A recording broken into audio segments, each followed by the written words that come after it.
And ladies and gentlemen, welcome back here for day two. It's officially the playoffs here for the Mobile Legends Bang Bang Championship Tour, East Asia x ACL. And this is now the crunch time. I mean, the playoffs, it's going to be me nice too. I'm switching things up today, though. I don't have my boy with me today, but I do have Husky. You're my boy also. Husky, how we feeling? Feeling great. It's quite a historical moment. Two Mongolian teams in the playoffs, some familiar faces. I'm excited to see the Japanese team played out as well. There's some names in there that I've been wanting to revisit. So overall, it's going to be a heck of a day with 4 series coming up. Man, we have had so much Mobile Legends action to catch up on, and I know a lot of the viewers out there. I was hanging out with some of the chat this morning, actually watching another MCT championship tour go on and conclude, and that was the Amber. I think just one of their groups. They still have another group to finish out, but and they were also saying that, man, if you're an MLBB fan right now, there's just so much to watch and so much to tune in from all the regions. I know over there in your region as well in Malaysia, you down to your last week, and then you guys get a bit of a break and you head into the playoffs. How are things looking over there?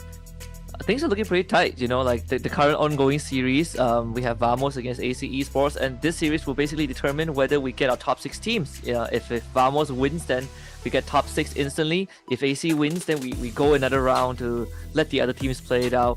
I think overall, for the very first time for double round robins in MPL MY, it has worked out the way that we thought it would for the most part.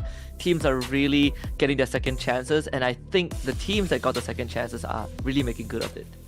Yeah, that's what I love. Hopefully at some point we get to see longer weeks or longer process for the MCT, the championship tours that go on. But this one, as I was talking with Staffa yesterday, just how nice it is to basically get to see some of these newer regions battle out, some of the newer teams, some of the newer faces even. That's what I think the championship tours of MLBB have really brought, like, for us as not just casters, but even fans of the game. And that's why, yesterday, to kind of give you a little briefing of yesterday, we actually got to see South Korea's qualifier winner play out, and that was Feiyun Esports, who is actually a mix of a little bit of Filipino players and coaching staff with obviously the South Korean players. And it was just unfortunate that they weren't able to go ahead and move forward, of course. But again, watching a new region play is always fun and exciting. It was a reminiscent for me when we first started seeing, of course, China introduced into the competitive scene here. And it really reminded me of that, and how, a lot of us were like, yeah, just give the Chinese team some time to go ahead and catch up and get on par with the rest of the world out there. It's great too that we have this East Asia kind of tournament going on, like this section, because if you threw them against the Southeast Asian teams right now, I feel like it'd be pretty tough. And that's usually what we see once we go for what all these teams are fighting for, Husky, which is the trip. I was going to say Riyadh, but it's the trip over to Paris, man. I'm so used to saying Riyadh, but yes, it's going to be happening in Paris. That is the MSC for this year's 2026. And I think, again, for all these teams, they have at least qualified to go there, right? What they're fighting for now here in the playoffs, if you guys are just tuning in, you missed yesterday, you have 4 teams basically fighting off to try to get the direct spot to the MSC group stages. That's actually a big upper hand for the teams that move forward there as you look at the brackets here for the path to get there, because the other teams, the other 3, they've already locked in their spots for the wild card for MSC.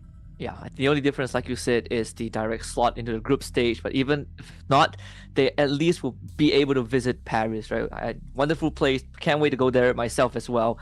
We got 4 matchups today, but the first 2 are the ones that's confirmed. The Mongolians will face off against each other first. Mongols against the HUNS, and then we have Guangzhou Gaming taking on Sunset Raven. So China against Japan. That one is going to be quite the wild card that I'm looking forward to. And afterwards, we will have sort of the upper lower bracket to really narrow down the playing field.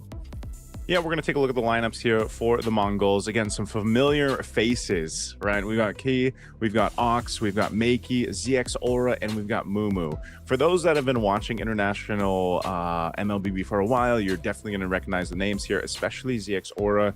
He was a part of Team Zone the last time you would have seen him internationally would have been M7.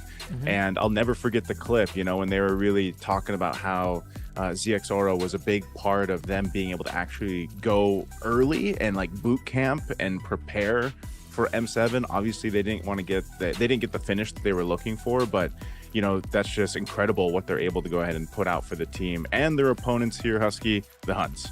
Yeah, the HUNS, Yuki, OU, Kenny, Steel Meta, and Bankai. If I remember correctly, Bankai is formerly teammates with ZX Aura. Now that they're on separate squads, so it's going to be quite the kind of throwback as well, right? Facing off against your former teammates in a very different role. The fact that they both spent quite an extended amount of times together back then to really bring the Mongolian region to that world stage. And now it's going to feel a bit more different. And I do wonder how the HUNS are going to fare up against the Mongols, considering that I think favoritism does go over to the Mongols with how much they've established over the seasons. Yeah, and it was an interesting thing too, because we talked about a little bit yesterday with the HUNS. You know, their coach on the coaching staff is actually Bebe X, and he was also, you know, a competitor, right, in these international events, and now he's coaching the HUNS esports here. As both teams are going to be walking out to stage, one thing that I can say about yesterday's matches is the HUNS, since we got to watch them play throughout the play-in stage, the HUNS were impressive in a portion of their games, but then they were very just kind of chaotic, messy, I would even say, to an extent. Like, that's what me and Staffa were sharing, that they really had to kind of figure things out and hone in. Against a team like the Mongols, who the HUNS are going to be facing against here, as we get this introduction from them, they've really got to come in with a good game plan and clean up those mistakes that they made yesterday. Yeah, they're going up against the downloaders, right? So sort of like the on-ground adaptation is a skill that I think the HUNS is still trying to polish from yesterday. But more on top of that is just making sure that you don't really give the Mongols too many intel to work with. Even just by looking at the draft, the HUNS, they like to scrap a lot in terms of the priority picks that they like to go for, and sort of the approaches and the average game time. It's pretty obvious that the HUNS, if possible, they want to be able to get the snowball going and end the game before it drags on too late. Yeah, the HUNS specifically, I think, you know, Yuki, as he just raised his hand there, he was one of the players that I noted might have been one of the weak points in what teams were trying to target, and that was specifically through the draft. Again, he's the gold laner. You saw this in most apparent when he picked the Moskov, man. When the Moskov was picked up, I don't think he was really comfortable playing the Moskov, but he's very good with, for example, the Harith. Like he actually managed to go ahead and get the Harith. I think it was in like 3 of the games. His last game that he played against YBG, he ended up picking the Freya and did really well with too. So I think we'll have to keep an eye on what kind of targeted bans come through, since these two teams, obviously both being Mongolian, both being very familiar with each other, will definitely target those comfort picks throughout the banning phase. Yeah, he has played he has won 3 out of his 4 Harith games yesterday, which you know is a 75% win rate. But I was also looking through some of the data from the teams that didn't make it today. You know, there were some picks that brings me to MSL Thailand, which the playoffs is also happening today. We are spoiled for choices, honestly. And I think MSL Thailand yesterday. Yeah, Venice finished yesterday. So for MSL Thailand, it's like their first season, but they have had some impressive teams. I think they can be quite a contender in the wildcards as well. And Verlier was sort of a thing as well in MSL Thailand. We saw that MPL MY. We also picked up Verlier a couple of times to really play against big team fight comps. It was used by Wybin Gaming yesterday. They didn't win that game, but the idea was there. So it does make me wonder if the HUNS are going to consider that. Do they have that in their arsenal today? Yeah. Did you get a chance? So you casted MSL Thailand? Did you get yeah, I casted one day with what I did. I think I did it with Renmar. I did it with Renmar. Okay. Yes. We had a blast. That's what I'm saying, man. Yeah, there's so much going on. Like, there's so much MLBB to watch. I finished casting yesterday with Staffa, and we did the 3 matches yesterday. I think we ended like around, gosh, I don't know, 10:30, 11 p.m. over here in the Philippines. And then I had enough time to go ahead and eat dinner. I turned on the channels and I saw all the broadcasts going on, and I was like, oh, Meta's grand finals is going on today. So and then I watched it, and it's funny, big shout outs to Womi and Sheffin. They were the ones casting that on the English desk, man. They went till like 5 or 6 a.m. I was like, yep, here we go, you know. But at least they got 7 games. Unlike the MCT Amber group that went today, it was a sweep, man. I believe it was 4-0 for Area 7, A7, and so we're gonna have familiar names going back to MSC just from the Amber region alone, and then we still, like I said, we still have one more group to finish out for there. So some of these championship tours are concluding as well, which is all great because I think a lot of people want to know who are the wildcard teams that are going to make it out to the MSC 2026, but also then eventually what teams end up in the official group stage, because that list is starting to fill up. And I know there's a ton of people out there that want to make those predictions already, and I've been personally asked, who do you think is going to be MSC champion already? And I was like, come on guys, like let's wait. I do have a team in mind, but I'm like, let's wait to see what teams all qualify for MSC first. Yeah, I think there's like a very a high probability win rate answer, and then there's like we need to see the rest, right? Like if you ask me, I would be like, I think TLPH is gonna win. They're gonna restart the Golden Road. Yeah. But like you say, we still have some players to go through. Like even the Myanmar tournament just ended as well, and that one was quite the spectacle in the winning moments. I didn't catch it. Who was It was what's it's the team with Kozen and Koyo. Team name. Is it True Ripper? No wait. Is this right? True Ripper? No. True Rippers was from India. Yeah, that one. That one is the Mobile Legends. What was the team name again? Kozen. I really can't think of it. Did they end already? The Myanmar one?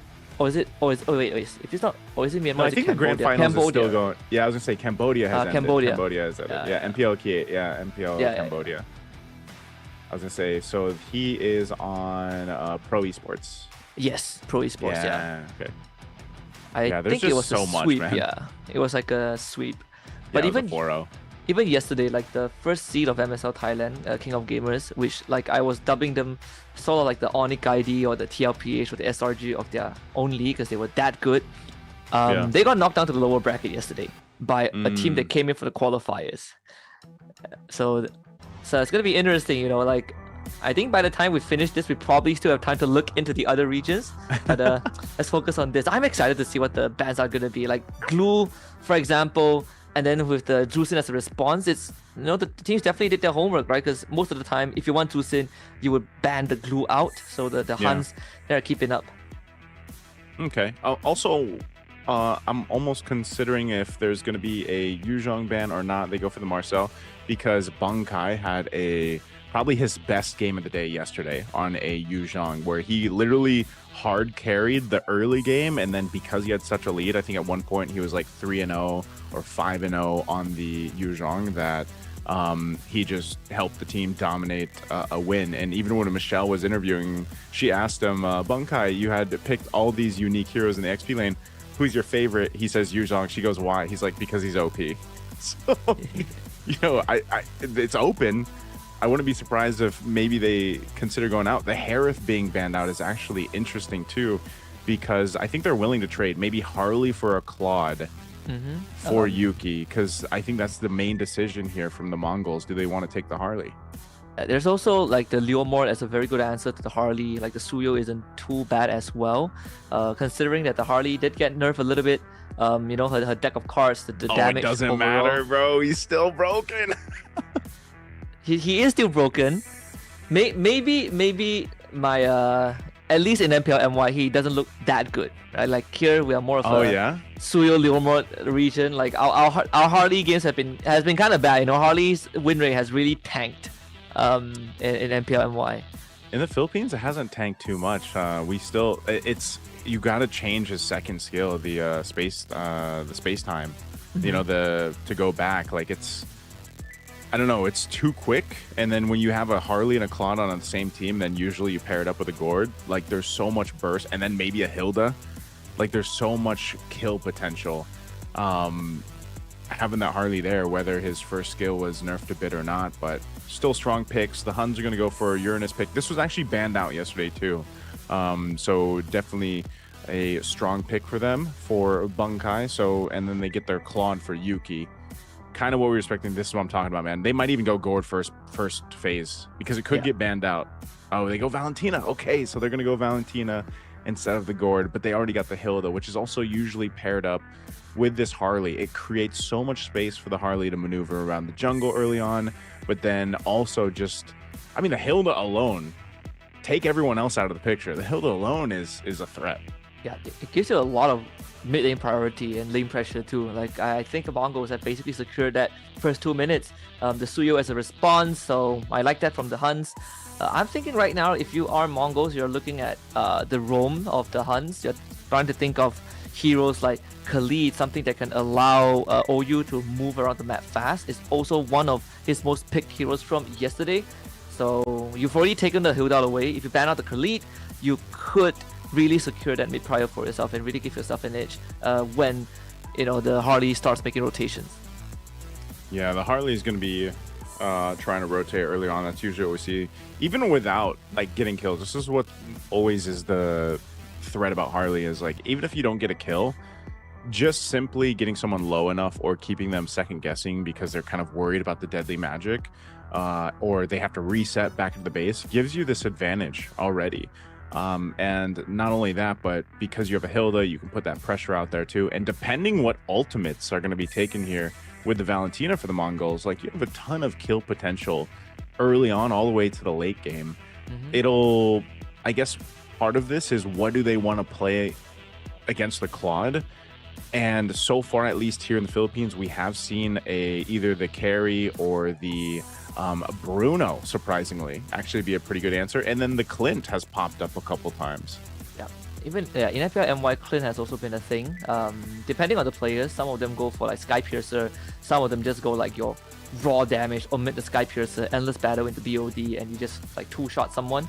I like the respect given by the Mongols to Kenny, banning out his Lunox, which can prove to be quite the problem for the Mongols lineup right now. I think the last ban, if you want to invest into a mid lane, that's fine as well. The Lilia could also be another pick that they can look at. If not, you ban out the Khalid, like I did point it out earlier on, and that one gets taken away. So you are leaving OU with not much options in the roam role. You have pickups as hero like the Kalea, the Cho, the Kaja, which is also an option for OU if I remember correctly. For the mid lane, the Kaja though, was like a good pick for them. I think it was banned out in the last game too against them. I think that's how good it was, because they played it in their qualifier. Yeah. In the mid lane, there's like the Zertian left. If not that, Lilia is up. Gore as well. But you're always worried about the Harley and the Hilda, especially the Harley. Yeah. Oh, they go Hylos for now. Okay. So look at the Hylos. This is usually, when a Suyo is in play, you kind of see the Hylos picked up. Helps set things up. Obviously, you get that little mini stun, but also the Glorious Pathway. That slow from it also can just be good synergy with a Suyo, allowing him to get kills. And then they play for the Claude later game. So these last two picks for the Mongols will tell us what they're going with, especially XP and gold. We'll see if it's going to be a Bruno or Clint. Those are the two that I'd be surprised if we see something else, honestly. Other than that too, what is going to be XP? Okay, Sora is going to be the XP lane. We did see Hilda flex, by the way, too. We saw a Hilda go in the XP lane. That's always one of the flexible options, but Hilda roam, Sora XP, and there it is. There's the carry. That'll be the last pick going in the gold lane for the Mongols. Yeah, very straightforward. You have the Valentina that can take Glorious Pathway, so you can also sort of peel for your team with the Hilda, but you have late game tank shredder, you have a setup. So I think for the Mongols, right, this is a very straightforward lineup, very honest, and the Zertian final choice for the HUNS as sort of a minor deterrent in the event that the Mongols decide that they want to start a fight with the Sora or the Stolen Glorious Pathway. You have the Fury of the Phoenix as a doorstop. So I'm liking both teams. I think the idea is very there. They don't really they aren't really thinking about shenanigans. It's all about comfort. Carry into Claude is always going to be quite the matchup. But I think early game, I'm favor Mongols a bit more, with this Hilda, Valentina, and Hardy. Yeah, I guess for me, the Valentine and the Harley is the scariest part, just because early game potential is going to be so good. And once those level 4s comes through, I think you'll have to see if there can be a quick response, I feel like, from the Huns. And after watching yesterday's games and casting them, they do like to respond. I'll say that here. They like to respond sometimes at their own demise, man. Like, I think it was it a Flying Clouds map I think they were playing on, and one of their matches, and they just kept throwing themselves to their deaths. Usually we don't find out what map we're going to be playing on until we actually jump into the game, so we'll see what this ends up being. But we'll take a look at the lineups once again before we actually jump into the Land of Dawn here. You guys can give your thoughts, who you think is going to come out on top with this one. It's already game 1 for this first best of 3 today. Again, we got 4 matches to see what teams move forward. It's a double elimination bracket, so this one is the battle of the Mongolian teams right now. The Mongols versus the Huns Esports. We jump into the Land of Dawn. Let's find out who gets the first blood in this series. Yeah, we get dangerous grass for our game 1, so no high octane Flying Clouds. I think that's always the most chaotic map to play on. Even when you look at the emblem, nothing out of the ordinary. Still meta opting to go for Assassin Emblem because they are junglers that take Suyo and then go for Marksman Emblem for the fastest attack speed in the early game clear. I think it's a matter of preference.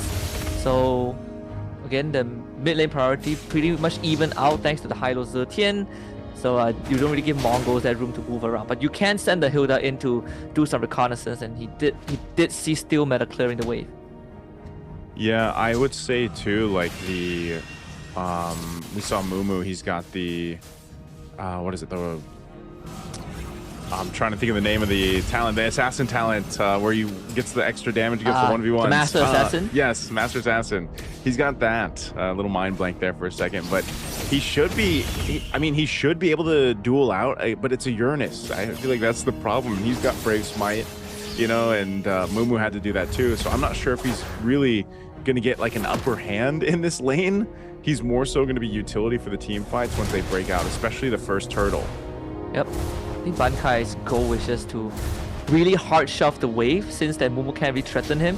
So you keep Mumu low, but you also threaten that if he recalls, he's gonna lose even more, and you can set up for a gank potential here. Steel meta in with the Evil Queller. Mumu will try to relocate with that flicker in. Bankai helps him out. The Blaze Surge in the follow-up first blood for the Huns. Okay, that's, it's unfortunate, but he got low enough because Bunkai was able to go ahead and just bully him in the lane. I'm always thinking that maybe at some point Mumu will have to adjust, because even burning the flicker, now you essentially have to give up your first objective. You're not really going to be able to go ahead and contest into this. Still meta's got control of it. Ox will give information, but even with Makey taking the Glorious Pathway, you're trying to make a kill down bottom, and right now Yuki is actually going to be just fine. ZX Aura, yeah, it looked like he used Deadly Magic there too, so no go, and they're going to put pressure on his purple. Because ZX Aura took so much time in the bottom lane, he will end up losing the purple buff to Steel meta. Come in with the Thunder form. Unfortunately, he has control. Mumu slain again. A 3-man stun, not enough, unfortunately. Steel meta gets out with his life, and the Huns gets 2 more kills. Wow, what a response. Great usage of the Fury of the Phoenix. The ultimate from Kenny there to keep them alive when they needed it in that fight breaking out. So this is a really good start. It's, gotten themselves about 1,000 gold up. Nothing too crazy that the Mongols can't come back from, but they are able to go ahead and build this little bit of a lead in the jungle. It's not much. Oh, hold on. Still meta? Going for Ox? Yeah, of course that flicker out. Lauren Order was ready. Steel meta is 1 full level up as well. And that's what I mentioned earlier on, right? When you have the Fury of the Phoenix, you can always act as a door stopper there, or tempo breaker. Whenever Mongols wants to full commit, you press the ultimate, you instantly get the rhythm on your side. Counter jungle out from ZX Aura because he really needs to find resources elsewhere. The fact that he's already behind and his counterpart is 2 levels ahead, 2 kills ahead. Almost finding the third. The Stolen Fury of the Phoenix doesn't matter. The Evil Queller will do the job. Steel meta with his 3rd kill, and ZX Aura is so far away from home. The Blaze Surge connects. The hat trick and Cyclone Eye brings him to safety, but that means the Harley is again out of commission. Okay, yeah, this is really tough to be in this position where, you need these buffs, you need this space to work with, you're not getting it. Flicker burned by Bunkai. This is usually not what you see, with a Harley priority. pick in the draft. You know, you really want to go ahead and get control of the early game. Maybe they're going to go and set up for the second turtle. ZXORA is down there again. I think they just want to really take out Yuki. Just really cripple him as much as they can. They would jump onto OU, but the Hylos doesn't really care. At least the Quad is not having that good of a time into the carry. Again, they're wasting a lot of time bottom to try and get something done. Ideally, you want to take that bottom tier 1 eventually. Still meta though, does overextend and gets taken out by Mumu. So the punish is there. Bankai again holds the front line. Ox actually flickers into Bankai. And now they use the lightning form. Bankai still survives and even finds the kill. Try to weave around the bush. Gets the shield back. Mumu doesn't get hit by Kenny. So he will survive, and Kenny a bit overextended. ZXORA should confirm this kill, and the HUNS gets punished. Oh my gosh, like what even happened? That was such an extension from what happened down bot, where they made an attempt on Yuki's life. He survived, almost ended up actually being able to secure a kill, but then there was a whole fight up top. Still Meta actually ends up dying in the exchange when they just wanted to go for the purple, which I think, you know, that was the game plan. But then Bankai too, surviving with a sliver of health, utilizing the ultimate of the Uranus, that consecrate there, and just getting that little bit of extra shield too from his skill set. So a whole lot, you know, for both teams, but essentially the Mongols, you know, they're keeping themselves from falling further behind. They've pretty much gotten to a almost equal balance in terms of gold and economy, when it was the HUNS that was starting off strong, leading into almost a 1.5k gold lead. But really good macro that's actually we're seeing happen here. And this is the main point that I was mentioning about yesterday's matches with the HUNS esports. They would get themselves a lead, or they would try to fight back, and sometimes they let the game slip through their hands. So it's nothing too crazy right now. Even when we look at it, Yuki can farm up on this Claude. He is behind about 600 gold against K though, so that is an issue, especially when you need the Trinity. Yep, still up here with the Phoenix into the shifting cloud. Still Meta is safe, and you have Bankai again to hold the fort. It's such a brick wall to cut through. Yuki in with the blazing duet. That's Ox with the flicker out, and Mumu also has to disengage. The Mongols survive with no casualties. Wow, a whole lot thrown there. I thought surely someone would die, but right now the HUNS have a clear sign to go ahead and take this third turtle. They'll be 3 for 3 in the objectives. As Yuki makes his way up top, he probably wants to go ahead and knock down one of these turrets too. Again, no turrets have fallen for the HUNS, but they've been locking down the objectives for turtles. We'll see if they have that same control when the Lord comes up here. Finally, a turret will go down though, as Yuki with that tier 1 up top. They try to set things up potentially here. Not sure if they're going to engage on Yuki. Oh, deadly magic thrown out, but he'll be fine. BMIs to safety. Ambitious attempt there, but just to soften up the Quad and not allow him to be too comfortable. Bankai can stand back this lane for at least the next 4 to 5 minutes before K has his items going. So until then, this Uranus can constantly be a thorn in the Mongol side. He can proxy the wave if he needs, and these proxies, if done, will allow Still Meta to get these rotations to cut through the map. And ZXORA actually not having a way into the fight as well, even if he wants to. Yeah, look at this potential setup here on this bottom lane at tier 1 turret. A whole lot of the HUNS down here just in case there's a engage, but there isn't. They'll just grab the turret and back off. And I think really this is the best thing that they can do. Open up the map a little bit, get some space to work with. They don't really have an answer just yet for Key. He just did pick up his golden staff, and that carry is gonna hurt. He's gonna try to shred through Bankai. Oh, sure, the Phoenix actually connects, and Bankai shouldn't be able to kill him. Reinforcements does arrive though, Makey and Ox there. The most they got was a concentrate out of Bankai, which is a very small price to pay. And that initially ended with HUNS getting map presence, a lot more map control than the Mongols. Yeah, map control's the name of the game right now, at least for now. 20 seconds for that Lord to come up.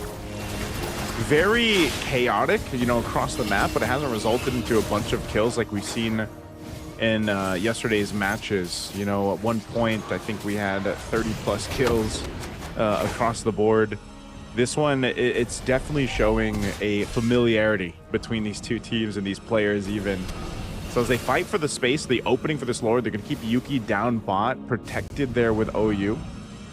They might go for his rotation here. You see where ZXORA is. He's got his help with Mumu. Are they actually just going to force you? Okay, they just force Yuki out of there. So they want to clear this out, and we might have to just go into a Lord dance, a Lord fight, as Bunkai goes and gets in position to start this one up. They got the information that ZXORA was down bottom, but they'll rotate back up pretty quickly. It looks like they're just going to try to blitz this. Can they get this in time? And he did get the lightning truncheon already. ZXORA in, and you do have to secure that. Good stuff from Steel Meta. Gets the Lord, and Ox is dead. And unfortunately, the ZXORA is going to get chased down as well. Yuki with the bullets. Good shifting clouds there from Mumu to save his jungler. But they need to chew through all his health bar, and they don't have the damage just yet. The HUNS will walk away with the objective and a kill. Oh man, I'm so surprised again. Only one person, Ox, going down, but that's going to be a turret that falls too. Really good healing happening there. Even before that Lord was secured, it was a great usage of the Glorious Pathway to just go ahead and drop that down to slow down ZXORA trying to get in as soon as he's space-timed in. But, you know, unfortunately, he wasn't able to go ahead and contest it. So now they got to clear this Lord out. ZXORA playing a very dangerous game there. Just now we saw that he got clipped by the lightning truncheon and 25% of his health just got chipped away. They should be able, they should have the capacity to defend against the Lord, since they do have some burst damage from the Harley, from the Valentina, and the carry to deal with this Lord. It's just cutting through the bulwark of the HUNS is going to be the tough part. ZXORA also losing their 1v1 against Yuki in the top lane, but with the Lord dispatch, they should maintain all of their structures here. Mumu though will try. Beauty the Phoenix again, stolen one as well. Makey with the timing helps them take out 3. Oh my god, that was so good. That was such a good setup, and they got punished right in front of the base. The HUNS might have gotten the holy defense shields down, but now it's the Mongols turning things around off that setup. They're going to take a tier 1 in mid. They're going to try to take some resources from the HUNS. Yuki is still up alongside Still Meta, so they want to defend at this tier 2 turret. But man, that turnaround that quickly, you got to respect it. And they knew, you called this Husky that they would be able to defend with this kind of lineup, with that only being the first Lord. So at least for the Mongols, they punish the HUNS, they get turrets, they needed those, open up the map a bit. They still have a minute for this Lord to come up. Bunkai, I don't know, yeah, he's not going to find ZXORA in time. They took a gamble, 1 out of 3 chances.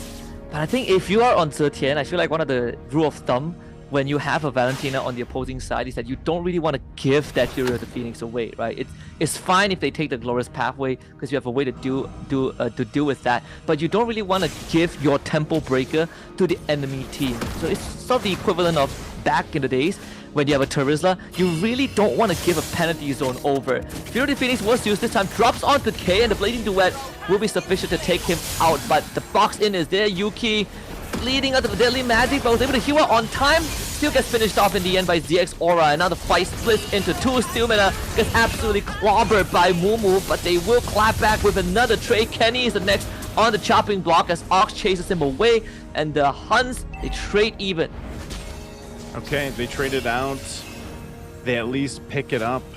They got the right targets too, I would say, for that one, but they're still, at this point, Husky, it's a 50-50, man. They're going to go ahead and get set up for this Lord. Being the base turrets up, I guess if you really look down at terms of the advantage, it's a couple turrets. Those tier 2s standing is about the advantage that you could say the HUNS have. But what they've got to watch out for is that shifting skies combination, like we saw earlier when it was thrown out by Mumu, but also the Valentina usage that we see Makey bring into the table. That's been really efficient and good usage of the IMU ultimate there. So they want to fight for this space. That bulwark, that line, that front line you were talking about between Bunkai and OU, though, that seems to be the biggest obstacle, the biggest hurdle that the Mongols have to figure out.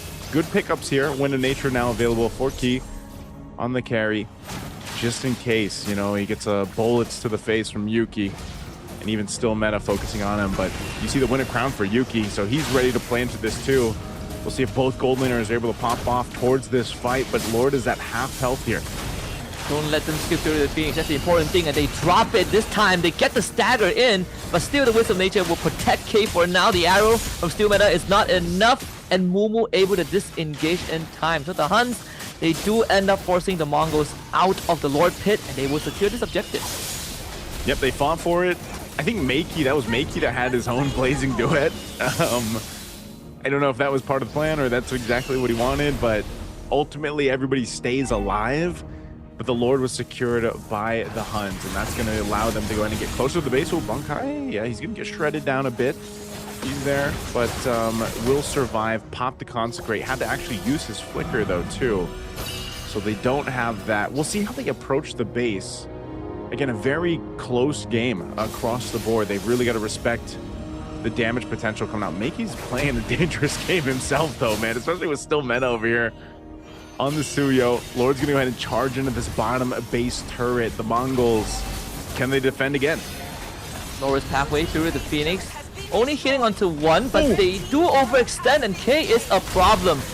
That bulwark is a lot more manageable when your tank shredder literally comes online, and ZX Auras took that opportunity to get rid of a top tier 2 turret of the Huns.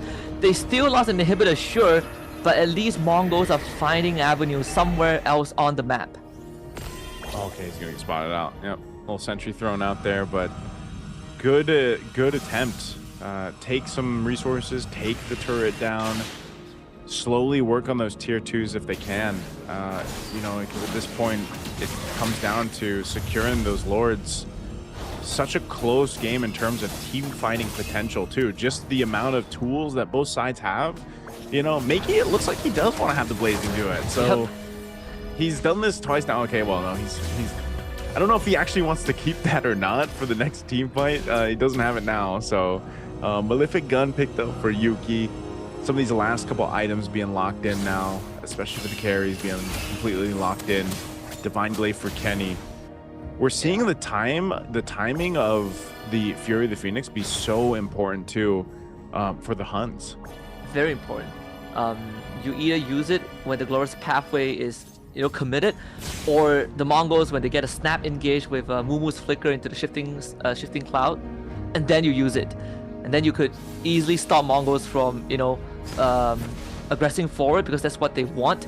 Makey is looking to steal Fury of the Phoenix, gets it again. If you're Zetian, once more, you have to be careful of not giving it away, and Zetian is actually one of the heroes, sort of like Farsa, where you don't really put yourself at risk of having your ult stolen unless you actually show up on the map, clearing waves like what Kenny did. So that's something that Huns needs to keep in mind. The next fight, Mongols will have access to their own tempo breaker. Okay, let's see how they play this one. Yep, Fury Phoenix. Whoa, shredded down Yuki. Fury the Phoenix was used too for Makey. They're gonna chase him down. Now their own Fury of the Phoenix is used, perfectly executed. K is very much isolated. They should be able to chase him down. K in the 1v3, so there's no chance.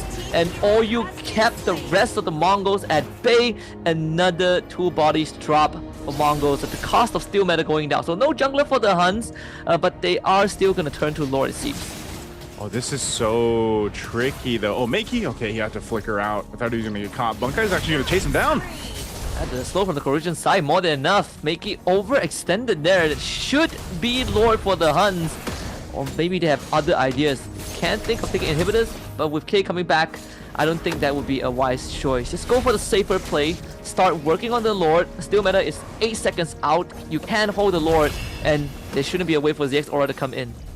Yeah, I think they're going to try to delay this as much as they can. ZX Aura is attempting. You know, he's got the Retribution, but really good zoning. Deadly Magic was thrown out by Yuki, but he'll secure the Lord just before it evolves. But, you know, they'll have to push in with this one. Anyway, it's been so neck and neck in these team fights, man. It really does come down to the timing of, I would say, even the biggest one right now is the Fury of the Phoenix. You know, we're seeing that, and at the same time for Yuki, you saw the glimpse of how fast he got shredded down if K is able to go ahead and you know, lock on him. But also at the same time, K's been in this kind of tough positioning act against the Huns. They're able to go ahead and just kind of zone him out from his team. So that's one of the difficult things about the carry. Even with a Malefic Gun, this kind of play style that your composition is made for, you know, you really have to be able to get that favorable positioning. They're going to work on this Lord down on the bottom side. They should make quick work of it. The Huns, we'll see if they can get these base turrets down. Should be at least getting this mid one. There's still one more wave coming in. The Lord goes down very easily thanks to the carry, and a 4-man engage there. Fury the Phoenix as a tempo breaker again used by the Huns. Bankai low, but still gets out. Mumu goes in for some crowd control. The stagger is enough for them to get the immortality out of OU, but still not sufficient to hold back the siege of the Huns. Can he actually swap into a Winter Crown? So something that he can use in the upcoming skirmishes, but I think the Huns are going to settle for the mid inhib. This is crazy, you know, each Lord is just resulting into basically one base tower each, and the next Lord is going to be the evolved one. We'll see if they're still looking to get... Oh, K went down. Well, what happened? He was in the jungle with still meta, and now they're going to fight for it. Got picked off, and this is where it ends. I think the Huns, with K absent from the fight and ZX Aura basically solo killed in the base, the Huns will take game 1 over the Mongols. Husky, man, before all that attention to the base happened, I was telling you, I was saying, you know, it's K's positioning that's going to be crucial. And I don't know, we didn't have the full camera look onto that. I saw that he was on that side of the map, but I didn't expect him to go down in that instance. And maybe it was just really good game sense too from Still Meta to be like, well, he's here, I might as well go for this kill, because that was just a 1v1. Yeah, it's also pretty dangerous, I think, for the Mongols. Maybe maybe a lapse of judgment in that moment, because you lost 2 inhibs, so the bottom part of the map is basically dark. But I think K just really wanted to get some extra gold in his pocket, strolls into the jungle alone with no backup at all, and just gets caught out by Wild Suyo.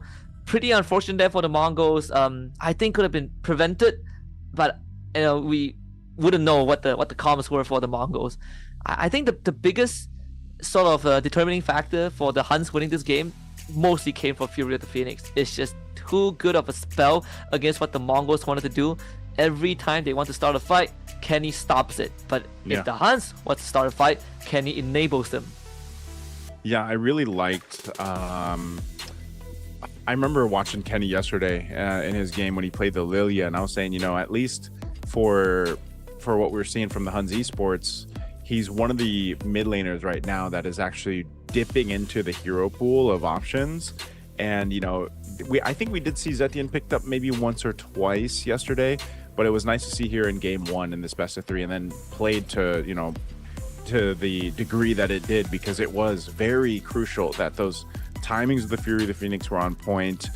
There was a lot of moments where those fights, because of the nature of the compositions, especially having a carry, a Harley, for example, you saw how quick the health bars were brought down from the Huns esports. So they also really had to rely on having a Hylos on the composition. Like, Revitalize can only help you so often. Glorious Pathway is great, but it was also just the way that they played around the map, and then they had their own defensive items, you know, between the Winter Crowns, the Immortalities, and just staying alive, I think, was the difficult task here for the Huns, as they weren't from, you know, team fight to team fight, Lord take for Lord take, because, and talk about like the amount of work that Bankai was able to do on this Uranus, you know. And so I think that was just a really good front line. Like you mentioned, the front line is what really allowed them to kind of stay into this game and then eventually get to a point. It looked like it almost could have been, Husky, another Lord before another base turret, or before the last base turret was to fall for the Mongols. Yeah, I really like sort of the Huns esports bans as well, right? They the Harry gets banned out, then they take the Claude away, and then afterwards I think they banned the Moskov. So like when you go down the tier list of what's a super good late game marksman, carry feels like the next in line, but you not only have shorter range compared to most marksmen as a trade-off for how good you skill, you also aren't the most mobile hero unless you take Flicker, and then on top of that you have to deal with a Fury the Phoenix. But if you somehow end up on the Glorious Pathway, you actually get slowed down, and it makes it so much easier for you to get stunned. I think the layering that the Huns esports has with this draft is something that really gave Mongols too many problems that they don't have solutions to. Yeah, looking at this, you know, honestly, for a while it was 50-50, and then it was just like team fights, the team fight prowess from the Huns, And maybe this was a result from getting those reps in yesterday that they just carried it into, momentum for the playoffs here for today, was showcased towards the end. There was times that the setup potential was great. This is what you see with the Sora, for example. Those shifting skies, that ability to go ahead and kind of flicker forward, catch people off guard, and try to set things up. But unfortunately for the Mongols, there just seemed to be a good answer from the Huns every single time. And really, that's why we were saying, like, the Fury of the Phoenix was so good, because as soon as they jump in, they're able to go ahead and pop that ultimate off and make it work. So at least for me, I would have definitely said, Kenny, a close second here for MVP. Bunkai started it off early. I think, the space that he provided in the team fights was a big part of why Bunkai gets the MVP, why they got game one. And again, very, very similar to what we saw in his performances yesterday. Now, not on the Yu Zhang, but now he's this effective on the Uranus.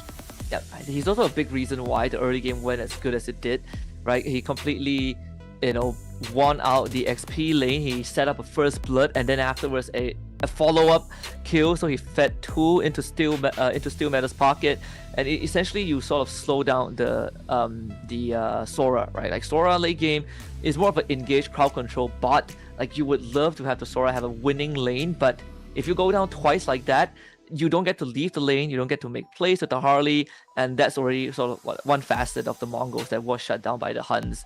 I think in the grand scheme of things, the Huns, even though I say both teams have their own idea, very honest lineup, the Huns just have an easier time executing it, because even if Mumu gets a flicker engage, you most likely would only catch the Uranus and the Hylos, and those are the targets that you technically don't really want to catch, but you can't really reach anyone else, right? Like, Kenny would be waiting 10 miles away with the ultimate, with a finger on the out. Steel Meta will be hiding in the jungle as well. So there's too many problems that the Mongols don't really have a solution to. Yeah, there was a couple times too where Makey, the Valentina over here for the Mongols, like, he had the Fury of Phoenix himself, and there was some really good moments there where it looked like, this could have almost been the same thing for them. And that's why I was saying it was such a 50-50 at one point in that game, where, it came down to, like, who could use that Fury of the Phoenix better, but not just that, also survive through it, because there was a lot of close moments here. I think if you look at the majority of the team fights, there was a lot of moments where just barely did someone survive or did someone get away, and the Huns esports were just better at being able to do that in this one. And so I think when we kind of consider what can happen here in Game 2's draft, it's what sort of adjustments do you want to have happen? Now, this is one of the downsides of playing into a Harley team comp, or having a Harley team composition. That you need to kind of weave in and out of fights, even more so when you pair it up with a Claude, or like, if they want to go with the Claude, a carry is great, but it's like, you need that space to provide the carry to actually be able to unleash. The problem is you're trying to maneuver on a Harley, you're trying to also protect your carry. The Sora's whole basis and job was, let me just try to get this set. Like, that's the main thing. Let me get this set up.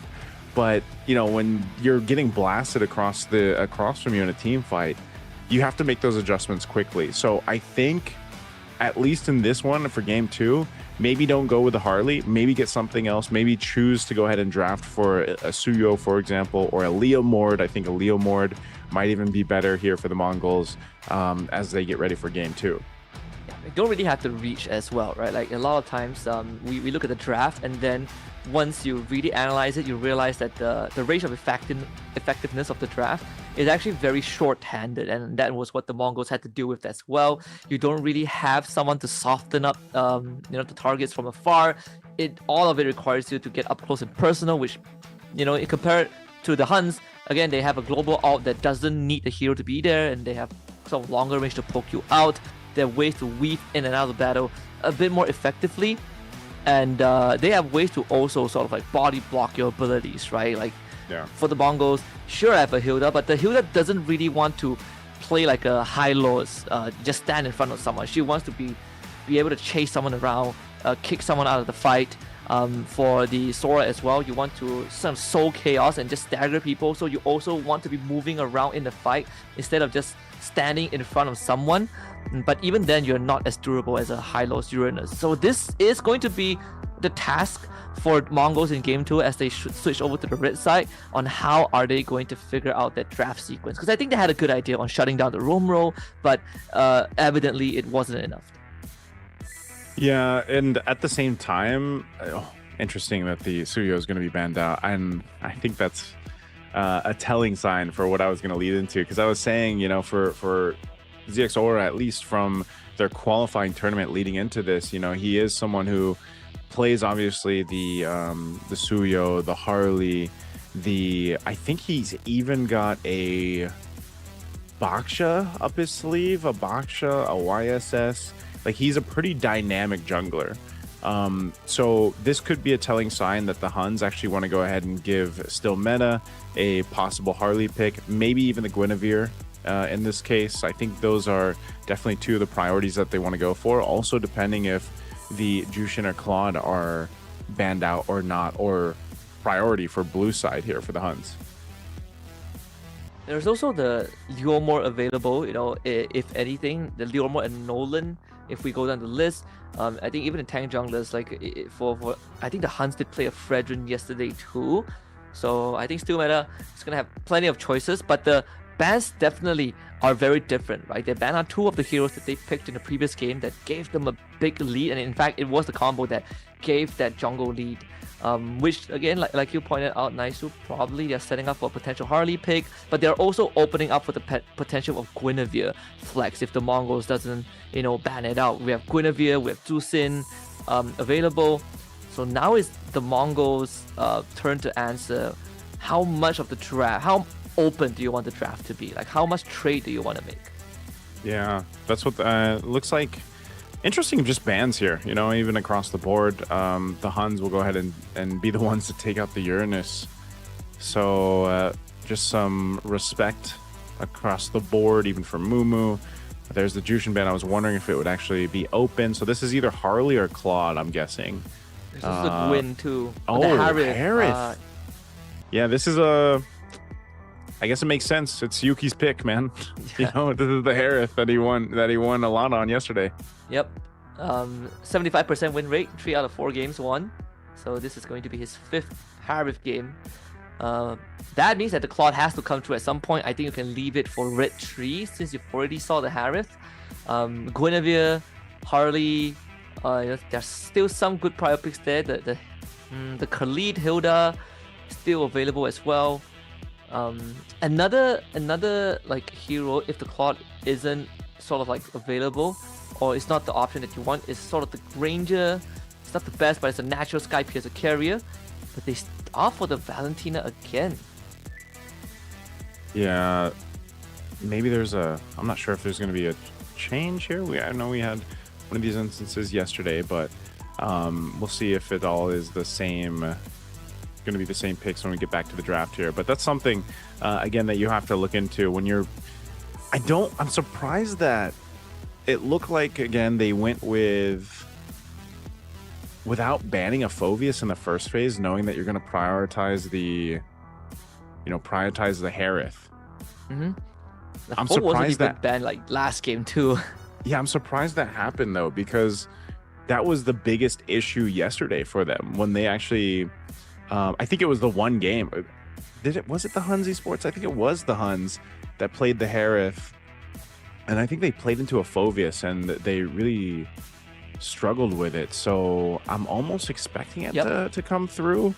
Right now, Guinevere, Valentina already here. Khalid obviously being one of the big picks that OU played yesterday. I think it's all he actually played yesterday in the series, in their last series yesterday against YBG. Mm-hmm. So he played like one game of Hilda, but most of the games he played yesterday were Khalid. Yeah, it's like his 5th Khalid pick, like same as Yuki, both on a 75% win rate. So this has to be I would just assume it's going to be a Phoveus, but I could be wrong. Okay, they want to secure the Claude. They lock in their gold lane. I think you ban Phoveus here if you're Huns.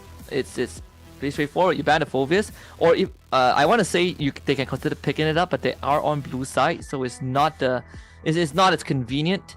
Phobius was also ignored in game 1 if I remember correctly. The only thing I'm uncertain about is sort of like an early Valentina pick, right? Like this time you do have the Phantom Seed that you can steal. It's not bad because you get to do some damage. It's essentially a morph skill, so you get to trample people, but you also get that extra hybrid defense on top. So in of itself, the value is there, but it's more of you are taking the Valentina in place of picks that can give you instant impact, like again the Phobius. So they're gonna ban out mid laners here. No Zetian. What else can you ban out? You can ban someone that takes Purify, which is the Lilia. Then because it makes Guinevere's life tough, but they do ban the Farsa, which was picked once yesterday by the HUNS, but they lost that game. Yeah, if they wanted to, they could. There's a couple good options here still. I mean, even I don't know if they'd want to, just because they could potentially give a decent ultimate over to the Valentina, but that's what I was saying. Kenny played the Lilia. Like, Lilia is an option. The Lunox too. The Lunox that was banned out. I don't think I was gonna say Gord, but you wouldn't want to pick up. I don't think you'd want to pick up the Gord here. Yeah, you need to have like really big guts to pick Gord here. He has played a Valier, if I recall too. Like, there's also a Valier, which it was played by. Was it YBG? YBG. Okay. Yeah. YBG played it. I mean, Valier is sort of niche meta pick. Like, he's like a niche pick for teams. Definitely can still fit into certain compositions, but I don't know. I'm almost thinking that Kenny's just gonna roll the Lilia here, as we saw him do yesterday. Probably the best option that he has right now, unless there's some surprise there. But the first pick here for the Mongols in the Phobius, second phase, it has to be Phobius. I can't see something else for the XP option. They'll hold on to it. They'll go Hylos. Then don't you just pick Phobius if you are HUNS? Wait, the glue is also open. The glue is open. But they go Kai got his Yuzhong. Yeah, why not? Okay. They really love to scrap. That's for sure. Yeah, I was gonna say that's what I expected. The Lilia seemed to be the right option. Again, MVP performance for Kenny yesterday off of this, so they'll go ahead and grab that. And yeah, the Yuzhong also MVP performance from Bunkai. They don't go the Phobius; they'll just pick up the Benedetta. How do you feel about the Benedetta pick? A part of me really feels like Mongols they are gonna double down, right? They not happy with the game 1 loss, and now they want to really challenge the HUNS in a mechanical battle, because this is not something that I expected. I think Phobius is still going to be the safer choice, but they took the long road. Valentina second pick, prioritizing the Benedetta. I think this is the Mongols saying that they want another skill check, because Benedetta, you're not looking to fight a full 5v5. You're looking to split the fight. You're looking to play the macro, play the side lanes with the Claude as well, which is an advantage that they have. They have some good side lane presence and to set up those waves in a macro sense. But in a full 5v5, I'm sticking with the HUNS. You're gonna go with the HUNS for this one? Yeah. Oh man. I want to go 3 games, but it is double elimination, so even if the Mongols get beat here in a sweep, they'll get another opportunity, right? But I kind of have to go with based off what I saw yesterday, comfort picks across the board for the HUNS Esports. I think they are going to be pretty solid, even more so if Bunkai gets the lead that he had yesterday on this Yuzhong, which seems to be his favorite hero, coming from him during the interview. You get a last look at this. We'll see if the Mongols can make this lineup work. I think part of the difficulty is utilizing the Benedetta, man. Can they actually find those Petrify, Electro Final Blow combos that you need from the Benedetta? And it's a much more different threat potential than the Yuzhong flying overhead. So let's find out. We're gonna jump into Land of Dawn. It's game 2 here versus the battle of the Mongolian teams, the HUNS and the Mongols. Yep. I did say that it feels like the Mongols want to go for mechanical check, and they're proving it even more by not taking any purifiers at all, right? So it's like full-on flickers, so The U-Zone becomes a very big threat. The Raging Sandstorm from OU2, because any sort of crowd control is going to result in a potential death. ZX Aura does get an early visit mid, but Ox almost ends up going down. The Gloom was on cooldown from Kenny, and unfortunately Mumu a bit late to the party, so the Huns, they're going to be safe. Yeah, they might just give up this Lithwander, so it's going to be secured over here by the Huns. This is what we were talking about, that threat, the threat potential of having the Khalid plus the Lilia. It's really hard to duel against that in the mid lane, and a lot of this, at the highest levels of MLBB, that's usually what see the teams doing, fighting and duking it out, trying to just get, even if it's just a battle spell, it gives them the upper hand for now, and there's potential to get a first blood there. But OU's just been doing a really good job at just providing vision last game and now this game on his, what I would say is a signature pick for him. One of the other approaches you can do as a Vendetta is that you ignore the laning phase, you proxy the wave so that you can move early, but it won't be possible for Mumu in the state already.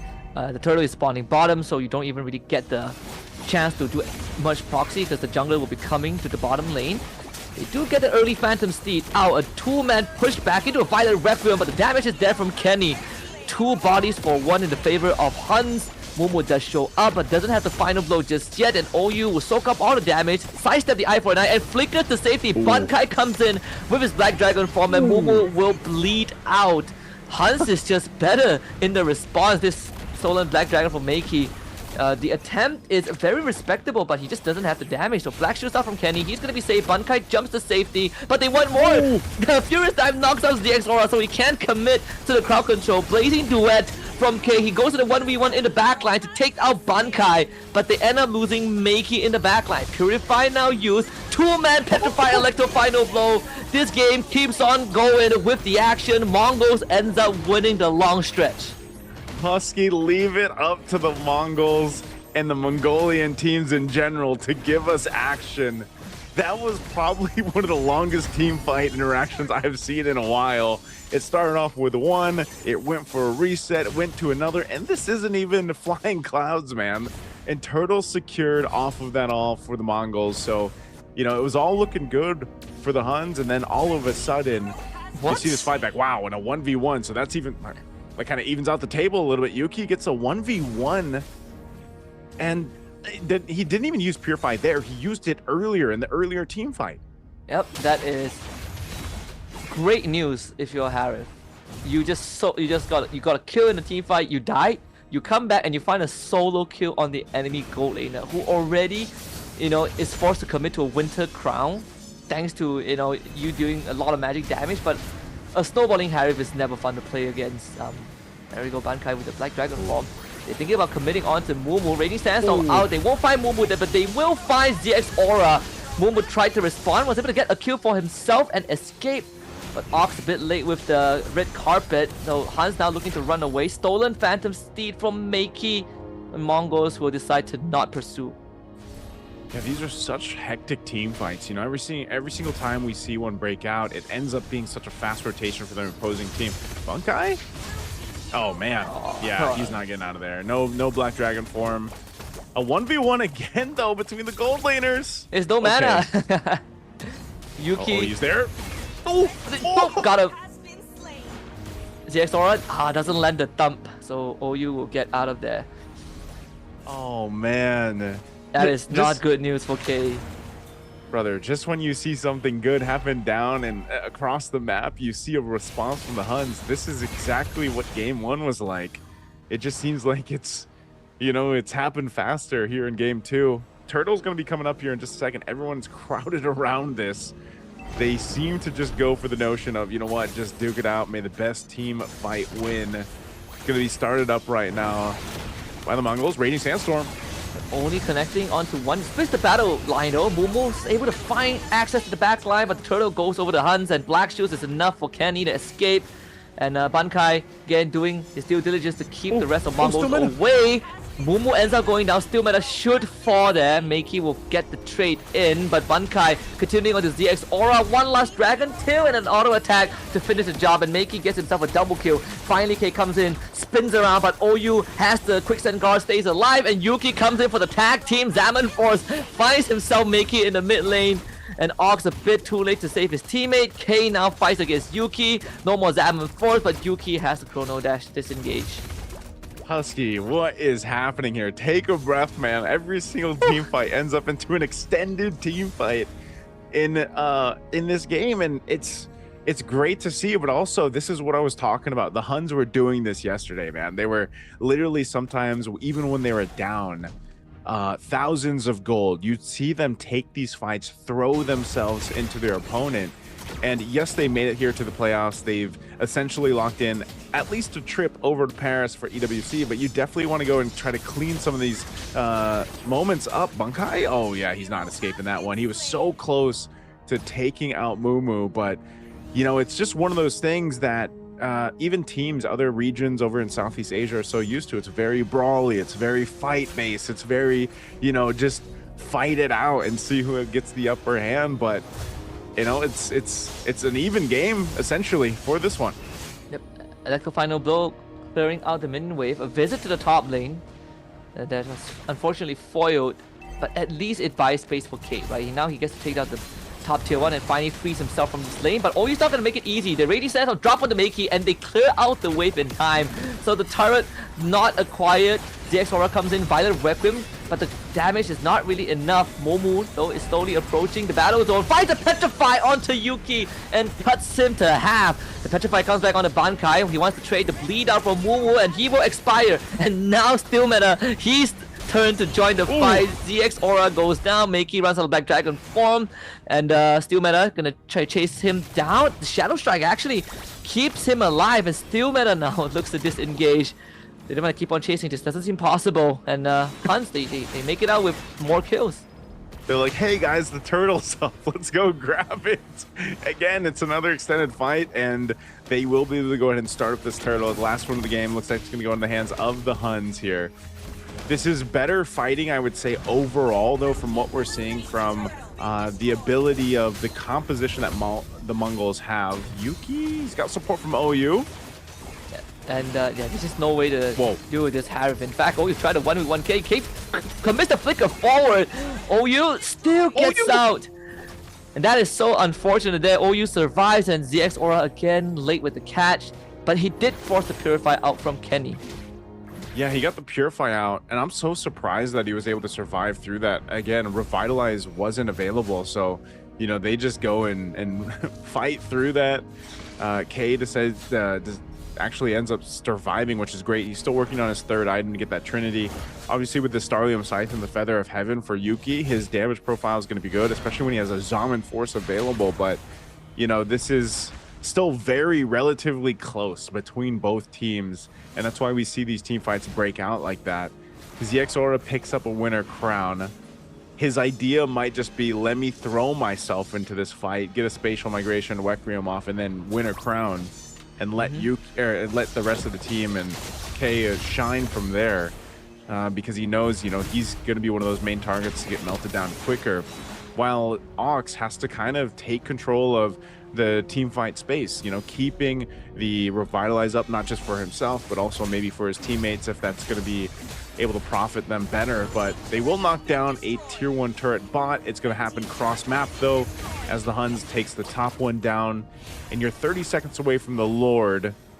We'll see what happens here. Ox and K are still driving Yuki back. He wanted to reset. Wow, so a bit of a delay, and they'll lose the tier 2 and bottom, but a fight. Bankai have a solo kill potential there. The Winter Crown, is it going to come out? No. ZX Aura will decide against using it, but him going down and Mumu potentially being the next means that they are going to lose possession of the Lord. Mumu desperately trying to get away, but gets chased down anyways. The Huns now opens up the Lord.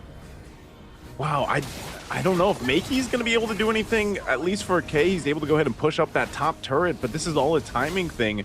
They decided to push tier 2 down bot. They get punished, and now they're going to lose the Lord off of this to the Huns, as still meta goes and secures this up. And they'll get ready to charge towards the base of the Mongols. You know, that's one of the things that I was saying. You gotta watch out for Bunkai on this Yu Zhang. He was able to go ahead and just kind of hold out. He gave information to the team. They rotated when they needed to. Oh no, are they gonna initiate? The counter engaged. Could flicker response from Miki to dodge the Raging Sandstorm. Mongols only have like one reliable way to set up for a fight, and that's through CX Aura, right? So the Winter Crown has so much value, but now can unleash everything. The Black Shield saves Kenny temporarily, but he should be the casualty as K finally takes him down. Okay, Lord just spawns as well. So Kenny might, depending how they slow this down or not, they're fighting around the purple buff. Yuki's got no mana. I don't know if he wants to be here. Mumu's gonna try and chase him down. The Purify used in response to the Petrify. They do catch OU with the Violent Requiem. Mumu trying to run away. Bankai 3-man Petrify of his own. Yuki looking to re-enter the fight. The Synchro Fissure gets the blow. The Diamond Force is back up, but he has no mana and can't really dash around too often. Finally bursted down. Mongols finds their first big team fight win and a triple kill for K. See, I'm not. This is what happened to me yesterday, man. I was scratching my head at some of the decisions that were being made here. They have Lord. They don't really have to be in that position and fight. And now Kenny, even with the black shoes, he's going to get blasted down too. This is a big power spike for K on the Claude. You know, you're going to get punished. And what are you fighting there for when you don't have any mana for Yuki? Yeah, maybe Zaman Force was up on cooldown soon, but ultimately, you end up wasting this Lord take. Pretty unfortunate there. It's one of those few rookie errors that sometimes you make, right? Like you let the battle instincts take over and you forget that you have a Lord that could give you a bigger advantage. But it's great news for Mongols. Finally, K gets some room to breathe, you know, gets some time to shine with this Claude. 1k ahead in net worth, just got his Malefic Gun as well.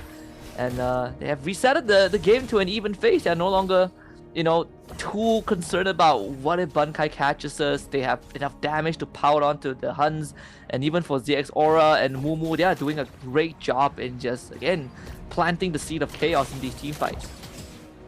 Yeah, K is just completely stacked up though, man. He got his Malefic Gun too, and you saw the amount of damage he was doing on the damage meters here.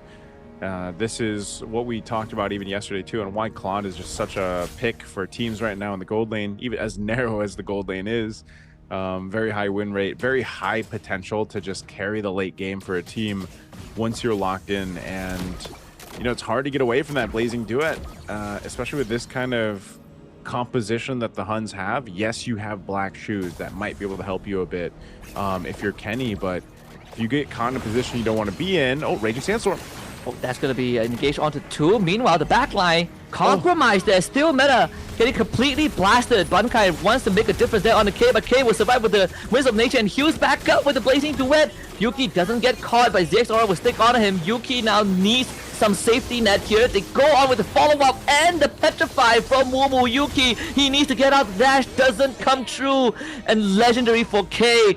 Right as the minion wave comes in front of the base of the Huns, and I think Mongols got this nice too.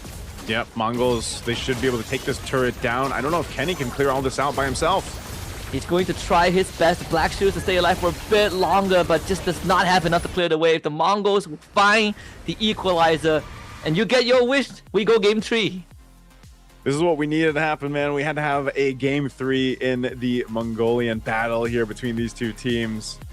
Definitely a tough one for the Huns, man. They had, you know, somewhat control in this game, but they let it slip through their hands. They made a couple big mistakes, and, you know, you could see some of the frustration there, of course, on the face, but what can you do? You know, that's what happens when you make these errors in a game like this. And it was never a, you know, a one-sided game. It was never one of those games in game 2 where it was just someone that was taken away with a gold lead. It was relatively close. So, you know, your margin of error gets very, very small to deal with here. And in that case, you know, even in that last team fight, they decided to initiate.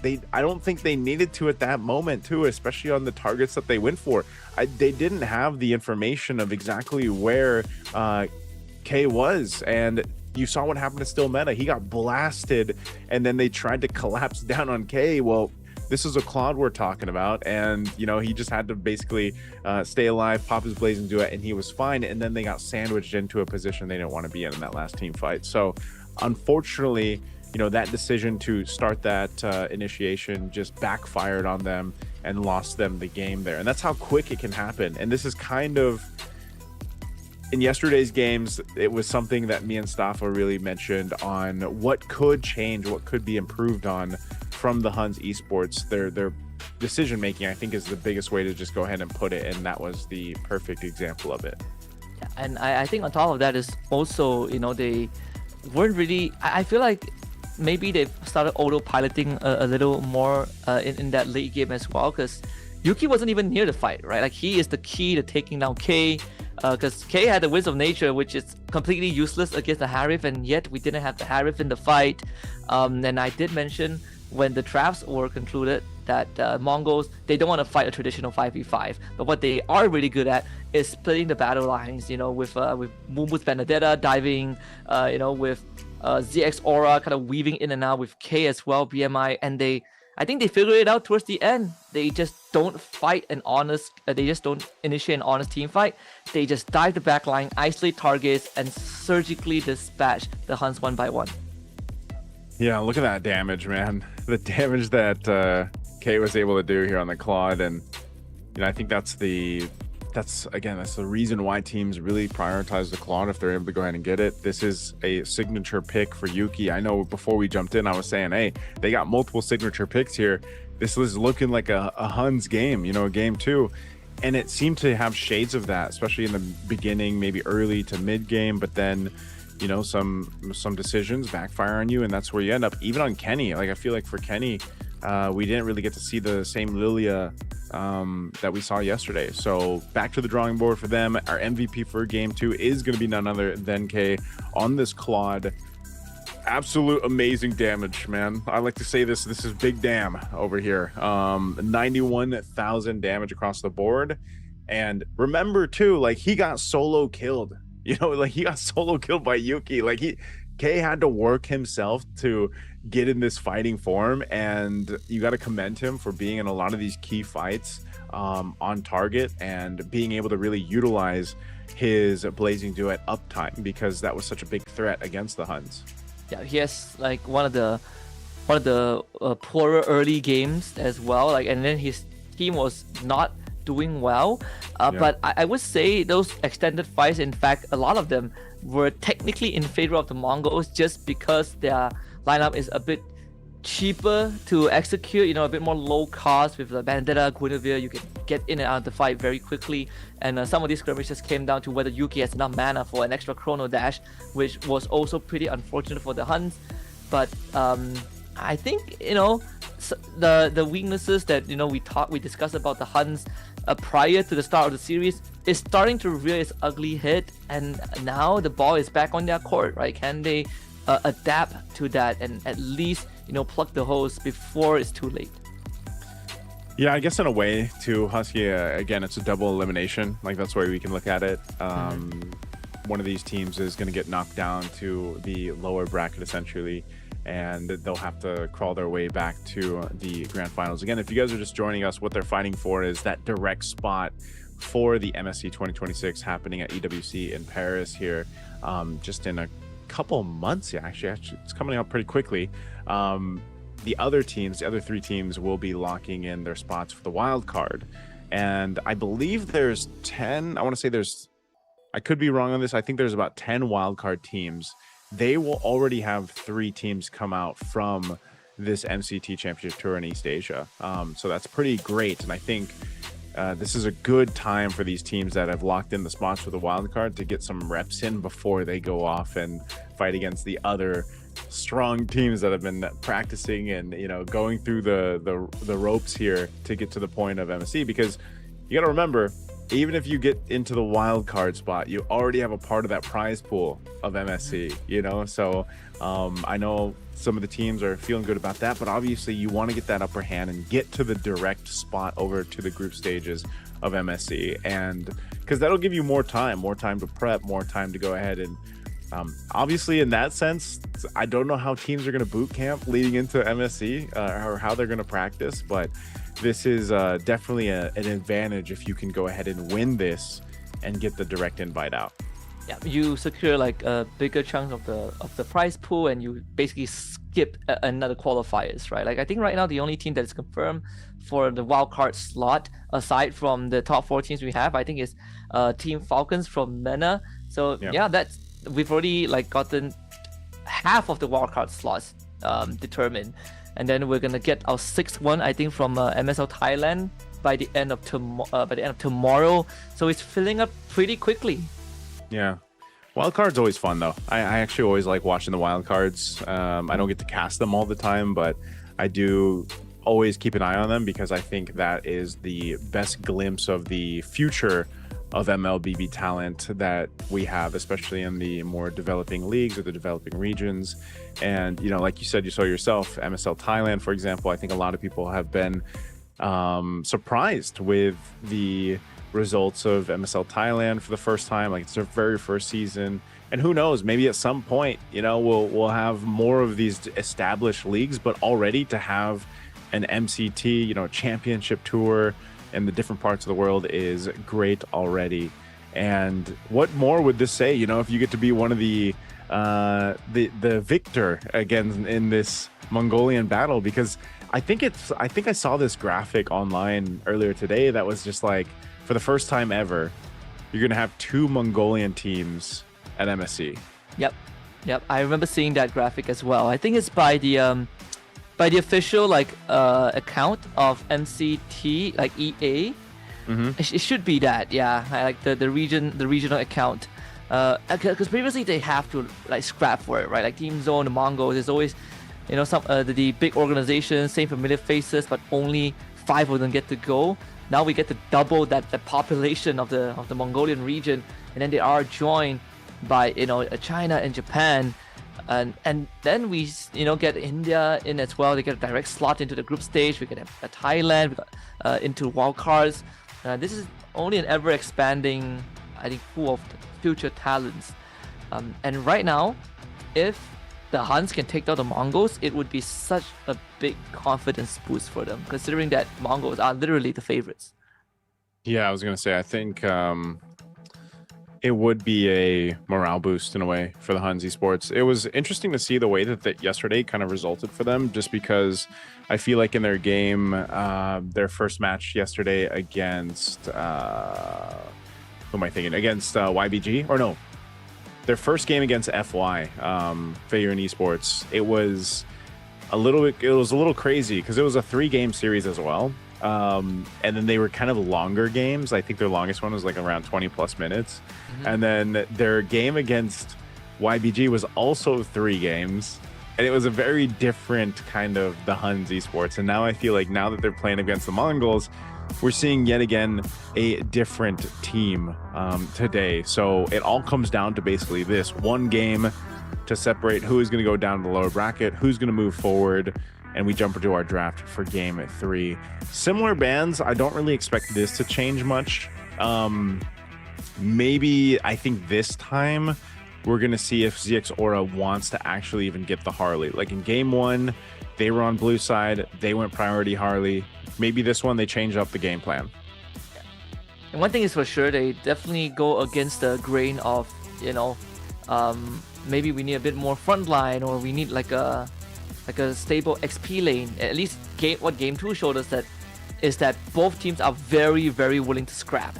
They would double down.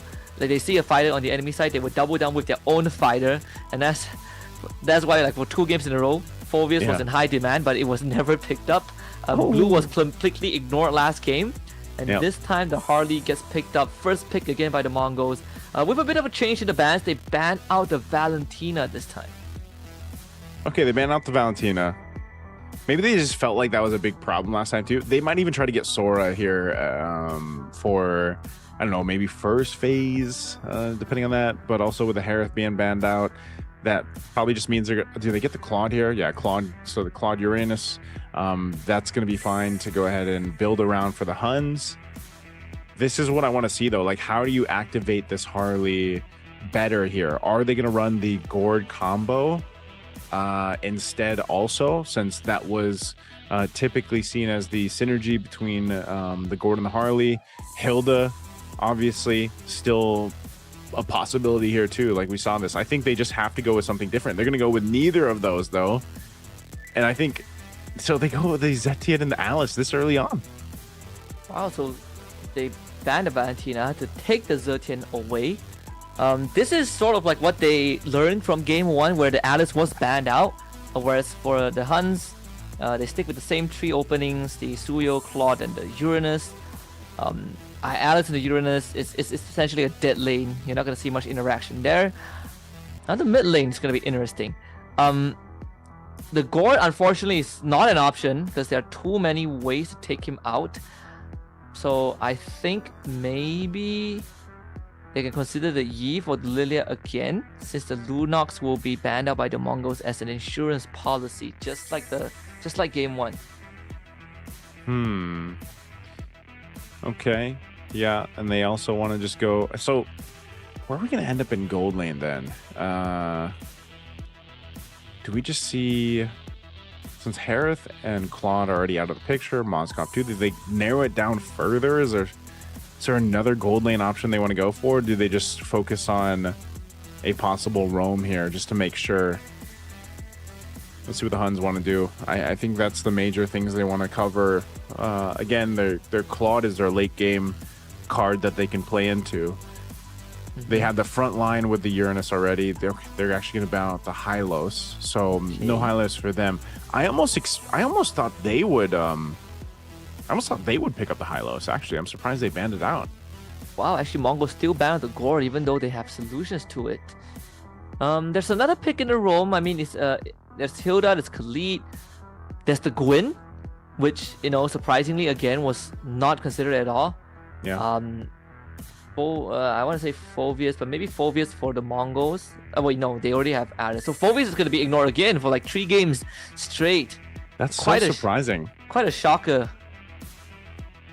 Yeah, the Phoveus just is, at least over here too in the Philippines, like you see the Phoveus quite a bit. It's such a strong pick anyway over here, but that doesn't seem to be the move, especially with the Uranus and the Alice in play. So right now the Huns pick up the Hilda themselves. They'll grab the Hilda. That's what I thought would actually pop up, at least in blue 3 maybe. And they could have waited on the Alice, but there's definitely a game plan that the Mongols want to roll with this. So they traded out. Hilda goes over to the Huns. Now their last 2 picks. This will give us the gold and their roam. Really curious what they're going to put in the gold lane. Granger and a Cho. We saw the Cho yesterday. Just once, I believe it was. Worked out decently. The Granger, though, on the other hand, hasn't been doing too well, at least over here in the Philippines. How's it been doing over in Malaysia? Mixed results as well. I think Granger should be like just above 50% win rate, and it's a very player-specific hero. I think most players right now just much prefer your usual Claude Harith. But I think if you need like a natural Sky Piercer carrier, then Granger is your man, right? Like you need someone to kill big tanks, then the Granger is always going to be good with the condition that you get your Sky Piercer stacks in. The Yeef is going to be the last pick for the HUNS Esports, which was one of the picks that I was thinking of. Gives them good team fight control. Yeef and Claude on the same team. Oh, this is again, it's another draft that I feel like I much rather side with the Huns, but Mongols draft isn't too far off. Oh man, I want to say that too, but it's like after now watching the Huns play 8 games now between yesterday and today. I feel like sometimes they're their own worst enemies, man, when it comes to the team fighting decision that they're making. And so if they can go into this with a bit of a reset, a little more calculated decision making when it comes to the team fights against a team like the Mongols, then yes, they'll win this series. They'll definitely get this one. I think their draft is good. Looking at it across the board, it wants to fight for objectives, but I think Husky, even for us, even for you being over in Malaysia, you would look at this and say, I don't think they care too much about the objectives, man. Like sometimes the main goal for the Mongolian teams is just, I want to go ahead and fight. I want to win these team fights and get the upper hand. So we'll see if this ends up happening or changing the course of things here as we jump into the Land of Dawn once more in this last game of this best of 3, our first match of the playoffs here for MCT East Asia. And it will be broken walls this time, so more ways to navigate around the map. But I do agree. I think there's certain teams or like certain drafts, you see it, you know that objective is not the main point. Like it is a bonus. And what those teams sometimes would like to do is, we don't want the objective, but we will hover around and try to pick you off. Or like, how much are you willing to pay the price for a turtle, for example? And if we somehow win the skirmish and then we take the objective from you, then your game is ruined. And I think that's what the Mongols are looking for this time. Yeah, it's also with having an Eve to play around, could give you that control of objectives if that's really what you want to fight for. Even for this, I think gold laners, you're gonna have to see if this pans out the same way. Like early game, at least in the lane itself, Yuki seems to get the upper hand, but K just had whoa. Check out the bullets in. Wow, that is some good stuff from K. I'm sorry, Yuki. as soon as I was saying it, he gets killed 1v1 solo kill. Because I was gonna say for K, you know, he seems to be the type to just really shine later on, mid to late game. He's there for the team fights. And even Granger, the hero itself, takes some time. Usually you see the Skypiercer be the priority over for the Grangers. Well, now that he's got an early kill, this gives him a bit of an upper hand in the lane matchup. And you should see him being able to play well into this lane now. And Turtle's coming up here in 10 seconds. Both teams still trying to get some of these level 4s unlocked, but I think the broken walls too changes the course of objective takes as well, just because there's that extra opening that teams can juggle around if they really want to play to that strength. You'll see Bunkai pull this turtle. A deadly magic's already used. Whoa, Ox, quite low. I think they just have to forfeit this one over. Yeah, there's no way to get back in. Kenny does have the RWM. Bankai's gonna sandbag again. They will still commit, but they lose the objective. Still meta though, getting gone on, and he will be picked off by Mumu. At the end of the day, they trade jungler for jungler. Unfortunately, Bankai is gonna keep on sticking onto Mumu. Here comes OU trying to chop the target in half. Mumu disengages with the Crimson Gleam. In the bottom lane, a solo kill as Yuki finds revenge onto K, and the purple buff stolen away by OU. See, that's what I was saying earlier, man. Yuki's good in the 1v1. That's why I was so surprised that he ended up dying to first blood over to K, but he evens it out, and then he's actually going to get some extra gold off of this turret too. So this will give Yuki a bit of an advantage now. For K, he's going to have to find the adjustments. Makey in trouble. Ox doesn't have the kick just yet, so unfortunately not able to find any isolations. Now he's got it. Heavy presence from the HUNS in this corner, but yeah, Makey has to force that recall, and unfortunately for ZX Aura, they just found him. And going back with the space escape, not the right idea, but it's the only option he got, and it should be a kill for Stillman. Here comes the arrow, connects, damage not enough. Bunkai trying to chase him down. Mumu will slow down the assailants. Forward from Stillman, couldn't get in range. ZX Aura is out. Oh, he was holding on to that one, man. You know, a Queller shot, good peel though. Mid lane though, action happening. Kenny will fall. This is what I'm talking about. You know, we saw this yesterday just with how much, you know, across the map you think something's happened in one lane. Well, it's happening across the map in another. Skypiercer is almost done there by K, so he did want to go ahead and grab the Fury Hammer at least there for a little bit of extra damage and try to bully Yuki, but seems like that's not going to happen. So they pretty much evened out the gold in the gold lane for now. We'll see if he's able to get stacks. That's always the main thing once you get the Skypiercer. You know, are you actually able to go ahead and get stacks or not? And he just picks it up. Next turtle's coming up, and it seems like this time the Mongols, after they secure that purple buff over here for ZX Aura, they'll definitely want to try to contest this one. Yeah, Mongols have a big team fight comp as well. If they can land the Throne of Ruin into the Field of Phoenix, or kick followed up with Desertian, it's almost a guaranteed connection there. And big burst as well. We'll find a kick this time onto Bankai, and Bankai still holding on. The Deadly Magic not enough to take him out. The flicker from Mumu to try to keep Bankai in place, but he's healing up with the passive and the Blazing Duet to the back line. Purify used to prevent the knockup there, and it's enough for Yuki to pick up Makey on the way out. The HUNS though, not done just yet. Same as the Mongols, they want to find a way back in, but they end up sacrificing Ox instead, and now the HUNS will turn on to the rest of the Mongols. You know what Yuki is about. He's all about business and kills. Turtle for them, and they find the Void Blast onto Mumu. Kenny bleeding out, but Kenny finds the kill before he falls. So there's 4 bodies for the Huns.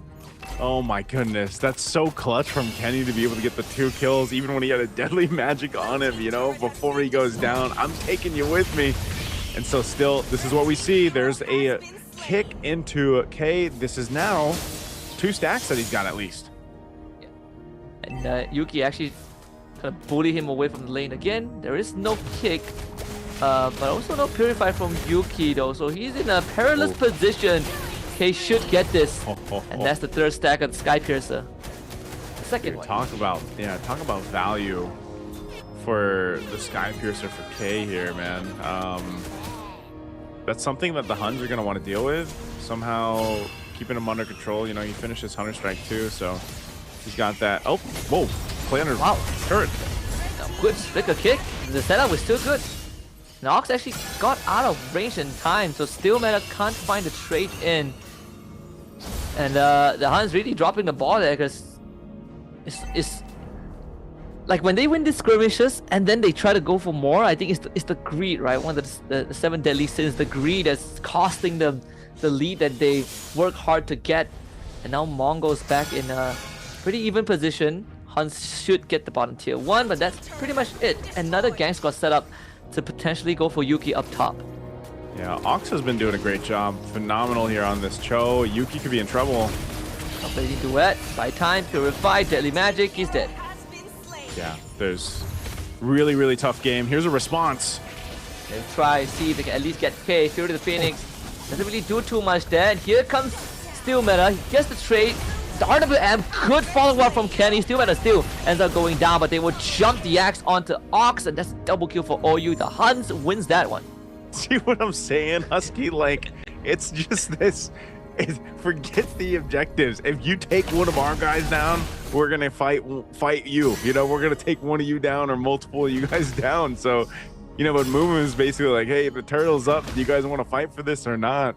And you know, OU spots him out, but it's the same thing time and time again. Just go for the team fight, try to get the upper hand, see what you can do. This is all just also allowing Yuki to continue to farm up in the Claude here. It was a good thing for the Huns to stop some of the stacks from K, but again, it looks like a potential team fight to break out. And unfortunately, Meiki doesn't have the pass at the Phoenix Cloak, so he's going to be ran down. 2-man Jit Kundo, and OU just comes back in, swinging with the Amazonian Axe. Flicker forward from Mumu. Fury the Phoenix connects on the 2. One of it is Yuki, but Yuki is out. Still Meta with the turtle secure, and the Huns gets to retreat. I'm so surprised no one died there. I really thought at least someone would. ZXR got really low. The Fury of the Phoenix was really good. Oh, hold on. Ox jumping in on Bunkai, but still Meta's potentially. I thought he would actually just throw himself for that. ZXR is really teetering on the line here. Not much HP at all, but take a look at the gold buildup. You can see both gold laners neck and neck, exactly where they need to be. And that's the main thing. But on the other side, ZXO are falling behind in terms of the jungle, and that's why he's really just trying to, you know, take what he can, get the gold that he can, because deadly magic is still great. Even at this point, yes, he's only got a genius wand, but it's enough to go ahead and shred down some of the magic resistance and then hope that you get that damage from Meiki or even Mumu to work with this on the Alice to set things up. But Trinity almost finished for Yuki.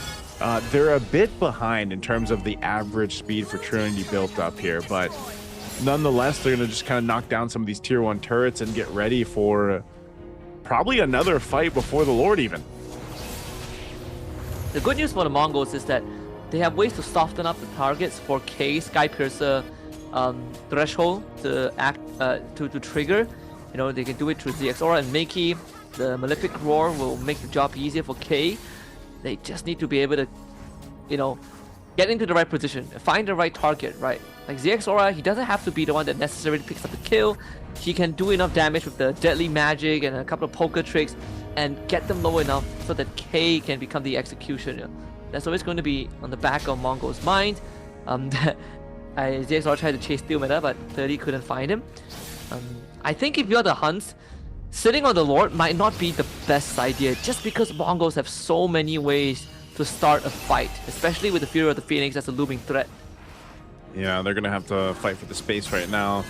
Zigzor trying to get his purple buff, trying to put pressure here. He doesn't use the retribution, so that's good. But they might have just been distracted long enough to not even get in zone of this Lord. So it goes over to the Huns. They secure that really good zoning coming out from Bunkai. This is what we saw from him, even in game 1. So now they'll see, playing into this base push, this is one thing that the Mongols can punish, is we've seen them get a little overzealous, you know, a little too hectic when it comes to approaching a base, and they got punished before. So if the Mongols are looking for something, it's going to be in one of those moments, as the Lord is going to be making its way towards that top side where that Holy Defense Shield is. They still need to take down the rest of these tier 2s here as they approach, but the Huns is online, man. Trinity locked in for Yuki. Kenny's been really good at dropping down the RWM where he needs to. And I think it's going to come up to Ox. Is he actually going to try to find a target to kick?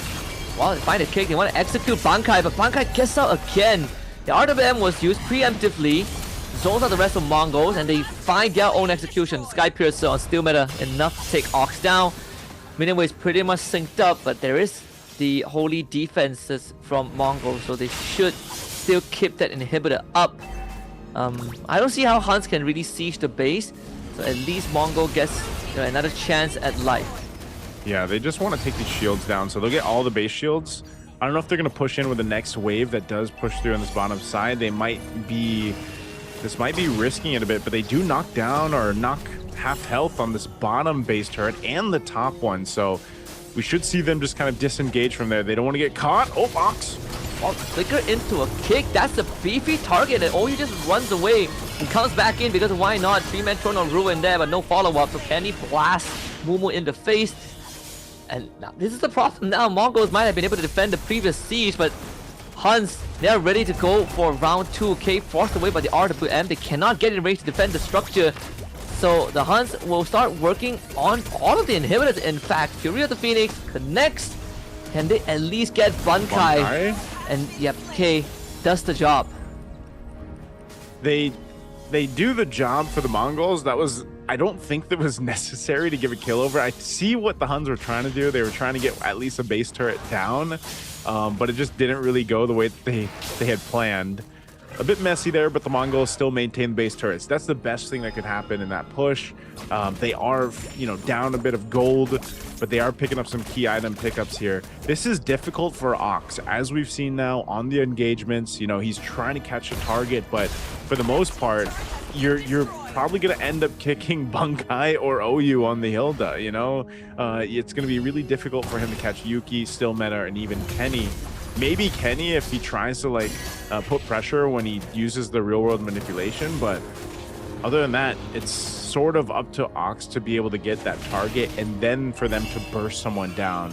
The Sea Halberd that was picked up by K might help in a way, but again, you see how tanky a Uranus is or a OU now with Immortality, so you kind of hope for the best, but if you can just get a target down for the Mongols, that gives them a little bit of an advantage. This Lord is up here almost to the 14-minute mark. The Huns have space control. Look at OU, look at Bunkai holding these corners. They're gonna force it. Yeah, and now Ox finds the kick. RWM is a response. That zone control is fabulous. OU just come back with the Immortality and the full dive from the Huns. They just do not care. Brute forcing through the front ranks of Mongols. K does get a kill onto OU, but they end up losing Makey and ZX Aura, so it's still a win for the Huns. Yeah, and they're also just working on the Lord this whole time too, while Bunkai holding them up front. That was unfortunate, you know. K missed a couple Rhapsody shots, missed a couple shots that he was looking for because he was retreating, and then they even had to flicker earlier on. So maybe, you know, if those shots lined up, it would have been able to help proc the Sky Piercer, but nonetheless, they are going to be able to go ahead and defend this next push once everybody is up. Their clear speed is decent, but the problem is these turrets all took quite a bit of damage, man. Some of them are barely holding on. So with this push, the Huns potentially takes out all base turrets. I don't think it's going to be a game-winning push unless it goes severely wrong. Yeah. And the Mongols don't hold on here. Lord will approach from the bottom side of the map while they try to maintain this multi-lane push from the Huns. They're doing their best here. Mumu too, throwing himself forward. These waves will be pushing in now. They want to take these base turrets down. Yuki almost got the mid one, but the bottom one, 100% is going to go down.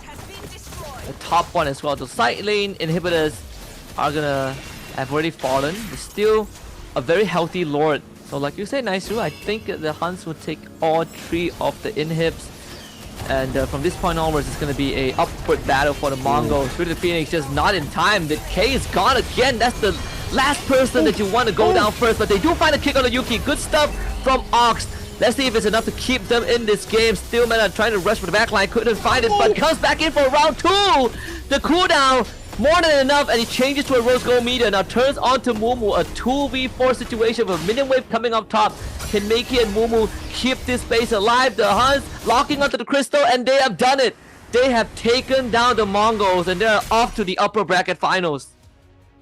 What a great game there, and a last push for the HUNS to make it happen. Really good usage of the Suyo there from Still Meta, man. Gotta go give him an applause there.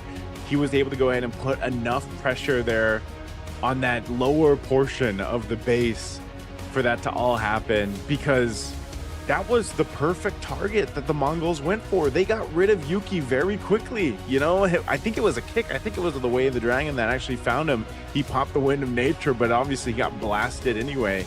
And so they took out the perfect target, but unfortunately with Still Meta doing his thing in that team fight, getting the space that they needed and finding their own right targets, that was exactly the result that leads to a 2-1 for them, sending, yes, the Mongols down to the lower bracket. I think, again, for a lot of people who maybe didn't even see the games yesterday from the HUNS Esports, would have put the Mongols being the victor in this series, but that doesn't happen.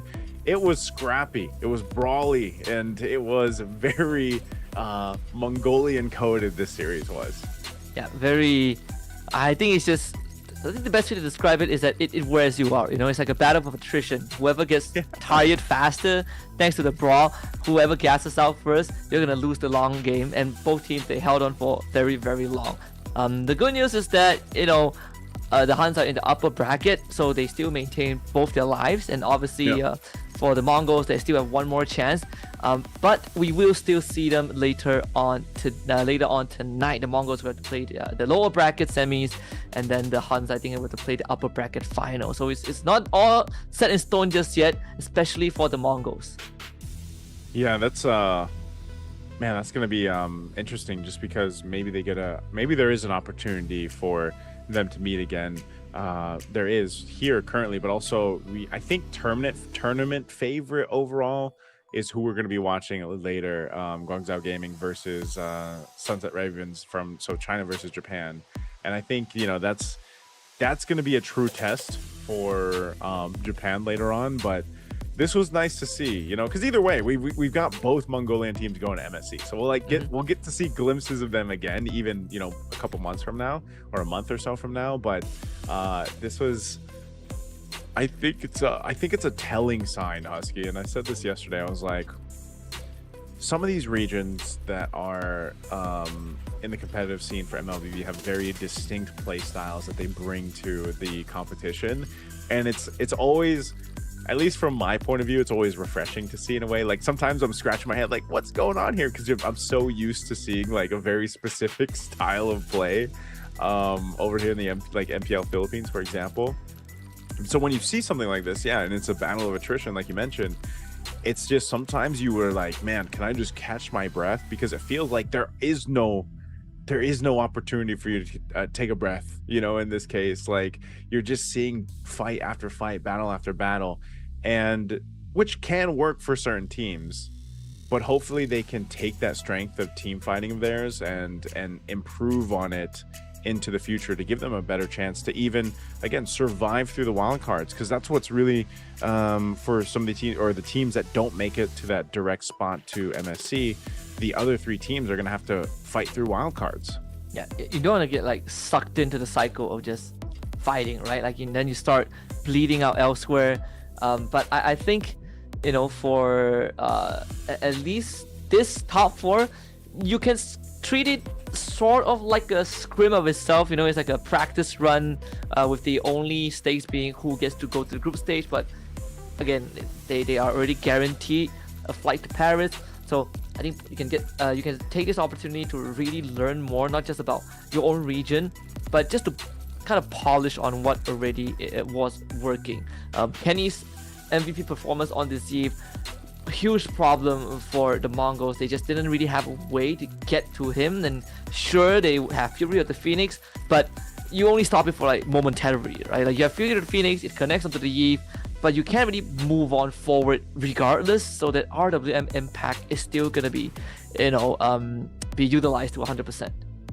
Yeah, I think the real world manipulation is always one of those ultimates that it's either, even if it's not set up in its best way, like it's still useful because the box that it sets up, that's why we usually call it over here, like we call it the death box, because most teams that draft the Eve, they want to go ahead and fight into that. They want to go ahead and utilize even the ability, like think how many times when I think it was the Deadly Magic was used, and like you see him still get 2 kills, right? Like 1 or 2 kills before he dies. And so the scaling for him was just really good. But the Eve in general, it's not something I expected right away through the draft to pop up, but it ended up happening. And it's just one of those heroes that works really well in a variety of compositions right now. And I'm always a proponent for the mid lane meta shifting even more. That's why I was so happy when Gord started getting picked up, because I felt like we were just in this realm of so much of basically like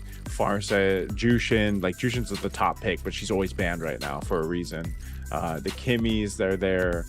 Valentina's obviously, and I think we need more heroes to pop up in there. And that's why, I know it's a little controversial right now, but that's why I've really enjoyed watching MSC Championship Tour Americas, man, because they're rolling with the global ban. Yep. I personally am okay with that format. I think it opens up the hero pool. I know like some of our colleagues, they have different views of what it actually means, but for me, I just want to see variety, right? Variety either by nature of the meta or just by the rules itself. I think even like MDLs have rolled with that, if I remember correctly, and sometimes it's very enjoyable to watch. But now I think that with Gord around, I'm happy with it. Yeah, maybe one day we get to see it. We're going to be jumping over on stage. So I think we've got a translation going on too. Let's go ahead and listen on this. This is with Yuki. 那再次恭喜你们拿下胜利。昨天的抽签仪式，我相信你们应该也已经看到了。当时你们抽到的是同样来自蒙古的兄弟战队 The Mongols， 当时是一个什么样的心情呢 ？Yesterday you knew that the section of the draw and your opponent will be MGLZ. How did you feel at the time? We feel relieved because it was better to face it now than later. 其实我们早有预料，所以我们当时想的最多的就是说准备好一切。准备好一切，相信自己就可以了。觉得对手今天的风格和打法，相比于在本赛区和你们交手的时候，有没有什么样的一个风格的转变呢 Do you think is there something different when you just play with MGLZ? In terms of the play, or just playing? We have both same play style. 我们队伍和另外一个队伍的打法一直都比较相似，没有什么特别的变化。但是今天依旧是东风压过西风，那同时也再次恭喜我们的 The HUNS 拿下了比赛胜利。那第3个问题想问一下我们的 Yuki 选手，当时在蒙古赛区争夺1、2号种子的时候，我们这个 The HUNS Sports 也是惜败给了对方，今天也算是完成了一个小小的复仇，有没有什么话想对屏幕前的全部支持你的粉丝朋友们说的呢？ We knew that you have just rewon MGLZ in this tournament, so do you have something to say before the screen to the fans who support you? Thank you guys for supporting us. 谢谢粉丝们一直支持我。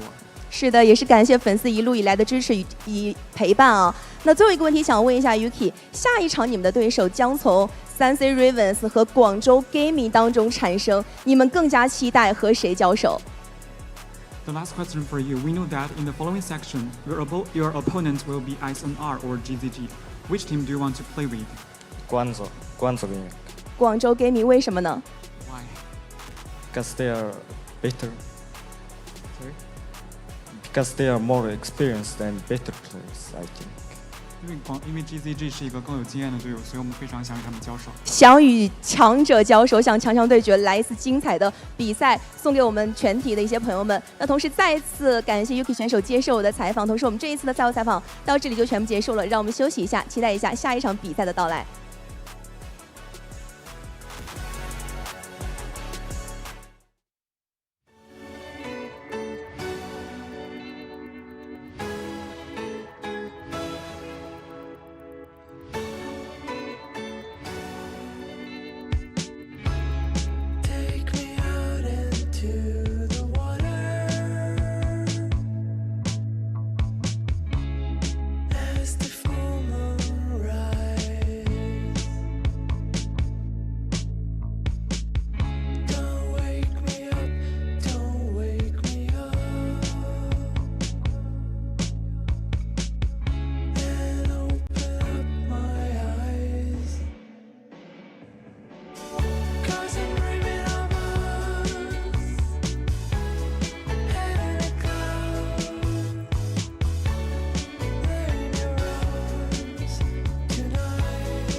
Ladies and gentlemen, welcome back to the Mobile Legends Bang Bang Championship Tour East Asia. Bit of a swap here. Arashi coming in replacing Husky just for a little bit. Still with Naisu. Fill me in how you feel right now, Naisu, because that match earlier was something else, man. You know, it's day 2. The past couple days have been something, and it's been nice. That's what I've been saying, even when I was on here yesterday for the play-ons, Arashi with Staffa. I was saying, you know, it's always refreshing. It's always nice to watch these up-and-coming teams, up-and-coming regions to actually compete here in in an international tournament. And this is great that it's happening out there in Shanghai, of course.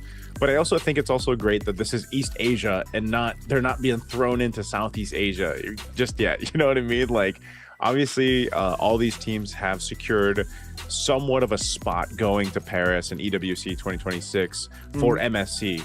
All the teams, if they're not getting the one spot to the direct invite to MSC's group stage, the other 3 are going to be going to the wild card. So that is in itself already an achievement. I think what's been interesting to see is the play styles, right? Especially for the last matchup where the HUNS esports went against the Mongols, those 2 Mongolian teams who duked it out in a very brawly, hectic play style, which you expect from Mongolia. And it's actually the HUNS esports that came out the victor, sending the Mongols down to the lower bracket, again, because it's double elimination that we're going through for the playoffs. And we'll get to see, you know, who ends up fighting against the Mongols later. But I did say yesterday, Rashi, I was really looking forward to the South Korean team, Feiyun Esports. We saw them play. I'm also always looking forward to seeing Japan, man. And so today in this matchup, we get to see Japan. I know you're a huge fan of Japanese what gave it away, culture. Bro? What gave it away? Your bedroom behind you? I don't know. Is it potentially the name? I mean, I'm very excited, man. Arashi. I've seen other regions as well. And so far, I'm very impressed with what the other regions that are not really spoken of as much as the Southeast Asian region has to offer. Like so far, creative play styles, creative drafts as well. I think, man, there's a lot to look forward to, but especially now that it's I don't know, man. Have you seen any of the upcoming teams play before? Because I don't know if they have a similar play style, or are we going to see a bit of a contrast, you know? So all I know of, for example, of Sunset Ravens from Japan, their qualifiers, they dominated them. And usually you got to kind of look at it in this sense where, you know, for the Japanese teams, and since I know they competed years ago in MLBB, right? But they kind of just got, let's say, just like reintroduced into the competitive scene. What was it, like last year, I think, or maybe 2 years ago at this point? So they're still relatively, what I would say is new, especially for the players that are competing. Obviously, you can see it in some of the play style. Now, that's the thing. If you're trying to tune into the Japanese qualifiers or the games over there, I believe, you know, they only have a Japanese stream. We've tuned in it. I know over here, especially the Filipino casters, we love watching in.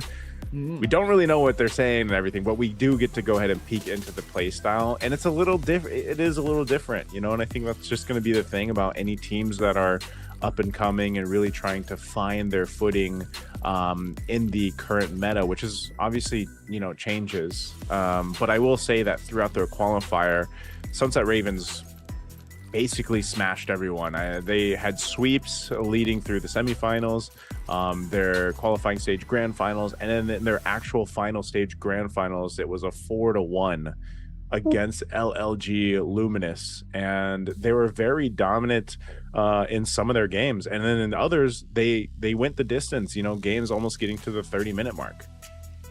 I think speaking of Sunset Ravens, I believe we saw a familiar name from there that we saw before, like Muiminet, I think, if I'm not mistaken right here. So a bit of a familiar name, so we can expect to know just a little bit. But looking at team lineup here for Guangzhou Gaming here, CY, Mei, Xying, Recall, and Modi. Some familiar names from Guangzhou Gaming as well. They had quite a strong showing last time I've seen them. They had a good aggression, a good discipline as well. It just seems like they were just less mature last time around, but this time, maybe they're going to bring something different.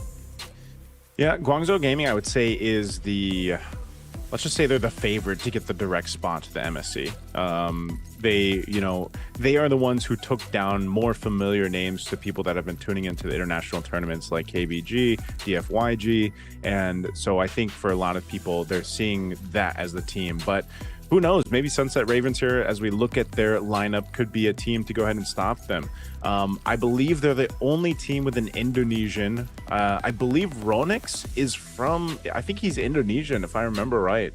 And you're an Indonesian, man. Do you recognize him from maybe one of your developmental leagues? Or, I'm curious because there's not that much information, right? So it's like, how did Ronix end up here on the Japanese team with Sunset Ravens? Or is he Indonesian nationality living in Japan, I mean, there's a lot of those, by the way, but this is my first time hearing about that, actually. So interesting. That's definitely going to give them a bit of a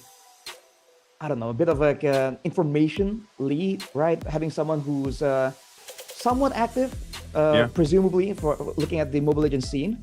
Looking at the brackets right here, though, this is match number 2 between Guangzhou Gaming and Sunset Ravens.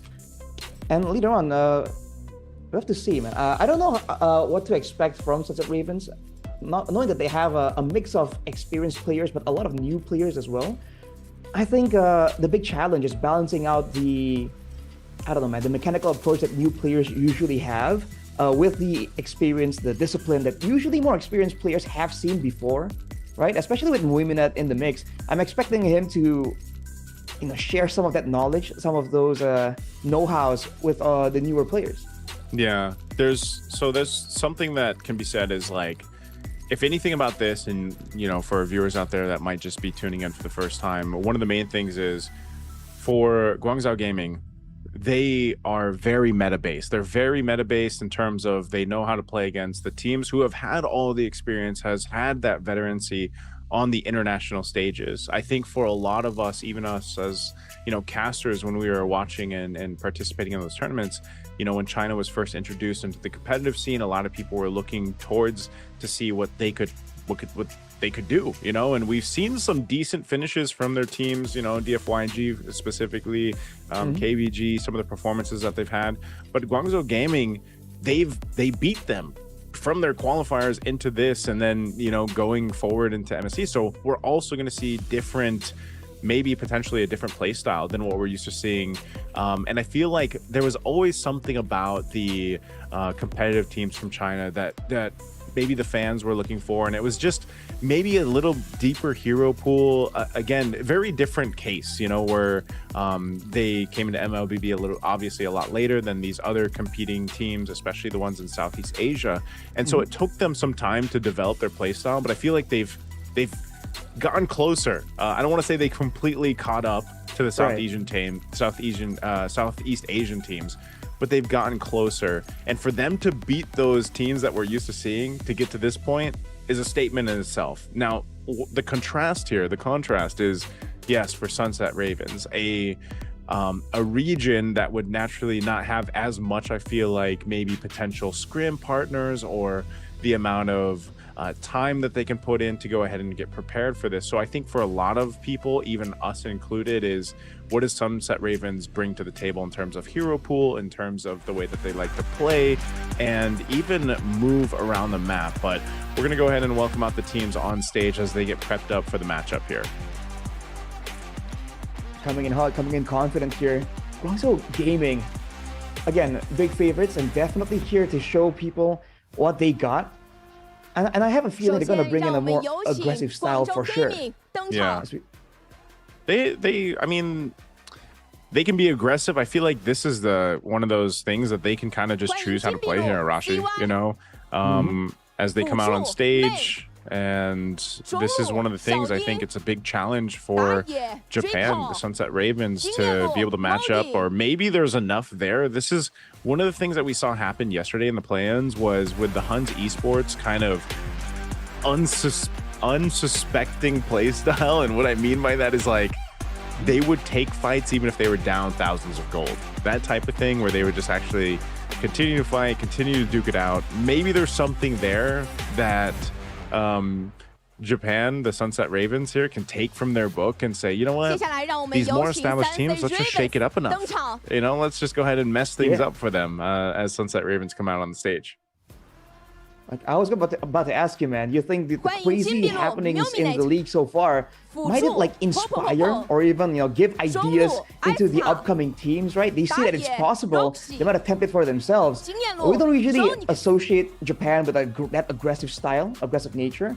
But hey, if 有请 it 双 makes 方 sense, 教 if they 练 see 登 the 场。 logic behind it, I don't see why they can take a page out of the HUNS Esports or the Mongols team fighting book and just go crazy, right? The meta right now really allows for such craziness Both teams to really pay off. leave BCH So 12 nations. for both The teams, match man, I think is it comes about down to to how begin. well they 两支 prepared that 战 kind 队 of 现已经 strategy 和完毕，请双 and 方选 how well 手 they 前 can 往 get the 对 right 战期 tools 入 for 座 the。job. 比赛 Because 马 again, 上 when you 开 want to play 始。 aggressive, when you want to have big moments right there, you need the right tools. You need engages, you need disengages, mobility, right? And in the other leagues in particular, as far as I've seen, the aggressive style of the current meta is only really that dangerous when you can supplement it with the again, the right tools for the job, Yeah. Spammable crowd control, a lot of dashes, a lot of slows. And I think that's where, in the drafting phase, we might see those tools contested. So the tools that they have obviously come into play for this, but I think also if you're really looking, because I think the biggest question mark is on Sunset Ravens for not only for me and you, Arashi, but just for a lot of people. And if you really had to like look into it, other than like, yes, where is Ronix from? He's the Indonesian on this lineup from Japan, but maybe the most that people will know is Muminit. I'm probably mispronouncing that, but Muminit was actually from Zeta Division, man. So Yeah. for a lot of people, that would be the player that maybe comes off the top of their head when they're thinking about where some of these Japanese players are from. But yeah, it's unfortunate because I remember when we got to see Zeta Division, even in the M7 World Championship, they didn't really have the finish that they wanted, right? They didn't get, I think they finished between 21st to 22nd or somewhere around there. I know they got, they were trying to get through was it the wild card? I think it was in M7. And so at least maybe there's some of that experience that he can bring to this lineup in this match here. I mean, this really look quite confident. Again, the wild factor right here is the I dare say the random Indonesian, right? I like the confidence though, man. Like they got like their signature poses all like locked in, I was gonna the say, anime intros. It's only Whoa! the Japanese players that do this, by the way. Dude, I love it, man. that's so cool. All right. You don't see why do our other, come on, Rona. Oh, he's got it too, man. Wait, that's so generic though, bro. Come on. Hey, at least he's joining in, right? You see the smile on Right. their faces. It's nice to see. I wish more of our MLB players would do this. I wish they all had poses. Yeah, because the esports pose meme is alive and well nice. So people just they do what the photographer asked. There are 3 signature poses you see in every single esports tournament. We want variety, and even in game, right? That might be what Sunset Ravens can bring to the table. I think it's still gonna revolve around the mid lane. Unfortunately, the mid lane right now in the current meta is so important. So if there's gonna be any curveballs, it should start from there. Start with the mid lane? Is that what you're saying? Yeah, the mid lane duo. You've seen how teams have been Yeah. duking it out level 2 in the mid lane, bro. It's brutal. Yeah, the mid lane is it's better than it was, but it's still a whole lot of like the Jushin bands, right? I'm very vocal about this. Like, I'm glad to see Gord back in the meta. Obviously, about to ask even you, more yeah. so. Yeah, even more so than he was. Like, he's way more meta now than he was in like M5 time and what was that season? Maybe like MPL Philippines season 14 or so. But this is just I would say in general the mid lane needs a bit more of a shakeup.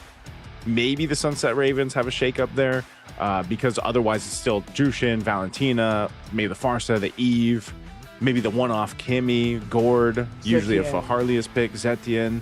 And that's why I appreciated yesterday alone in the plans, we actually got to see a Valir pop up, and then what was the Lilia, which we saw in the previous series too. I mean, in the other league, other region I've been seeing the Valir. There was a team that was able to demand a respect ban onto that Valir, by the way. So hey, sometimes it depends on the team, dude. If Sunset Ravens have a pick here that they're just so good at, that they can force Guangzhou Gaming to go and expend a ban on it, that's gonna be a very interesting development, man. It's an encouraging sign for the team as well. Yeah, I wish I had more information about the coach as well behind them right now for Sunset Ravens, and that's always something, you know.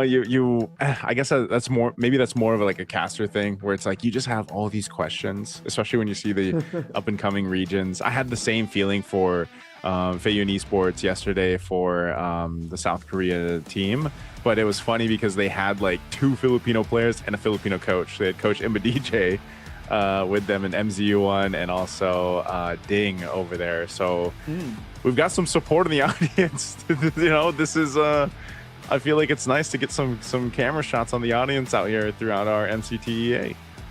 I mean, it came out here and they're ready for a show, so I think it's great to acknowledge that, you know, there's people there that went through all that trouble to actually witness this thing live. You know, I wish we could be there live too, but online is the best we can get for now.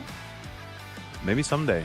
You know, this is hopefully. It's, by the way, it's great that they have this too, Arashi, because this is I believe it's a collaboration with ACL, I think it is, the Hero Esports.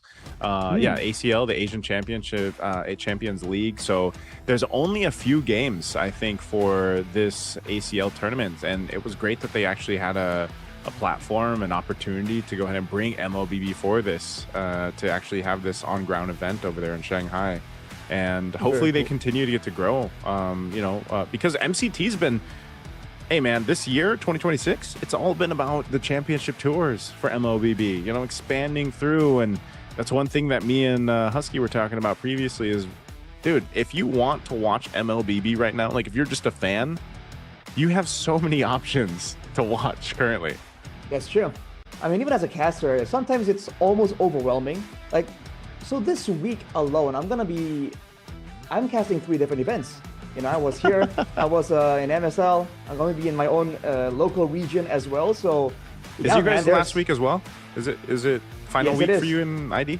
Yes, it is. And there's a very good chance we might get a tiebreaker too. So exciting stuff, man. There's so much happening right now in the world of MLBB. And honestly, as a talent, sometimes you want to, but you can't really keep up, dude. There's just way too many teams, way too many play styles. The best you can do is, like, when you're here seeing new teams like this, you gotta pay attention and try and garner what you can get. I think that's why it's so exciting and fun to like watch other play styles, you know, just because if you're someone who's like real, and I know there's these viewers out there, I know there's those fans out there that just actually do watch everything. I'm talking to you right now, guy who has like two leagues open on his 2 monitors, and if you have only 1 monitor, you have it split up on like 4 monitors. You know, you have the cross thing going on. But it's true. You're at this point. I mean, I woke up this morning. Actually, no, I finished the cast of the play-ins yesterday. I was eating dinner. I turned on. I think it was. What did I tune into? Oh yeah, the MPL MENA Grand Final. Right. And again, big shout outs to Sheffin and Womi. They were the one casting the English stream there. They went 7 games. They finished at like 5 a.m. By the time I woke up, I'm a morning guy, as you know, Arashi. I woke up at like 6:30 a.m. I tuned into MCT Americas going on. They had their grand final for one of their groups, so they still have another group going. You know, so it's like, and then you have MSL Thailand, you have ID going on right now, MPL MY is going on right now. This right now for MCT to see who's gonna conclude to the wild card. So it's been phenomenal, man. And that's what you have to do, man. It's fun that you mentioned the multiple like windows, multiple screens, because today, right, I want to keep up with this league, but also with the Thai league, because I was casting it yesterday, and my own local league. So I actually had 3 windows open. So you're the guy I'm shouting out. And at some point, I'm like, wait, which game had that hero again? Like, oh man, starts getting jumbled up. But hopefully, they can bring in the teams right here, Guangzhou Gaming and Sunset Ravens, can bring in the same kind of excitement, the same kind of, I don't know, man, randomness almost, to keep things fresh and exciting. He's got Sunset Ravens. They have the thumb sleeves. Do you guys see that a lot in MPLID? Like, I think we have one in MPLPH. We might have one team that uses thumb sleeves. Everyone else is just baby powdered up, man. Like, just they got powder all over them. I think powder is the way to go in Indo as well. Like, I don't know. I don't think is that bad of a deal having the thumb sleeves. I think it. Have you ever tried it? I've tried playing with thumb sleeves before, but for me, it just feels. I don't know. The smoothness on the phone feels okay, but then it feels weird. It feels restrictive almost. And I feel like my hands are particularly sweaty, so I don't know if I can vibe with that. Yeah, but brother, if you're in the competition environment like these players right here, it might be different. Your hands might be a little sweaty. I think the thumb sleeves actually help though. I don't know, man. I don't like having the powder all over the place. So I'm actually someone who's like, if I was in the competitive environment, I think I'd use thumb sleeves as well, or at least like one, maybe just one thumb sleeves. I remember when because I think when I was climbing the leaderboard for the gourd, I was thumb sleeved up, dude. Oh, were you? Yeah. Before it was cool. Nice. I think that's how I got #1. It was probably the thumb sleeve. All right. Surprised you wouldn't like dual wield it though. I thought you want some balance up in there. It feels like one thumb sleeve alone would be just a little bit weird. Yeah, that's what I'm saying. It's either thumb sleeves or it's the baby powder. It's something you gotta work with. But I think in just a second we're gonna be jumping into the draft here, guys. You people are probably like, what's the debate about? Baby powder and thumb sleeves? There's some people like, just play, bro. Just go calluses, hit the gym or something, and then have hands that can't really like grip onto your phone screen. Brother, if you have calluses from playing MLBB, I think you're playing wrong. Like there's something wrong, and your poor phone. But I think they're gonna figure. It looks like it's a couple things that they're trying to figure out technical wise over here on Sunset Ravens side. But in the meantime, while we're waiting to jump to the draft here, let me ask you this hot debate question, Arashi. Ooh. How do you feel about global ban? Global ban? Yeah. I think it's interesting. Like it's a nice way to really get people experimenting by all means. But I feel like in a pure competitive setting, if you're trying to find out who's the best, I feel like if you want to make it interesting and have more options, more things popping out, I would say I would prefer if you increase the number of bans instead of just increasing, having it banned by default. You know what I mean? Because then there's the chess match. There's the mind bans. If you really had to, if you really feel like, hey, this mid lane is it's just the Yves, the Zetians, the Tsushins, right? It's the same old. We want something different. I feel like rather than having global ban, I would rather have just more bans. Might be a weird take. Yeah, I haven't. I don't know. I think most people have told me that they're either for it or against it. More bans might help, but I don't know. Yeah, I would just want to see more. I just want to see more variety across the board. Well, yeah. So either way. I agree having variety will be cool, right? Which is why, but I don't like it. I don't like having it like there by default, which is why the extra bans might push it in that direction. Yeah. That's a big if, though, right? We have no idea how the players are going to react to it. But ladies and gentlemen, here we are in the drafting phase for match 2, game number 1. Already a Yves and a Suyo from Guangzhou Gaming. Okay, that's kind of expected though. This is similar bans to what we've seen previously, so they're I don't know, they're probably going priority Harley. Most teams have been doing that. It's either that or Claude for the most part. The Harith as well, if they tend to want to go ahead and play with it. But it's so interesting because Claude just has the higher win rate. I mean, overall across the leagues, I think let's say average percentage wise for the Claude is like 60, maybe 65%. Whereas Harith is more so along the lines of a 50, like 51 to 53. But they actually ban out the Harley, so they could be going for the Harith Claude or what else? The Jushin's already banned out. Freya too. They're gonna take out them. I was gonna say Marcel, but Marcel's banned. All right. So first pick right here. With all the jungles banned out from them, I wonder what their idea is. They go Valentina first pick. It denies Visora by all means, but already banning 2 junglers. I wonder if they're concerned with Sunset Ravens picking up a jungler of their own early and then pressuring them that way. For now, Phoveus is a pick that comes to mind as well when you talk about first picks.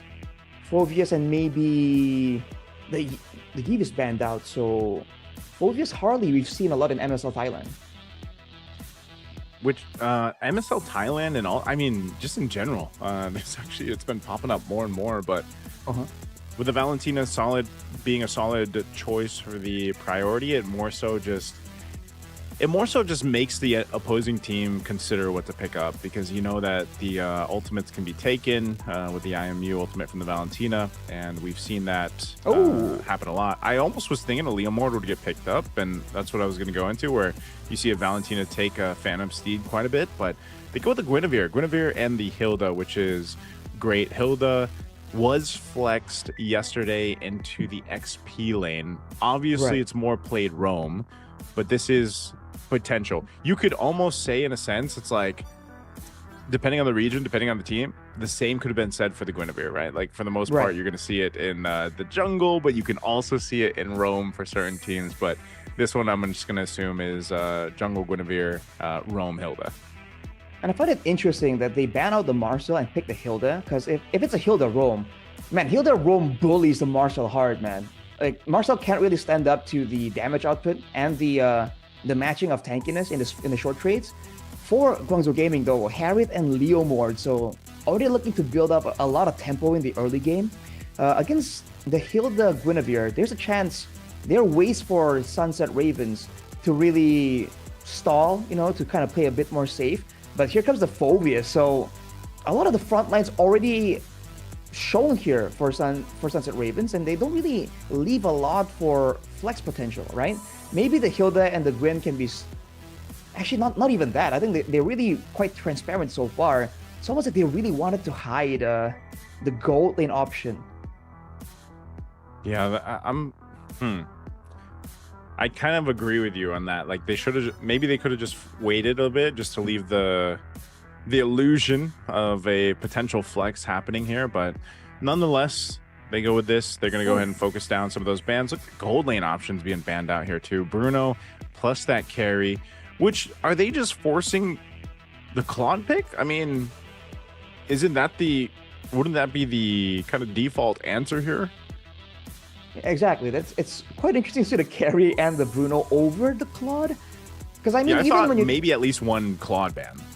Yeah, if you look at the composition, this is a composition can benefit from a Claude diving in together, with extra bit of AoE in case they need extra bits of damage. Because as of right now, Guangzhou Gaming has a lot more damage AoE output, and as predicted, the Claude does show through. Okay, yeah, I'm not surprised at all. Interesting. So it's like, pretty standard. Also with the Phoveus being picked up, so like, you've got a way to pretty much get an advantage against the Harith if you need to. Yu Zhong's going to be picked up. We saw this in the hands of Bankai just even yesterday, and then the previous series from the HUNS esports, and Bankai was amazing on the Yu Zhong. Very threat potential in the early game all the way to the mid game.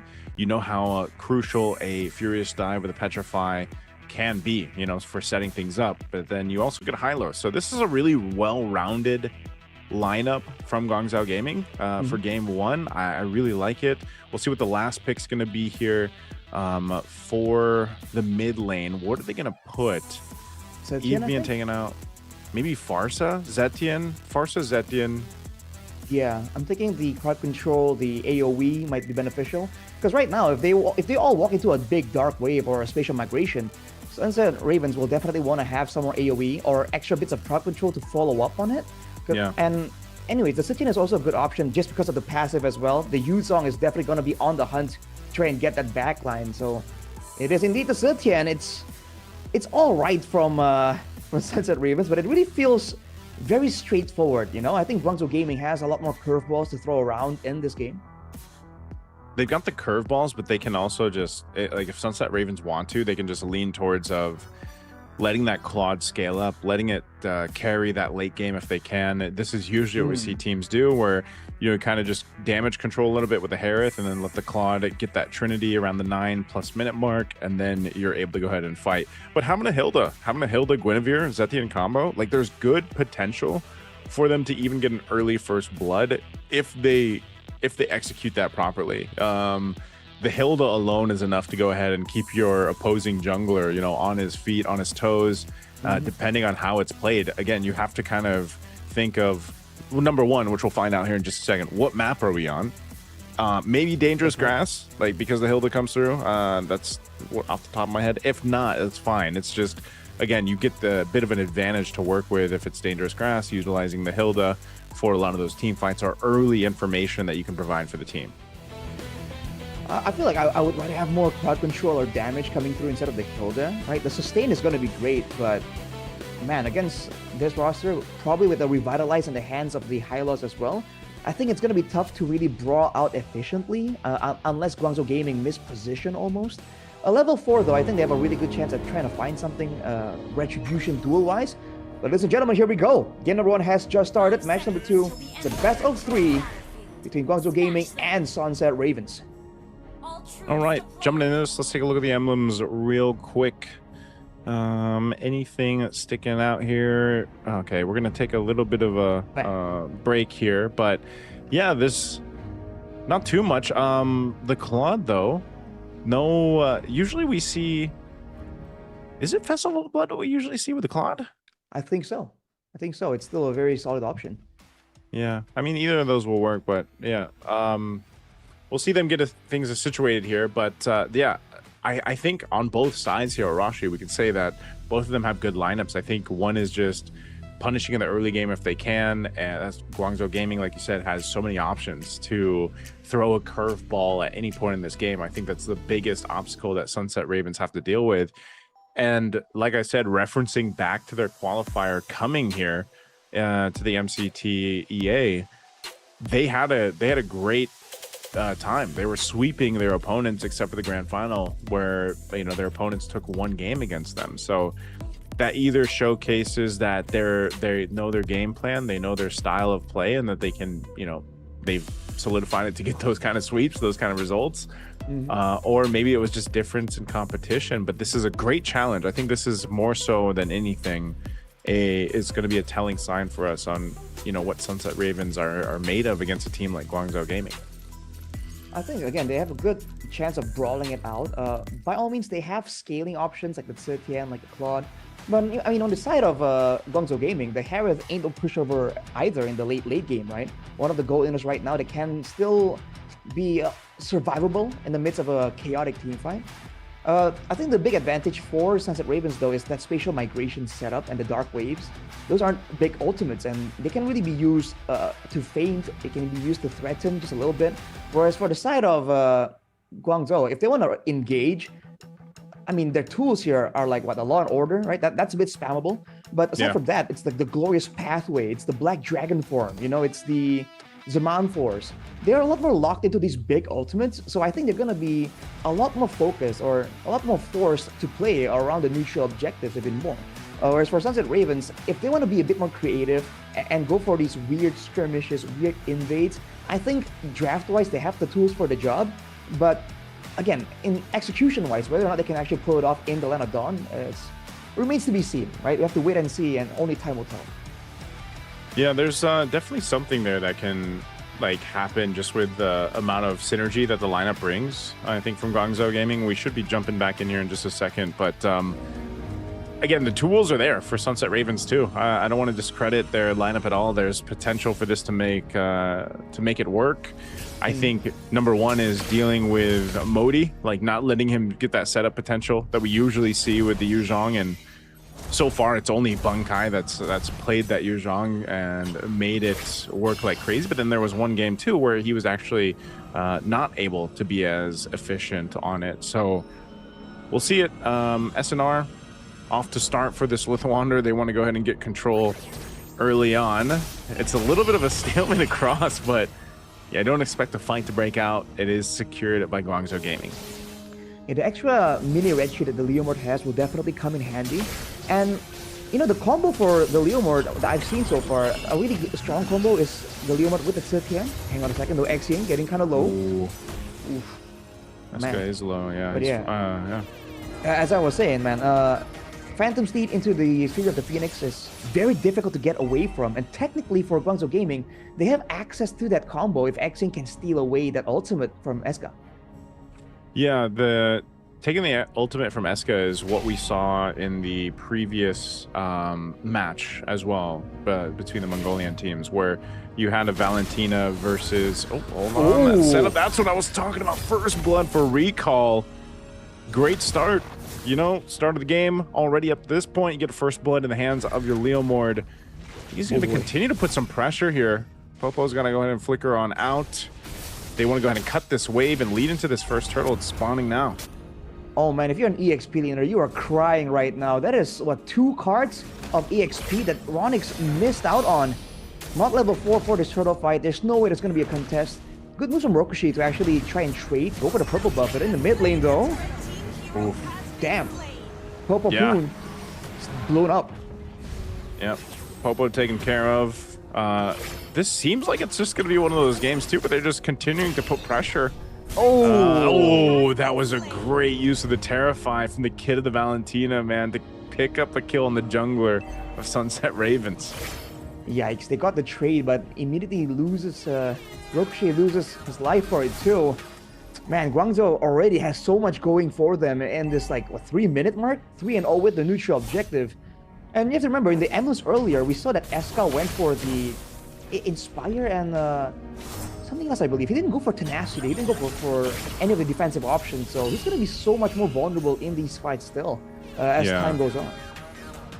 Yeah, that's not what you want to look for to a start for Guinevere jungle. But the thing I was going to mention too earlier was, hold on, there might be a potential play here on Modi.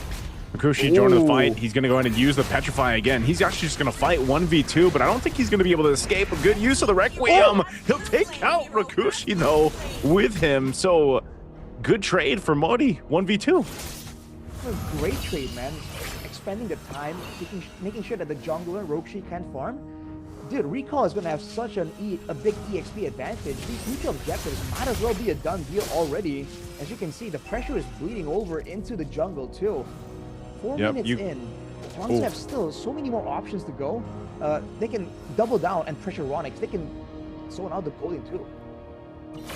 Yeah, they have to deal with this XP gap that's going to happen here in the jungle, because that does play a part into the retributions as well. So at this point, for Rokushi, he's going to want to kind of find some balance in his jungle. Does he contest for this turtle or not? They are in position for this to happen, though. He is, you can see him. He's almost 2 levels behind, because Recall should be hitting level 8 here soon. They've got the information from Ronix. Ronix actually wants to join this fight. Recall will help clear out this mid lane while Mei started up the turtle as they rotate forward. Zing's holding on the Fury of the Phoenix. They're going to jump into the fight anyways. It's used across sides, and now Ronix quite low. He's chasing down Zing, trying to get him with the Infernal Pursuit. He's going to be zoned out. Recall will pick up a kill. Turtle was forgotten for a bit, and Sunset Ravens driven off of the turtle. I mean, Ronix is just a lot more reliant on having teammates to back him up, whereas Modi can kind of do his own thing, you know? That's why the Black Dragon form is such a big tool. And so both EXP laners kind of like get isolated, but at that point, it favors Modi a lot more. Guangzhou are happy to take that, that situation, because it kind of zones out Eska from actually having any real impact. Xian with the Brave Smite can be a lot more aggressive, and they're going for more. Yeah, Sai dropping down at the Zaman Force. He's actually already going to get a turret, tier 1 falling up top. You can see how much gold he's farmed too. I mean, he's quite ahead, man. And he's going to have a great time scaling into this game, and that's going to be a problem if you're dealing with a Hereth, especially on a Claude who needs more time to build up. They're going to fight in the mid lane, spatial migration into the Requiem. They're going to try to lock down Mei, and they'll convert a kill. Meanwhile, Recall joining the fight in the mid. He's going to bring Ronix back. Zing's got to run away, but Ronix is going to get caught by himself again. A Recall on a killing spree at 3-0 on this Leomord. The Sunset Ravens have to respected the kill potential of Guangzhou Gaming, man. They have to expend so much just to take out the roamer there, and that was made without the revitalize. You know, the next big objective fight, aside from the Black Dragon form, they have to deal with the Hylos zoning them out as well. And for now, they don't really have enough damage to do so. Whereas for Guangzhou, like you can see there, like, once they get Ronix out of position, this is the problem, and the Phoveus can't move backwards. You know, the Yuzong can Furious Dive defensively, and it's still a pretty decent tool. But for the Phoveus, forward is the only way. And right now, SNR, they can't really back their teammate up.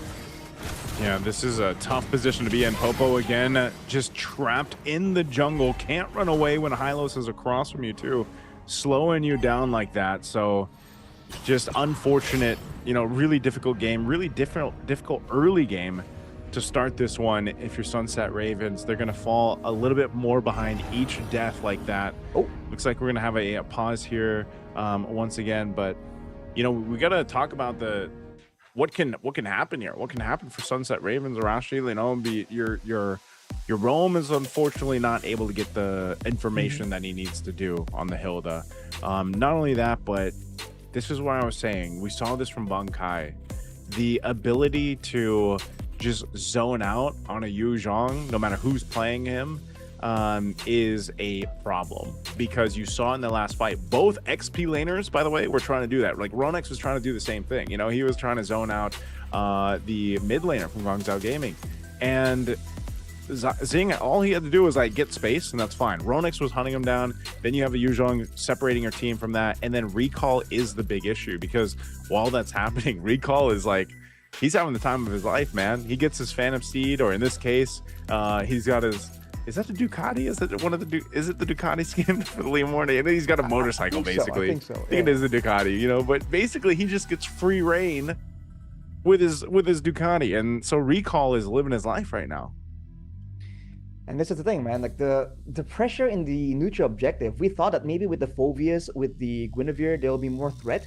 But unfortunately, with your rover being a Hilda, right now at least, Popo doesn't really provide enough damage, and he doesn't provide crowd control either. So is he supposed to, you know, 1v1 Recall? Is supposed to maybe help the backline deal with Modi? Because I don't think the Hilda does well in either scenario, right? And unfortunately, because they have a Hilda roam here, it's very easy for Guangzhou Gaming to really read into the options for engages and pickoffs that Sunset Ravens might go for, right? We talked about the tools for the job, and the only real tool right here is a spatial migration. Even the dark wave from the Phoveus, it can work. It is a nuisance, but it's not really as dangerous, you know. And for Guangzhou, they themselves don't really have a lot of big, quick, spammable crowd control, but what they do have is damage, man. And the burst damage right now, especially from Modi, is very, very apparent. This is a Yu Zhong that is getting a couple of kills, getting a farm advantage as well. Yeah. That's the last thing you want to have happen, especially if you have a Phoveus of your own, right? You're seeing the discrepancy here in the impact that both EXP lanes provide. Yeah, I think that's why I always, when I look at like, you know, XP lane, the XP lane factor, you see how much of a value they bring in terms of a game, or even the compositions, right? And there's a reason why, even in the established professional leagues regions around the world, like you spend a lot of time talking about the XP laners, you know, because I feel like there's a distinct difference between what makes a great XP laner and just a good XP laner, and they're both trying to accomplish the same things, but at the same time, the team's got to be able to follow through with it. You know, I think that's the biggest problem, is sometimes your XP laner might be trying to do everything, but you know, can the team follow through with whatever the game plan is there? And that's why I'm always wondering as well, like for us anyway, we have so many of these mic checks like at the end of games, and it's always a really good insight to go ahead and hear how, you know, these professional teams communicate with each other. And in this instance where, you know, Sunset Ravens, you're falling quickly behind, it's going to be tough for them to kind of get to a point where they recalibrate and get themselves back into a position to fight against the, you know, some of these objective takes. Again, it doesn't make it any easier that they don't really have a lot of tools for the job, right? And Yeah, I don't know. Even if they want to go for a pickoff, this is the value of the Valentina as well. I'm liking how the Valentina is coming back into popularity, because part of what makes the Sushin such a prio pick, like, whenever I play with my boys, whenever the Sushin is open, it's always pick or ban, right? So as a mid laner, I've played a lot of Sushin in the current meta, and it's because of that safety component. Right now, not Roxy, Eska is like so much more vulnerable on the Zetian, whereas for the side of Guangzhou Gaming, having a Valentina, you can be a lot more oppressive, you can be a lot more active, and worst case scenario, you still have a lot of tools to, first of all, you have pretty good sustain, you have 2 dashes, and you have a form of crowd control. That makes you a lot safer as, Roxy taking some risks there. Yeah, Kushi here gonna get caught. Fury the Phoenix dropped down too. They already got the tier 1 in the mid, but actually Modi will get punished. They jump in with a spatial migration. Glorious Pathway dropped down, but they gotta be careful. Recall's just on the other side here. Is he actually gonna go for Rakushi? I don't know if he's gonna be able to convert this into a kill. He's got enough crit. Oh, 1 hit, he'll get him down. Rakushi falls again. A great play from Recall, waiting for Singh to come through. But again, the flying clouds will bring Eska back, so they don't want to stay too long on this side of the map, even if they get a kill. So 1 kill converted in that exchange, a body for a body, basically. But I mean, the glaring issue here is between the junglers, man. I mean, XPs are doing what they can, but Rakushi's got to go ahead and recalibrate. He's got to be able to go ahead and make sure that he stays alive and doesn't fall too far behind. You can see he's almost 2,000 gold behind right now against Recall. Definitely needs a bit more. Black Dragon Form already popped though. Popo caught a position. Popo, yeah, you're not escaping that one. He wanted to rotate to help, man, but unfortunately, you know, you forget, Muminet on the Claude can just get out with the BMI. Oh boy, that's unfortunate, man. And again, there's enough crowd control to lock down a Hilda. You know, usually the Hilda is very slippery, it's hard to catch.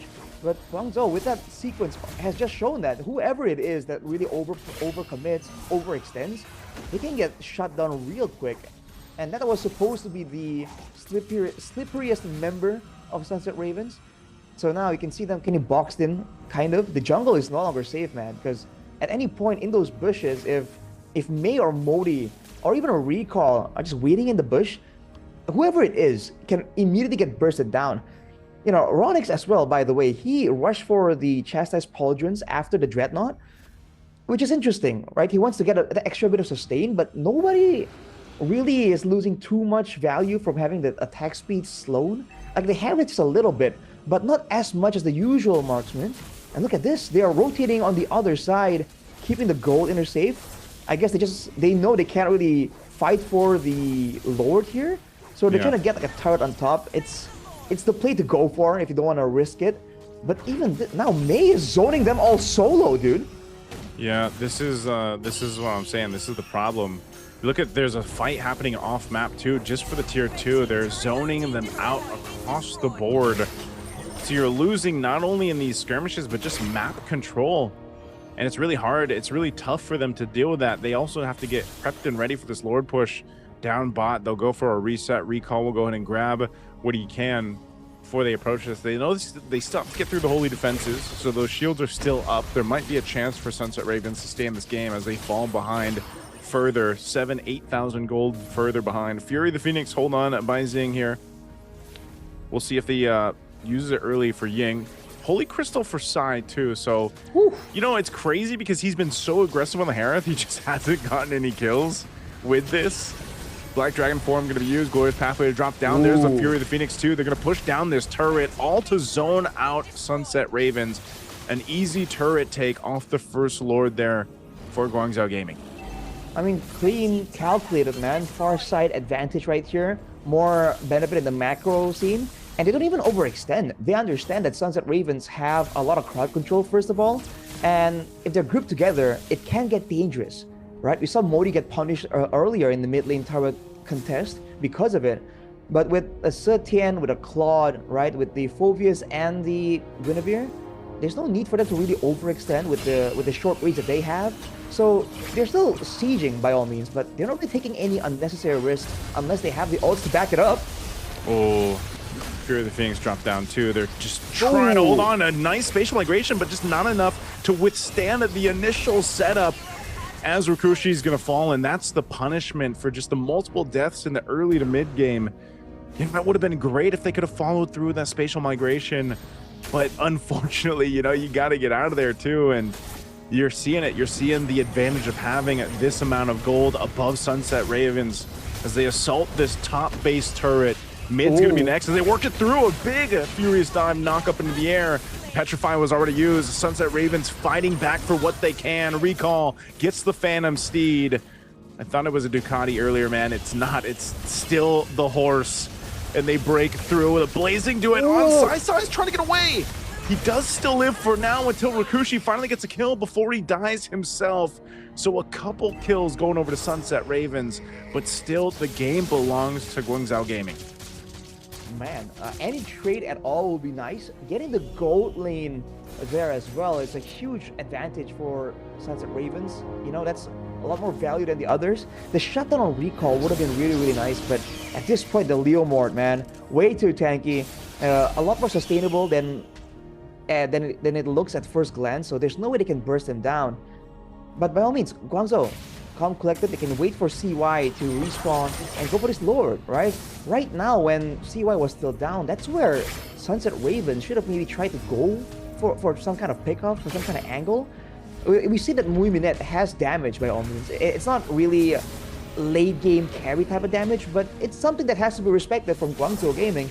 But as long as they're playing as 5, it's going to be a bit difficult. And with this Evolved Lord, I think this is the tool that Guangzhou are looking for to really get a strong finish to this game.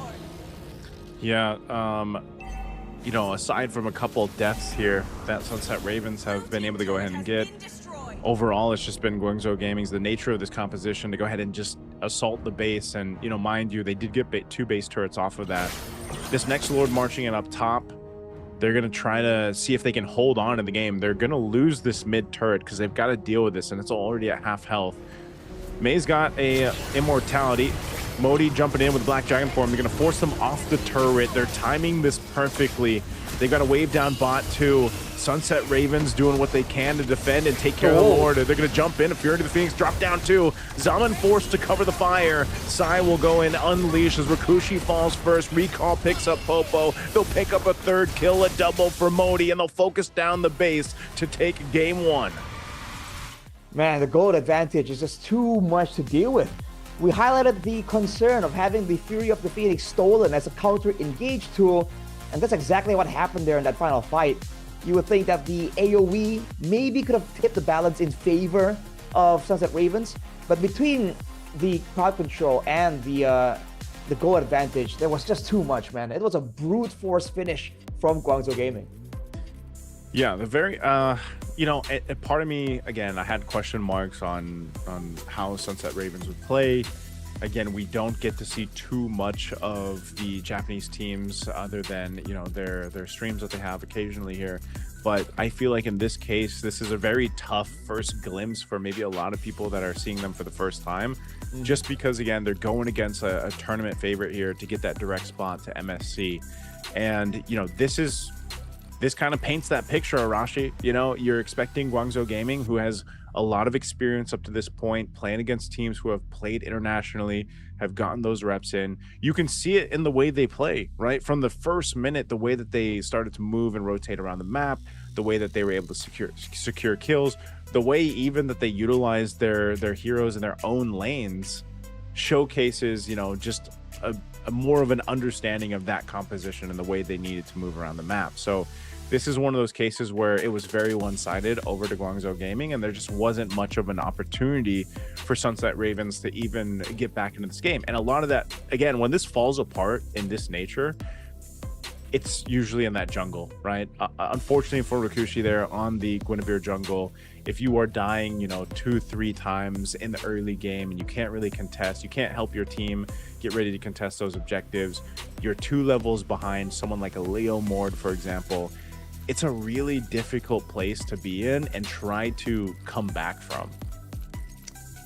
I have to agree, man. They were punished so much in the early game, and it's all in the early game, dude, because team fighting I feel like it's a bit more straightforward, right? Even with not too much experience, you can still decently team fight. You can maintain formation.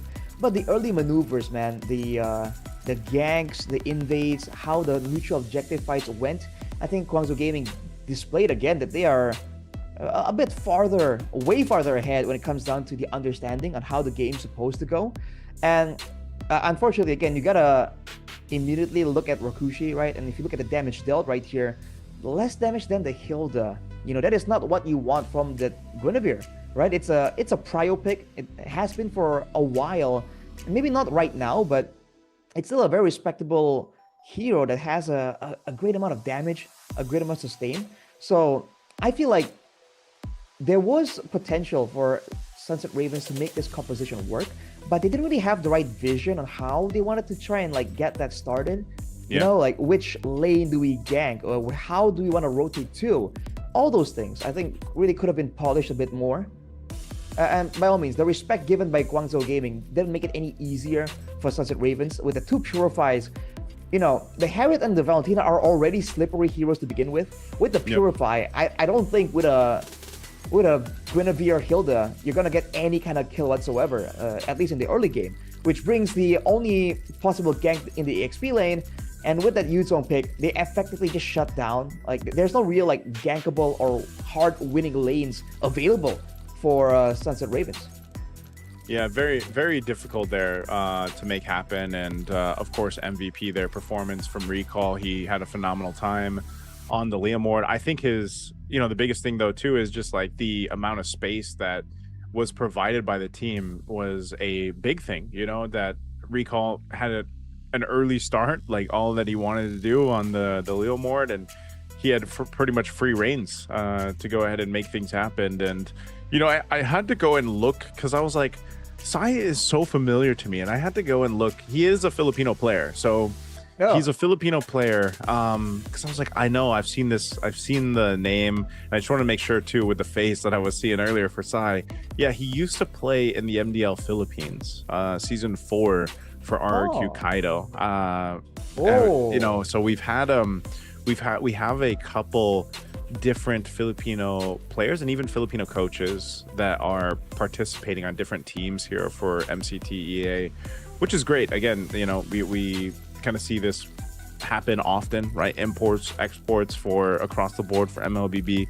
And just because a team has an import doesn't necessarily give them you know, the upper hand. The perfect example of this was the play-ins yesterday. Like I was saying, for the South Korean team, Feiyun Esports, they had 2 Filipino players plus a coach, and you know, unfortunately for them, they didn't win a match. So but you can tell, like, with the way that Sai was playing, and you know, we know that these gold laners, they love the Harith if they can grab it, and it was so interesting to see him. Like, he didn't have, I think I mentioned this, like, he didn't have kills, but the way that he was playing the Harith, like, he was a huge threat to Sunset Ravens, and that was partially due to the fact that they just had such a good lead built up in the early game. I think it's one of those situations where you really suffer from success, right? The meme, suffering from success. Suffer from success. But at the same time, when your team has a Valentina, has a Yuzong, you know, and then Leomord, right? And you're playing how you're supposed to as a Harith, saving Zizamon Force, kiting, managing distance, you kind of miss out on the kills because your guys in the front are just like running over the opposition. So unfortunately, I feel like if the game was closer, CY would have a bit more spotlight, a bit more time to do some damage, to make some outplays. But it really never came down to that, right? Unfortunately, the frontliners were doing their own thing. So, hey, sometimes you gotta understand that that's the way it is. A win's a win no matter what. It's a team game. So yeah, you play your part. It's better to look kind of like you're not participating enough, rather than try too hard to do so and then build up some weird habits in the process. You know what I mean? It's better to just make sure that you keep that clean play style, because you know that the farther they go in the league, they're gonna find even tougher opposition that will demand that kind of respect. Yeah, this leaves me to question, like, I wonder what kind of adjustments Sunset Ravens are going to do here for game 2, because, you know, if anything, that didn't go their way at all basically in game one. I think the best place to start is just locking down their jungle, man. You need a way to go ahead and allow your jungle to get the best start possible. You got to go ahead and give Rakushi, an opportunity. Maybe there's a better hero for him too. Just in general, because I think, if your jungle can't even move across the map, unfortunately, you're in a tough position. So maybe there's something that they could pull through from their qualifiers up to here. He does play the YSS. Suyo is something that he's played. He's also played Harley. That's what I was thinking. Like, even though the Harley, but it was, I think it was banned out. But so Suyo, YSS, Guinevere, Harley. Yeah, I think both were banned. So Guangzhou Gaming definitely did their homework, which is why it gets a bit difficult right here.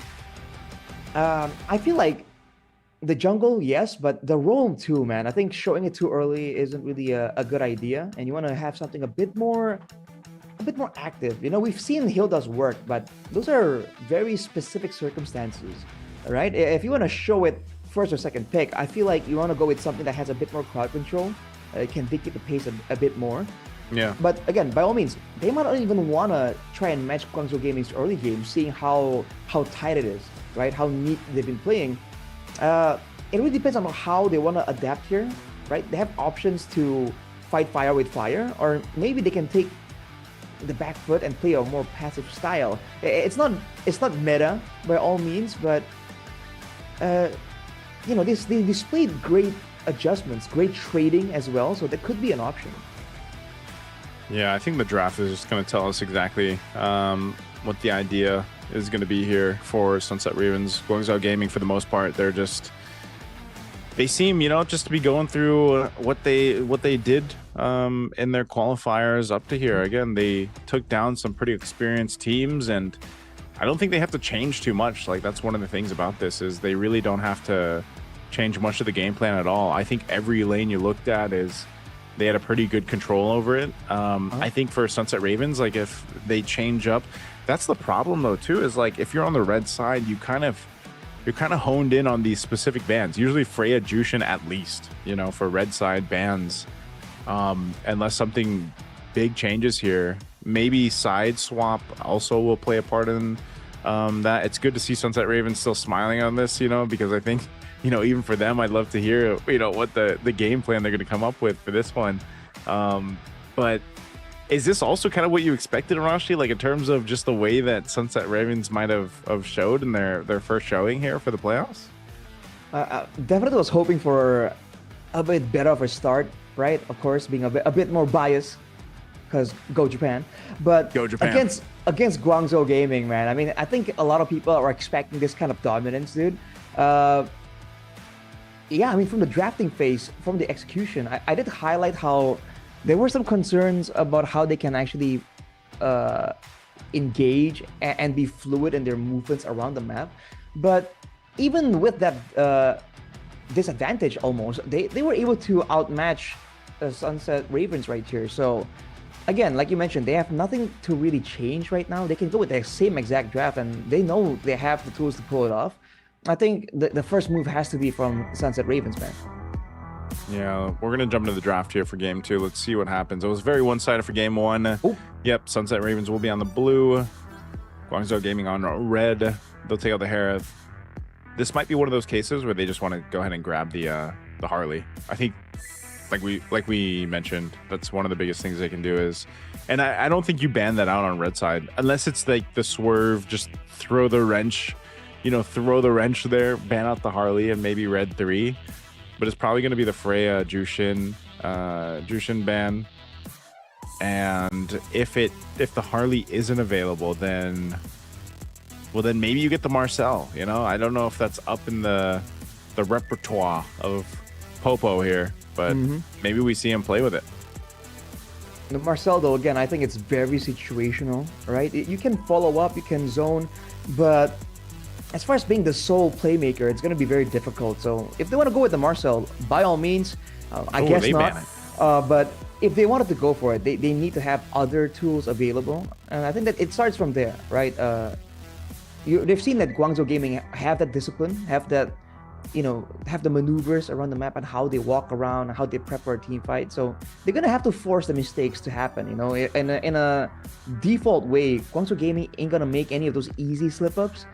And they went with the Freya and Sushin, so they have the liberty right here to really go for just the high prio stuff. High priority. See Recall too. He's again on the Leomord alone. He was quite deadly. I think he can essentially play sort of what he wants to here. Maybe the Suyo also if the Harley ends up getting traded out. That's typically the trade we see. Harley for Suyo or Harley for a Leomord, but Leomord's also being banned. It's a bit of a respect there, against Recall. MVP from game 1. And there's the Harley, so they'll take out the Harley. So this leaves Suyo? the question, do you want to get the Suyo now, or do you take Claude, maybe? Claude? So, the concern for me is that a hero we've seen really start popping up is the Joy, dude. And 1v1, we know how the matchup goes, Suyo versus Joy. So even if Sunset Ravens go for the Suyo Prio, I think there's ways to go around that. And it's going to be the Valentina, actually. Not a bad idea, honestly, taking that away from Xing, I believe, and having their own tools, right? Their own safe mid lane. Pair that with a good roamer, and I think they're set for a pretty okay time early game. Yeah, but Ying can also just take the Zetian if he wants to. And you fight Fury of Phoenix for Fury of the Phoenix. That's true. With Suyo being open, maybe they go ahead and prior that. Suyo, Claude. Oh, They'll go what? Carry instead. Carry Guinevere. So Guangzhou Gaming doing something different, at least for this one. Could just be testing things out too, in the sense of they had such a strong dominant game 1, and interestingly enough, Bruno's going to be picked up right here, right now, alongside the Suyo for Sunset Ravens in that first phase. They don't want the we saw so many gold lane options banned out in game 1, so Yeah. I think this is just one of those situations where it's like, okay, you don't see a Claude Harith matchup. We're fine with that, but on the other side, you'll still have a Phoveus to play against here. And the Phoveus plus the Guinevere, that alone will give so much space to a carry to shine in a game. Right. It is a bit less mobile so far, but I'll be honest, I'm very surprised to see the carry and Bruno being this prio, because in all the other regions, not so much, right? We've still been looking at the Harith and Claudes. So now for Guangzhou, they're banning out the EXP lane options, the Uranus, the Terizla. The Glue, though, might still be okay. It's a good matchup against the Phoveus. Although, again, whatever it is, against a carry, it kind of forces you to think twice. The Kalia ban I really like from Sunset Ravens. The last thing you want is to allow Guangzhou Gaming another tool and more ways to sustain their already very tanky, very sustainable self-healing frontline. They go for the Setian ban even though they can steal the ultimate. But hey, the Eve is still available, There's still options here in the mid lane. Yeah, Eve. Oh gosh, and if they do get the Eve, I'm a bit worried here for Sunset Ravens to fight into. Yeah, that's what I was gonna say, man. Because the Bruno is gonna have a hard time. Yes, you are gonna be critting for 1,500, but trying to fight into an Eve Phoveus Guinevere, your positioning has to be impeccable, man. And that's that's a little scary. That's a little worrisome. So hopefully they can go ahead and support the Bruno with this. Yes, Valentina can grab her own RWM off of this. Glue is great. Is this going Roam or is this going XP though? There is flex potential. EXP. You're thinking think... XP against the Phoveus. So what do you take here? The Khalid? Do you take a Hylos?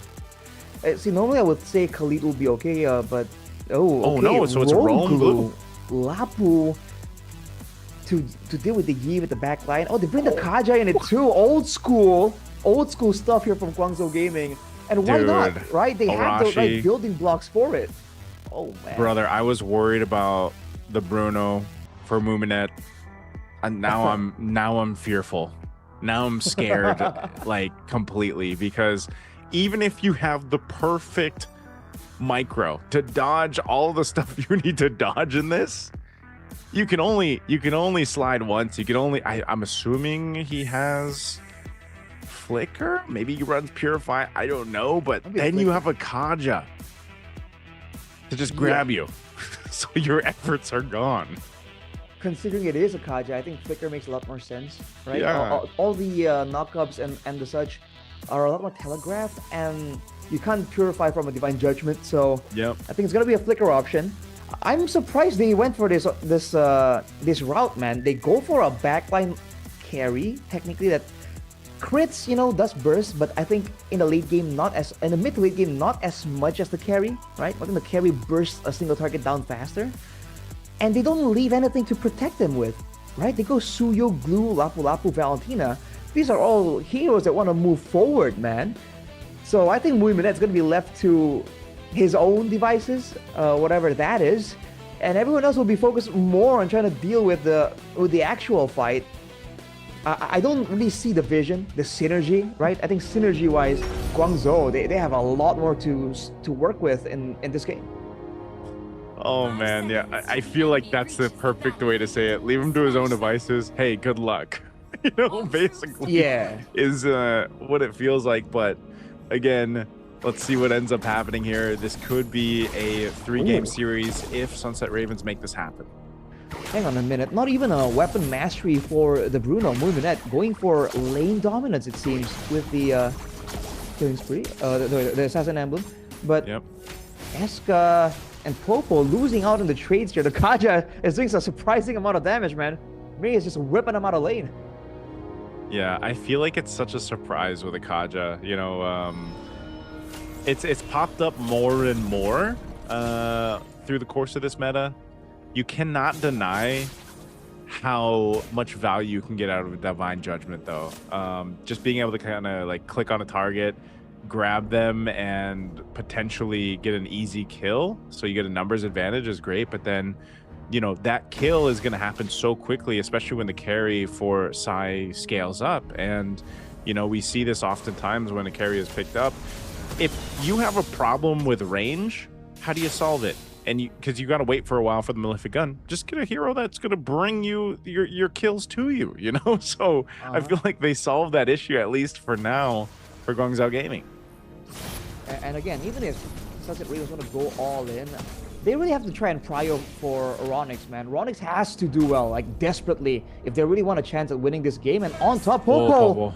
Oh man, got shredded immediately. This is what I'm talking about, man. They don't have the prio from the mid lane. And then now the EXP lane ganks that we're trying to plan out doesn't really work out. If the Lapu isn't fed or isn't having enough items, dude, how do you deal with the Yve and the carry, man? He is like their only lifeline in the big fights. Ooh, little 1v1 here. Muminet, like you mentioned, he has the 1v1 emblems locked in, so he's gonna battle it out with Sai. But Sai, especially early on, if he gets the shred through, he's gonna be fine. Turtle's gonna be secured though by Guangzhou Gaming, so Turtle secured, put pressure on the purple now. Rakushi, a flicker forward with a Divine Judgment. Easy kill is what we were talking about would be the case with a Kaja on the lineup, and you just saw it. And again, there are so many ways to do this, right? They get prio. I'm surprised the Kaja is even getting that much prio, along with I guess the Yve is the main force behind the clearing. But when you have this kind of prio, then it's only about picking and choosing your engagement.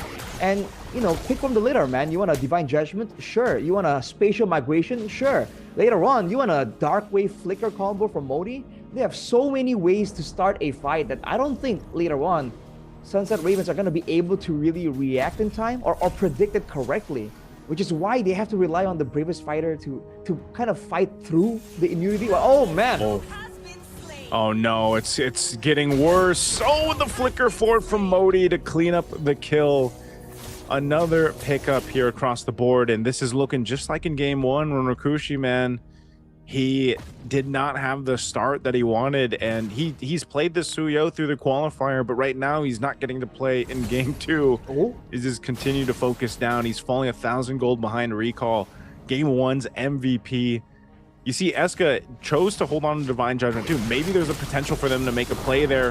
Rakushi alongside the rest of the team. Going to rotate down to this bottom side. Should be able to kill. Goes in the hands of the Bruno for Muminet. A little bit of hope here right now in the early game to just get one kill.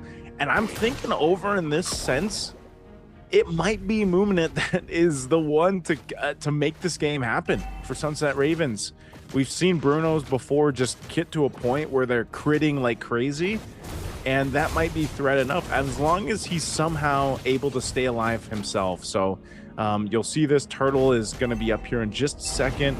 Positioning now. May's got a Divine Judgment. Mid lane looks to be the focus. They're going to be going for Ronix. Already have the pop. The stun. Can he actually get out of this? Oh, he's already using everything already. He disengages. The fight for this turtle is going to break out. Rokushi won't be able to survive, and Recall will get the turtle as well. Just not the fight they're looking for as Guangzhou Gaming just looks to punish Sunset Ravens more. Dude, Rico is on a roll right now. The damage. It's almost like he's trying to tell Sunset Ravens, like, this is how you play a Guinevere, bro. Like, he is active all across the map, setting up for these plays. And again, he has the backup to do so. The fact that they went for a Divine Judgment play from Mei without the carry in position, that was disrespectful, man. They just went for it and like, whatever. They didn't get the kill, and it doesn't even matter. Rico comes in and just started kicking everyone down. Looking at the quick item check right here. No real huge power spikes, and right now, look at this. Hold that thought. They're going to be able to go in. Ronix gave the call, it seemed like, but he's the one to get punished, and this is the item advantage right now. Recall does have to deal with this glue from Popo, but now Popo, after locking in, he's going to have to deal with the real-world manipulation. He's trying to get away, but Modi finds him, crashes down with an Infernal Pursuit. Doesn't even need to flicker forward, and it's just punishment after punishment for Sunset Ravens. Just can't get away. And while they're doing all that, mid turret falls, the outer turret's already all gone, and you can see it. The flow chart, right? The checklist from Guangzhou Gaming. You get pressure, get ganks, get the structures, get the invades, and boy, they are pushing a tempo right here that Sunset Ravens are not comfortable with. They wanna perhaps buy some more time for Muiminet, right, to scale up, to get those crits, to be a real threat in the backline, but neither him or Eska right now are being respected, man. They are being completely ignored in these fights. Even the potential crowd control option is not really being considered by Guangzhou. They're just going all in aggression. Yeah, look at Mei right now. Look at the positioning from Mei. If he wants to, he can actually pull anyone from this fight. They're going to have to just give up that turtle. Third one's up, and they fall further and further behind in jungle, plus cross the map. Rokushi just hitting level 8 to Recall's 11. Conceal going to be used. They're going to go right on target. Divine Judgment for Rokushi. He's going to try to get away. As he does, the team will re-engage without him. They're able to take out Ying. A good pickup once again for Muminet. So there you go. They clap back. They counter punch. They still have 6,000 gold to cover here in the deficit against Guangzhou Gaming. But again, I think it's relying on Muminet to carry this game. On Muiminet, but you have to give credit to Eska as well in that fight, stealing the Divine Judgment, getting the moment for his team. Guangzhou are getting a bit sloppy though. They might be underestimating Sunset Ravens a bit too much. They keep going for these plays that are disjointed, right? They don't go for the Divine Judgment with the real manipulation. They're thinking that they can get away with being like cheaping out almost on the resources that they have. And I mean, you know, they are ahead in gold by all means, but you know, one of these times. Look at Rokushi. On the economy, man. He is below starving. The roamer. He's starving Arashi. Even Ronix, bro. 2 players having less gold than your roamer. That is less than ideal to say the least. But again, they have tools to kind of make moments happen. As long as Guangzhou Gaming keep giving them the opportunity, you know, keep letting their guard down like this, there's always a chance. They get the shield at the 8-minute mark up top already as the tier 2 in the mid falls too. This is just Guangzhou Gaming basically playing it to their advantage. I think they're willing to just take those chances up to this point because again, you know, even if they don't convert a kill and they lose someone, it's not that big of a deal. Recall being level 12, Rokushi, you saw just how disparity it is, much of a disparity is in terms of itemization for him. He's 3 levels behind. There's no way you're going to be able to get the retribution, come down to the retribution for this Lord. You're going to have to give it up and get to a point where You're just going for this defense, trying to make this happen. Lord will spawn, Guangzhou Gaming will secure it. My question is, can Sunset Ravens lineup keep them into this game? There isn't some amazing clear that we're used to seeing with this composition. Yeah, they're not built for sieging at all. Again, they have crowd control though to discourage a full-on dive, but this time Guangzhou Gaming don't really have to. They have a real-world manipulation from Xing to really set the tune, right? To kind of zone them out. And push comes to shove, they use Modi to zone, you know, sacrifice his life for the base turret. And they have options like that. They go for Popo again. Oh, my goodness, Popo is supposed to be a tank, and he just gets blasted. And Muminet too, the one bit of hope for Sunset Ravens gets dismantled. They'll be back up before this Lord pushes in, but right now you're seeing just how quick these members from Sunset Ravens can be shredded down. And you know, whether that's with Sai or not, that's just up to them. It's their choice who they want to focus down on. The shield in the mid wave, they're trying to hold on to it to see if they can, but that cannon minion, the Retri will keep it up. Retribution used, Rikushi, but Lord will slowly make its way up top. The rest of the waves are going to be pushing in, so the shield will pop here in the mid as Sai is waiting for that wave down bottom as he works on the tier 2, knocking that down. Massive lead, 10,000 gold right now for Guangzhou Gaming. Are they looking to end the game off this first Lord push? The top turret's going to be worked on. Eska holding on to his own Divine Judgment, but who do you even go for? RWM dropped down. He's going to go ahead and use it. He just, Popo is blasted again for the 5th time, even with a flicker. Can't survive.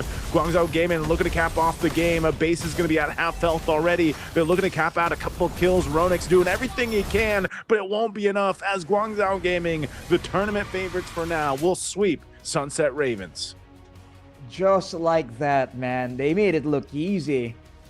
Completely steamrolling all the way from the early game with some picks that was on the other side the first time around. Sending a message, man, like you're playing with the big boys now. You gotta know how to maximize those heroes, man. And they certainly showed it. Going old school with the Kaja, it doesn't matter, man. The power of the Guinevere, the control from the Yve, all together was just too much. It seemed like there was gonna be a moment there from Eska. He went and again made a Divine Judgment play, but it didn't come through. We'll see more of that in the replay, but for now, congratulations to Guangzhou Gaming, man, sending a clear message to everyone. Yeah, very strong showing, man. And again, that's what I was saying. I think coming into this, even from the plans, we were talking about that with Staffa, just saying that, you know, I think tournament favorites, definitely Guangzhou Gaming, they were waiting in the playoffs. You just saw what they brought to the table, and there's a reason why they took down some familiar names, you know, on their road leading up to this point. And you saw it in the way that they played, the way that they drafted, the way that they moved around the map. It seems like their game plan and their play style is very locked in, and they know exactly where to punish and not. I mean, even think about that one now, game to game, where Sai was like, yo, let me in, like I've spent my time farming up these items, and you know, I've got everything I can, just like he did on the Harith in game 1. Well, now in game 2, at least he got a couple kills. But you know, they're just so good at rotating and finding those early kills when they need to. And I think even in this case, the ability to use a Kaja in your repertoire in terms of like your roam is great to have, and it's something that teams are going to have to consider.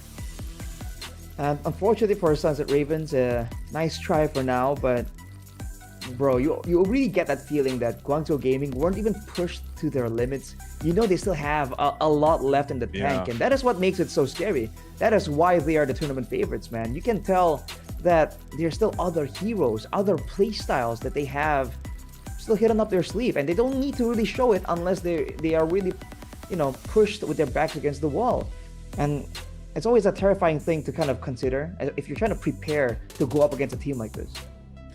Yeah, it's tough when you're looking across them. Again, that's why I was saying it's such a big obstacle here, Arashi, for Sunset Ravens, because their first game that we get to watch them play in MCTEA is versus, you know, a team like this. And it's always a check. Hopefully, you know, for Sunset Ravens, like I said, they go down to the lower bracket, so they still have an opportunity there. But this is definitely something where you can look at of, okay, what can we what can we take from this experience? You know, like what can, if you're Sunset Ravens, like what do we learn from this? And that's hard to answer because it was a very one-sided series, you know, in that case. But the same thing I can say is when we watched our matches yesterday, with the first match that we had, YBG versus FY, it was also very one-sided. It was a stomp, and then the HUNS went the distance with FY, and FY actually made a readjustment just from match to match, and then it ends up happening that the HUNS went 2-1 against YBG. So some of these teams at this point, they're very quick to recalibrate. And one thing that definitely happens from, you know, because again, we're going to see these guys play again later throughout the day, and it's just like they have the potential to go ahead and readjust from here. This is very quick. 10:38, by the way. The last one was 14 exactly. This one 10:38. And so if you're Sunset Ravens, knowing that, you know, you're down to your one last life, what do you learn from this matchup against the tournament favorites? You know, maybe it was the draft, maybe it was the way they moved around the map. I think, again, I'm going back to it, and you see the MVP being a recall here. My biggest thing that Sunset Ravens has to adjust, even looking into the future, if they end up going to the wild card, being one of the wild card teams, and not getting the direct invite, is the jungle, man. Somehow, some way, it's either going to be protect Rikushi so he doesn't die 2-3 times in the early game, because that's where it all starts to fall apart. Your jungler is dying 2-3 times. You can't contest objectives. What else is happening?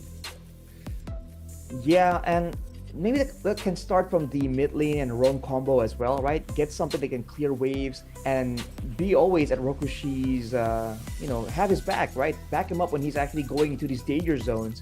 And unfortunately, I think they won't be able to pick up much team fight wise, considering how the 5v5s looked so one-sided there due to the gold disparity that was built up due to the skirmishes, the pickoffs too.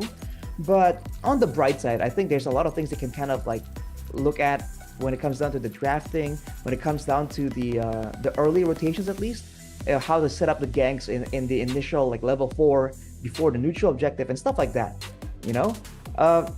They also need to kind of go the extra mile though, and also consider if they do display any kind of weakness in the later stage of the game. But I hear we're gonna have an interview, Naisu. Yep, we're gonna head on over to stage. But this is with Guangzhou Gaming, so unfortunately I don't think we're going to be able to translate. Can you translate? I mean, I can try. I have a very limited amount of Mandarin in my disposal. 首先还是要恭喜你们2-0兵不血刃，现在心情如何？心情挺好的，但是一切尽在掌握中。一切尽在掌握中，不出所料，依旧是拿下了这胜利的一 straining my eyes so hard, but I'm not picking up much, man. I'm sorry. It's a good attempt. I think Staff was trying to do the same thing yesterday, you know. But this is May, and you know May was very strong, like we were talking about throughout their performances, not just here, but even their qualifiers leading up to this point. You know, MCS is in season 2. I think they just concluded season 2. They're trying to master season 2. 其实游戏里的话是没有的，但是赛前准备我们是比较针对他们的射手。是看出来了，在 BB 的环节，这是对于他们的一些某些位置做了极强的击针对，这是你们赛前做了多久训练的成果呢？ They were essentially like in a way tied nearly with the FYG, and they just went through their playoffs very strongly. They did go the distance in some of their matchups, but you know, Guangzhou Gaming definitely fun to watch. I can't wait to see them if they are going to be the team to get to the MSC direct group stage. We'll see how they perform there. 中国最强的打野，来自于对手，来自于队友极高的认可呀。那也是广州 Gaming 晋级到了 胜者组的对决是一场背靠背，下一场你们的对手是 The HUNS Sports。他们这两天的比赛你们看了吗？觉得他们实力如何 ？They don't sit around. They don't really like relax, knowing that they have a lead, right? They always try and find ways to make use of that lead. It's almost like they have an Asian work ethic, right? Never really relaxing.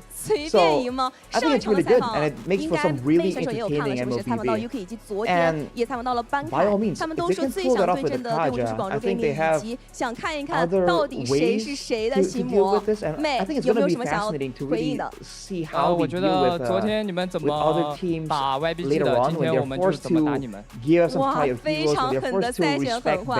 那同时我们也期待一下下一场广州 Gaming 和 The HUNS Esports 的精彩对决。让我们稍事休息一下，精彩比赛马上回来。Great to see. We're going to be throwing it over to a break before our next matchup.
Ladies and gentlemen, welcome back to the Mobile Legends Bang Bang Championship Tour East Asia, where earlier we saw the tournament favorites Guangzhou Gaming get a dominant showing against Sunset Ravens 2-0.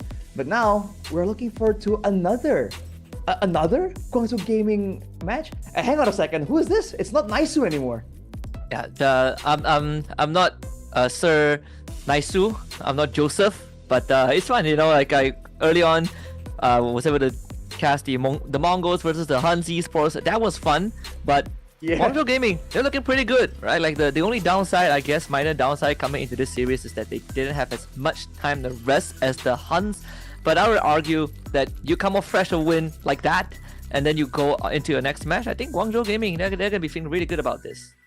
Yeah, man, they're definitely working with momentum right here. They had a very dominant performance and they made it look easy, right? They were going with unique picks. They went with the Kaja carry, man, very early on. So we'll see if the HUNS have a countermeasure for that. They themselves don't have a lot of time to really come up with something right here. So I'm interested to see if they try and do the same approach they did in match 1, right? That super aggressive style, because I kind of like that, man. Yeah, like it's a very brawly style. It's designed to tire the opponents out, right? Like you fight so much, you get tired, you start losing focus. Well, we haven't gone down that road. We haven't been doing that for a while, thankfully. It still happens every once in a while, but we're definitely not the rowdy one. At least not as like a few seasons ago, right? Like now we're a bit more structured. I think it's also because like the coaches we have in MPL MY, we have some pretty macro heavy focused coach, like Saint DeLucas. We have like Sasa. Those people, they're not really the brawly type. I feel like you get a pay cut if you brawl like that, which is good, right? That's why watching like the HUNS and the Mongols duke it out, it was pretty refreshing, albeit slightly exhausting with how often they like to fight, but that's what defines them.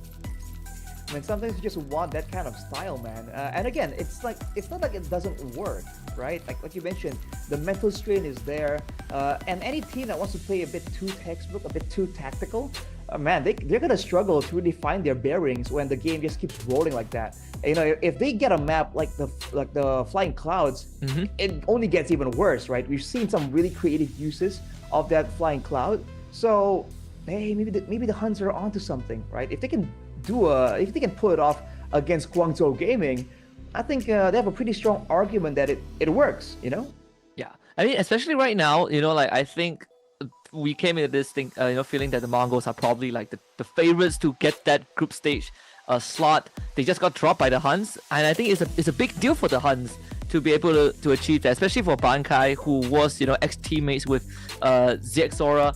Now against Guangzhou Gaming, if they win this, they go straight in the grand finals and they will put themselves literally one series away from that group stage entrance, and that would be monumental for the HUNS.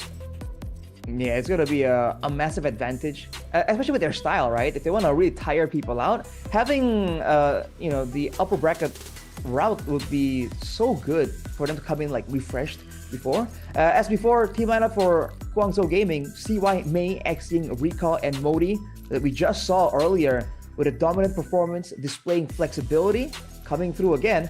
But the HUNS back at it: Yuki, Oyu, Kenny, Still Meta, and Bankai coming in to challenge the tournament favorites with their signature style, hopefully.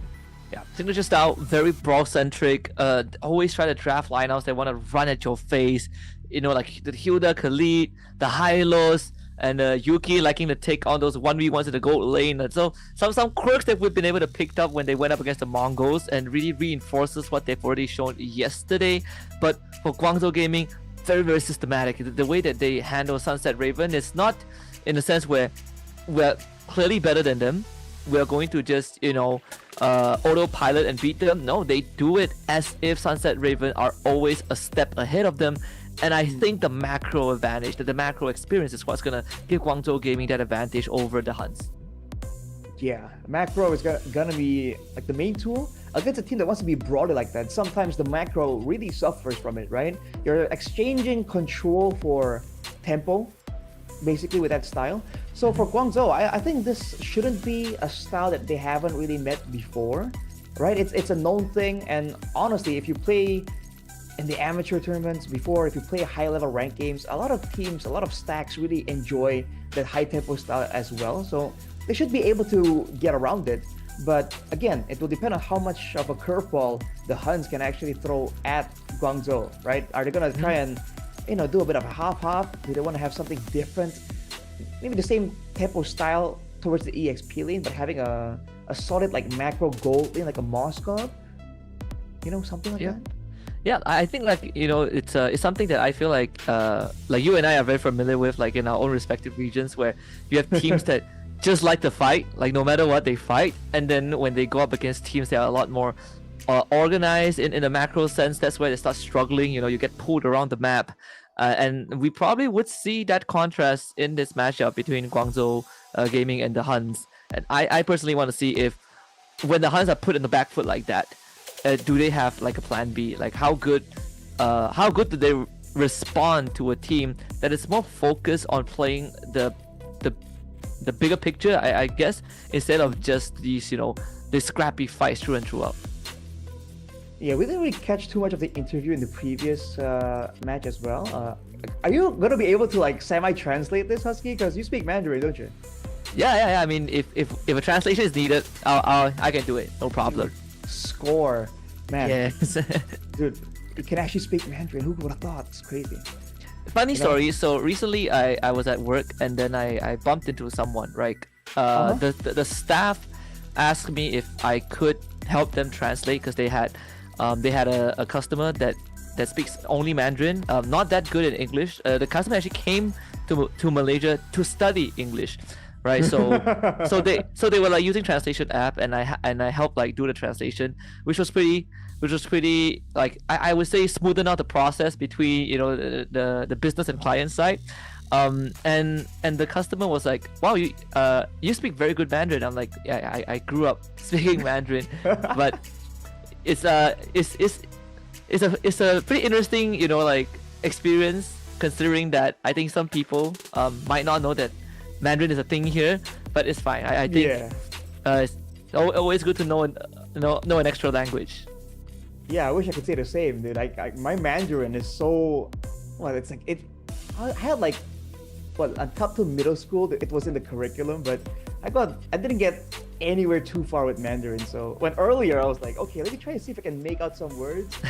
Yeah, within 3 seconds I'm like, this ain't working out, man. Yeah, I'm not gonna lie, it's one of the hardest language to learn. But once you like figure it out, it's actually one of the most beautiful languages. That's the easiest way to like describe it. Which was why sometimes I watch like these broadcasts and there's Mandarin. I'm like, I need to listen to them. So hopefully, if Guangzhou Gaming goes all the way and they qualify to MSC, like the group stage, we're gonna hear more from them. But that's gonna be tomorrow, right? We have to see if they can get past the HUNS first today. Can't count them out, man. So back to the topic at hand. Again, for the HUNS, I think if they really want to try and exert their dominance, right, exert their style up onto Guangzhou Gaming, mentioned this a bit earlier with Naisu, but they need the right tools for the job. They gotta make sure they get the right kind of stuns, the right kind of mobility to actually move around, the damage too. But now coming on stage, Guangzhou Gaming and the whole roster. Yeah, and again we saw Guangzhou Gaming earlier on. I feel like we get a good idea of what they are good at, but it doesn't give us a full picture, of how good they actually are, just because they were so dominant when they went up against Sunset Raven. So this is probably the true test to see the full power level of Guangzhou Gaming. Like if they still show the exact same dominance against the HUNS, then I think we'll get a good idea of what the power ranking is. For sure. They're also coming off a match, so we'll see if the mental fatigue might be a factor. Coming onto the stage right now, though, the HUNS, the aggressors, the challengers almost, the underdog of this match, coming here to make a statement. Really like the HUNS. I've been very captivated by Bankai's performance, and just the overall playstyle that they bring in. Like Kenny as well, great mid laners. I've been nothing short of impressed so far. 欢迎金碧 And how 路 could you not be, right? With that kind of 辅助 style, usually you see them 中 falter a 路 lot Kenny more. Earlier, 打野 considering it Style was Beta a bit of a similar 经验 style 路 that certainly 翻 made 开 for an interesting situation. But now, against the flexibility of 有请 Guangzhou, 双 we're 方 going to 教 see 练 them 登场 finally tested even more. They've had time to adapt and they had time to study a little bit of the movements coming in from Guangzhou. But it won't be a huge informational, won't be a massive information Both advantage teams as the please coaches come visit through. to your stations. The Again, so much match on is the about to match begin. hinges on the 两支 drafting 队伍 phase. 现已经和完 And I 毕， do 请双 wonder, 方 you do 选 wonder 手 like 前 how 往 much 对 does 战期 Guangzhou 入 Gaming 座， have 比 in, 赛 in 马上 terms 开 of like 始。 preparation against the HUNS, right? Especially, in between their previous match and this one is actually pretty short. The HUNS, they have like Bebex, right? One of the icons of the Mongolian region as the coach. Like this, the backbone pretty established, I would say, for the HUNS. So if anything, I'm looking to see if the HUNS wants to push the envelope, right? Keep the same draft, the same style, the one that wants to run at you and create those pressure points. And I want to see it I want to see that be a bit more refined, right? Not just running headlessly and starting a fight and then getting those trades, no matter the cost. I want to see a bit more polish on that, and I think that's gonna what takes the HUNS to the next level. That's true. And I think I want to see how much more they have. If they've already shown us everything they got, or if they have any different looks, any different compositions they have, any kind of pocket picks that they can display. I mean, again, if they're up against the tournament favorites, odds are that both of them are going to force each other to reveal their hand just a little bit, right? So I'm expecting to see a lot more of the unique picks, a lot more of the surprise maneuvers, especially in the second phase of the drafting phase. But yeah, man, do you think we're going to see anything particularly different? Anything special coming in? From the HUNS, like earlier, were there any unique picks that really surprised you? Unique picks, no, but I think like if you want to say like banned, then against them, like the Farsa was banned out once by the Mongols, right? They haven't really like gone like dug deep into the pockets. But I also had some time to catch like MPL MY earlier on, and I did see something interesting. I'm not sure how good it is. I know that like Paquito got like a buff recently, and a couple like certain players are playing it. I know that Cars played it in MPL ID. Paquito was played by 2 different players in MPL MY. I think one out of 3 matches, sadly. I just saw Edith Rome come back, and I saw Leomort XP lane. That was thanks to SRG. But a part of me wants to believe that they are also testing things out since they've already secured upper bracket. Like, who knows, right? I mean, they won the game with the Leomort XP, which is pretty crazy, if you think about it. Esmeralda was also recently picked up in MPL MY. Actually, just yesterday by RQ Tora. It was Dyron who picked it up, and they won that game too. Hey, solid. Man, I love Dyron, bro. Like, miss him over in ID, honestly. You guys still want him back? I mean, I've always liked the guy, I think he's a big personality, great player. But back to the topic at hand, I wonder if, like, again, picks like the Paquito. I think a lot of the talents were expecting the Paquito to really show up, right? Looking at the notes in the patch, there's so many things going for that pick right now. We've seen the Benedetta very frequently over in MSL Thailand too.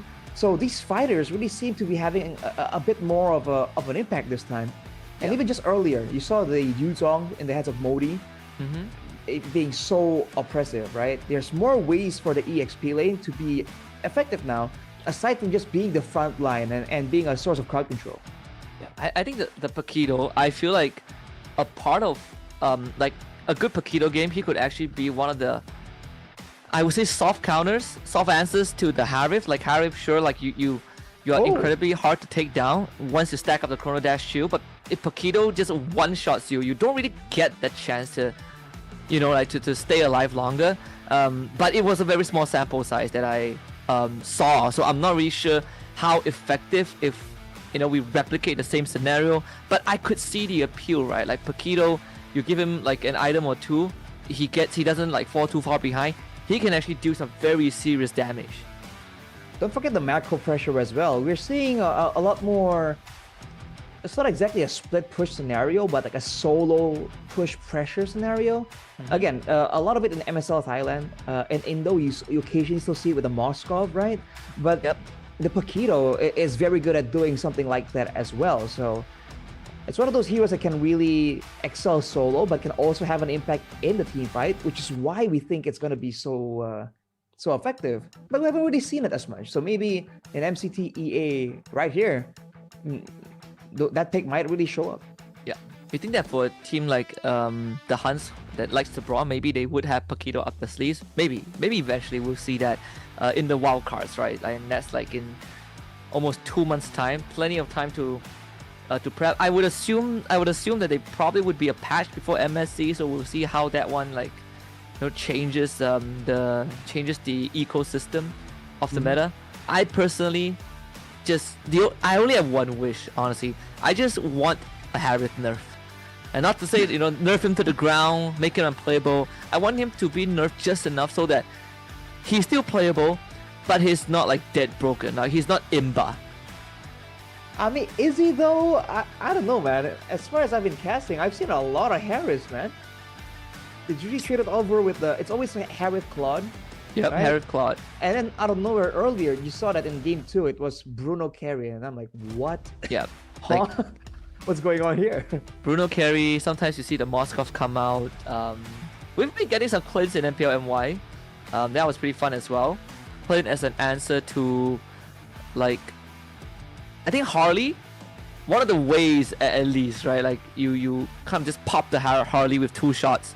But we have some interesting players in MPL MY. So, like, Irithel was also picked, like, a few times, but by only one specific player. And he won the games with Irithel. So it gets a bit convoluted of what's actually good. But I'm happy to see that some of these players are really like tapping into that hero pool.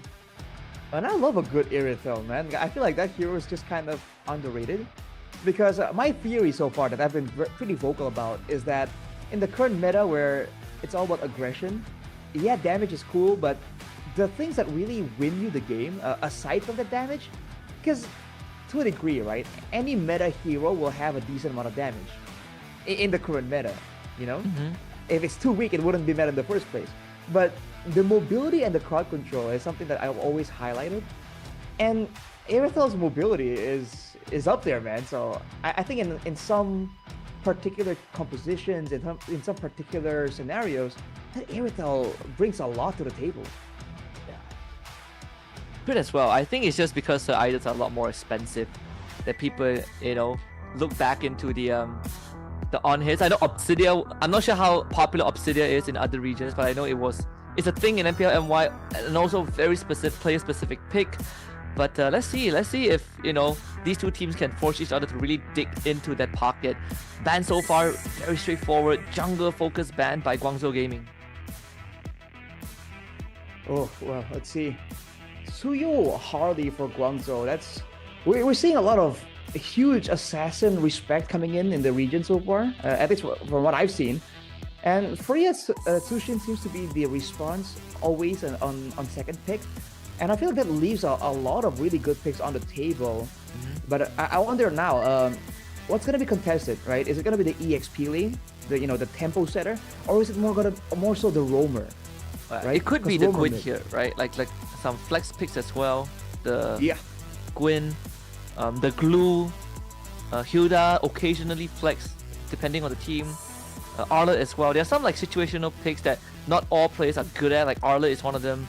But I think for the HUNS, they probably are looking at the Uranus again, right? Like Uranus Claude, they've done it. I think like in the last series, the Liomor also is quite a strong first pick. I mean, it's very good brawl potential. Already shows a bit of your hand though, right? There's not a lot of ways you can play a Leomord. You can't really kite back with it. It kind of gives the HUNS an inkling though on like how they want to combo with it. So I'm thinking about Phobius here maybe, and maybe a strong mid. Oh no, never mind, Claude. I was thinking maybe a mid lane or a roam, right, to establish that mid control. It is going to be the Setian stolen away. That combo, man, Phantom Steed, Fury of the Phoenix, is very, very annoying. Yep. Although, the Valentina is still open for Guangzhou, and they've shown earlier that they are very happy to trade the Valentina for the Setian. Yeah. I think that the one advantage that the Zetian has over Valentina is the fact that she doesn't need to show herself, right? Like, it's not that hard to not have Valentina steal your ultimate. Sometimes it's unavoidable, but most of the times you don't really need to be in range. But I think Valentina overall is still pretty good, and they don't have to worry about like a Valentina coming onto the other end and taking the Phantom Steed away. They will stick with the carry Yuzong. That's why we've been kind of theory crafting with Guangzhou Gaming. They have macro focus, but I feel like they want to brawl as hard as the HUNS. In a way, right? The Leomord and the Yuzong is a bit weird in that sense. Or I guess it's very strong in that sense. Because you can brawl, yes, but you can also play objective and just zone out with the Black Dragon form. The Gwyn comes for the HUNS, and that's a good like brawl type of hero. I think that opens a lot of possibilities for pickoffs for the HUNS, but they still require a lot more to add on to the Gwyn Zetian, right? More crowd control, more burst ideally. At the same time though, they gotta balance their defenses, because otherwise Leomord and Yuzong, they're gonna run straight for the backline. But you're seeing Lunox being banned out actually. Is this hinting at like a tank, a Uranus that you mentioned, Husky? That is, I guess so, yeah. I feel like they really need a tank, right? They need like a Uranus. Well, I want to say Teresa, but Teresa was already banned out. The Hylos is probably something that they are thinking as well. They have to say Hylos. Yeah, that's probably the only reason you ban the Lunox, because usually teams ban Lunox against the HUNS, thanks to Kenny. Yeah, the Kali is also one. The Phoveus is still up. They could think of the Phoveus too, but yeah, that's the Hylos that they've been quite comfortable with. Yeah, the Hylos in which position though? Sometimes you kind of leave things a little bit open. You have no idea. Probably in the roam, I think, for the HUNS. Haven't seen Bankai play it yet. Right. Probably wants something a bit more mechanical as well, Bankai. For Guangzhou though, again, with all these fighters lined up, mid control is a big concern. Lilia Glue. Yikes, that is a tank buster. That is... how do your front lines do with that? They have 2 tank busters. Yeah, and don't forget they have the glue that can stick on your tank too, and doesn't make things any easier. Although I do believe that this glue is gonna dive towards the Zetian more often than not. Or the Claude, right? Or the Claude, yes. So final pick for the HUNS. Oh man, how do they want to round this out? More damage, or do they want to try and get more safety or more sustain? I feel like there's no easy way out of this. Man. Uranus, I guess? Nothing feels good. I guess Uranus is like the easiest bailout. There's not like optimal pick. There's only like second best, and there are like a couple of it. Oh, they go for setup. Okay. Well, it's a known combo, right? Arlet Gwyn. Arlet Zetian. That too, right? Resets on the Vengeance. Final slash into a Vowed Requiem. Again, it's a tall order against a team like this that will definitely have some purifies going for them as well. But maybe that's the idea, right? You force Guangzhou Gaming to bring some purifies, and then you use that damage to really pressure them out. Well, let's see if it's gonna be enough for the HUNS to come out on top. Because right now, I really think that Guangzhou Gaming just has the stronger draft. They do have a lot of like scaling requirements though, right? The carry and the Lilia. Although again, level 1, level 2, the Lilia is gonna be an absolute nightmare. Don't make no mistake there. Afterwards though, there's a slight dip in the mid game where these fighters really pop out, like the Arlet, like the Gwyn. Although again, Guangzhou can match that with the Yuzong and the Leomord. So I think it really comes down to like the teamfight execution. And if it goes late enough, Claude Zetian is a ton of AoE that I don't think I want any business dealing with. I guess at the end of the day, it really comes down to like who gets to execute the power spec. Right? I agree with you. I think mid game is probably where the HUNS are going to be stronger than Guangzhou Gaming.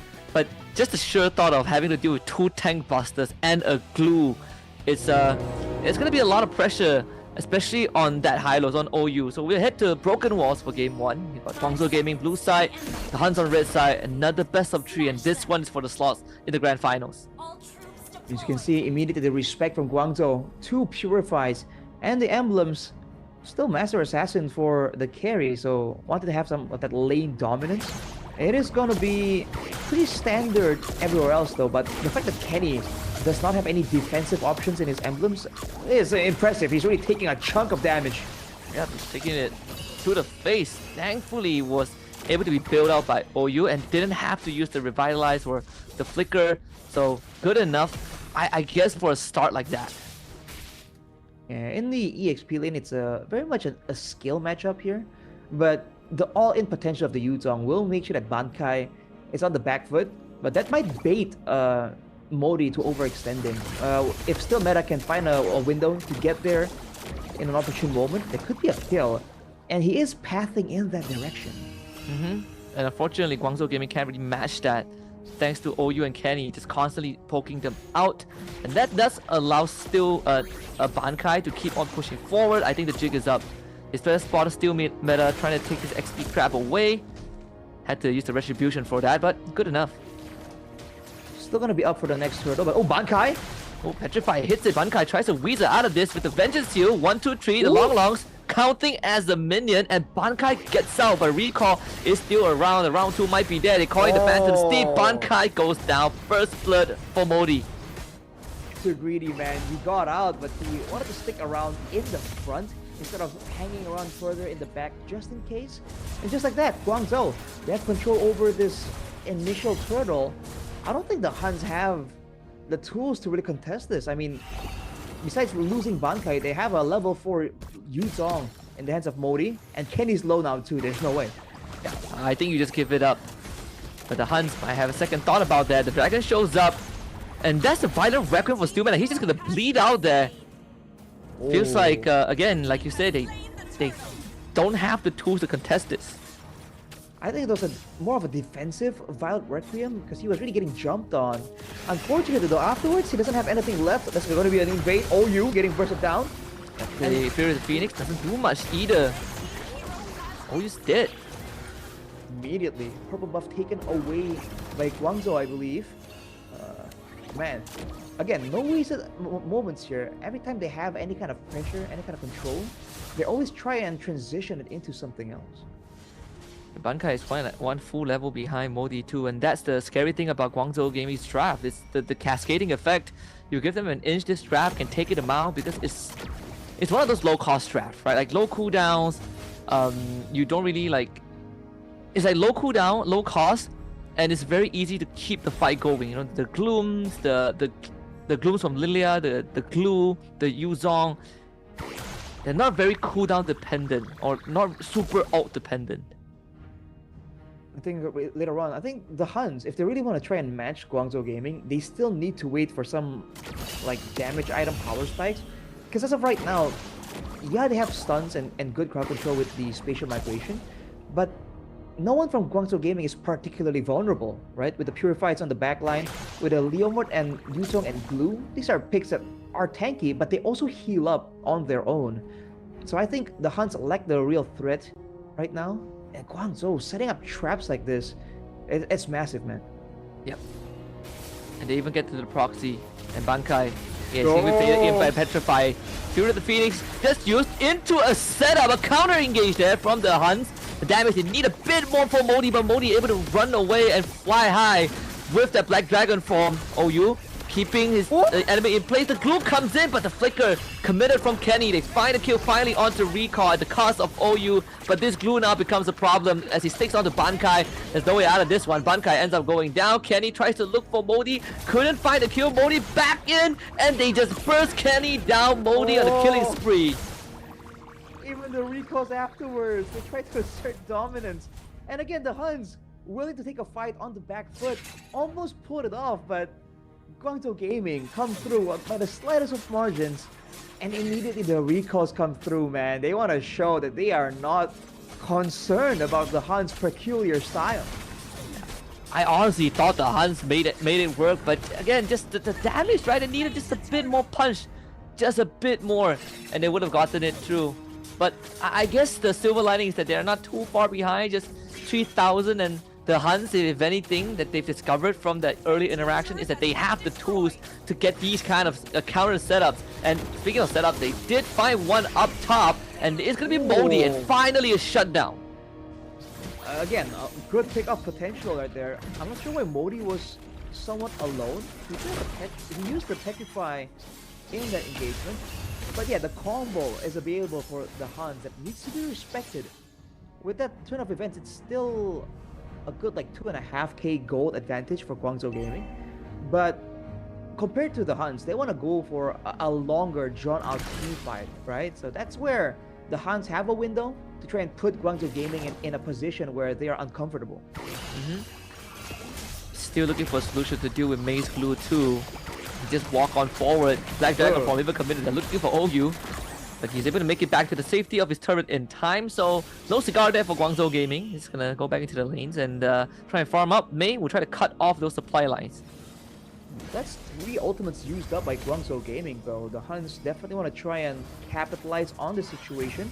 They might go for a dive for Glorious Pathway.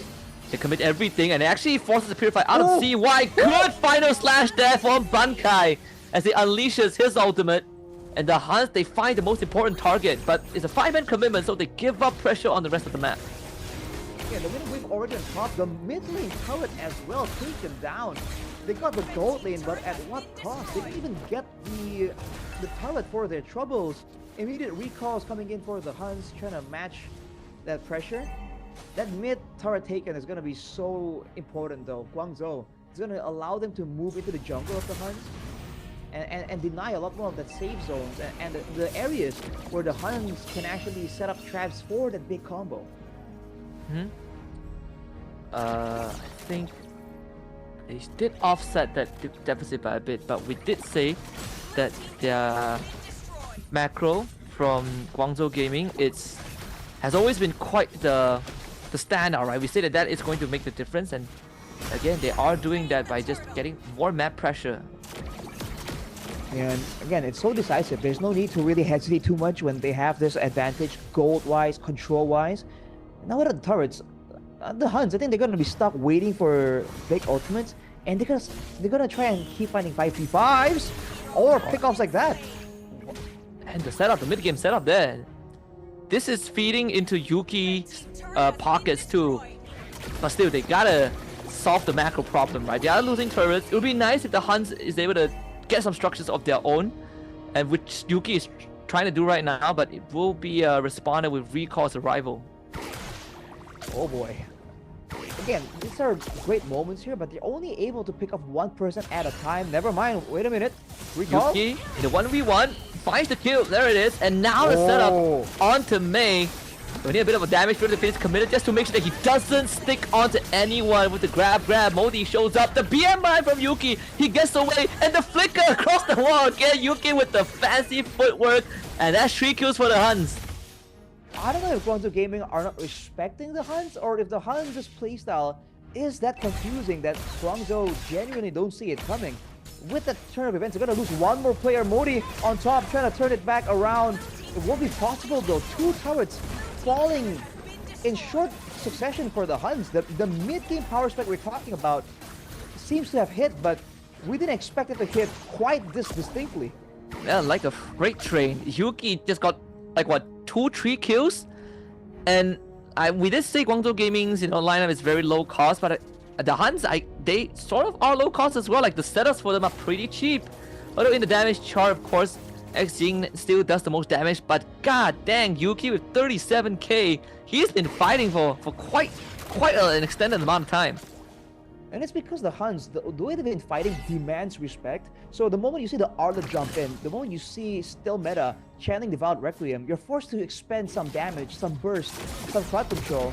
So you're seeing Yuki not only go into the Blazing Duet, but he's staying in the backline and quite literally shredding people down slowly but surely as they go for the Lord right now. This is going to be an opportunity for Guangzhou Gaming to turn their franchise around. They do have a way. Maybe it would require May to expend that flicker just to stick on the crucial target with that grab. But aside from that, I think for HUNS, they've hit their peak items, right? The critical items. for this stage of the game, and they spot out recall too. The flicker 4 into another setup there. Fury of the Phoenix stops any sort of follow-up. Recall is straight up dead.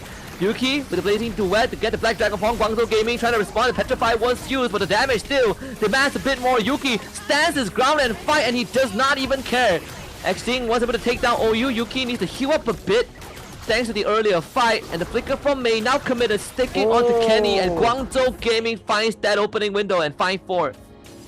Man, the HUNS initially, it looked so good, but they used so many resources to try and get a pick-off of all things. So in the full-blown team fight, Guangzhou Gaming just had so much more tools still readily available. And even then, the HUNS made it look close.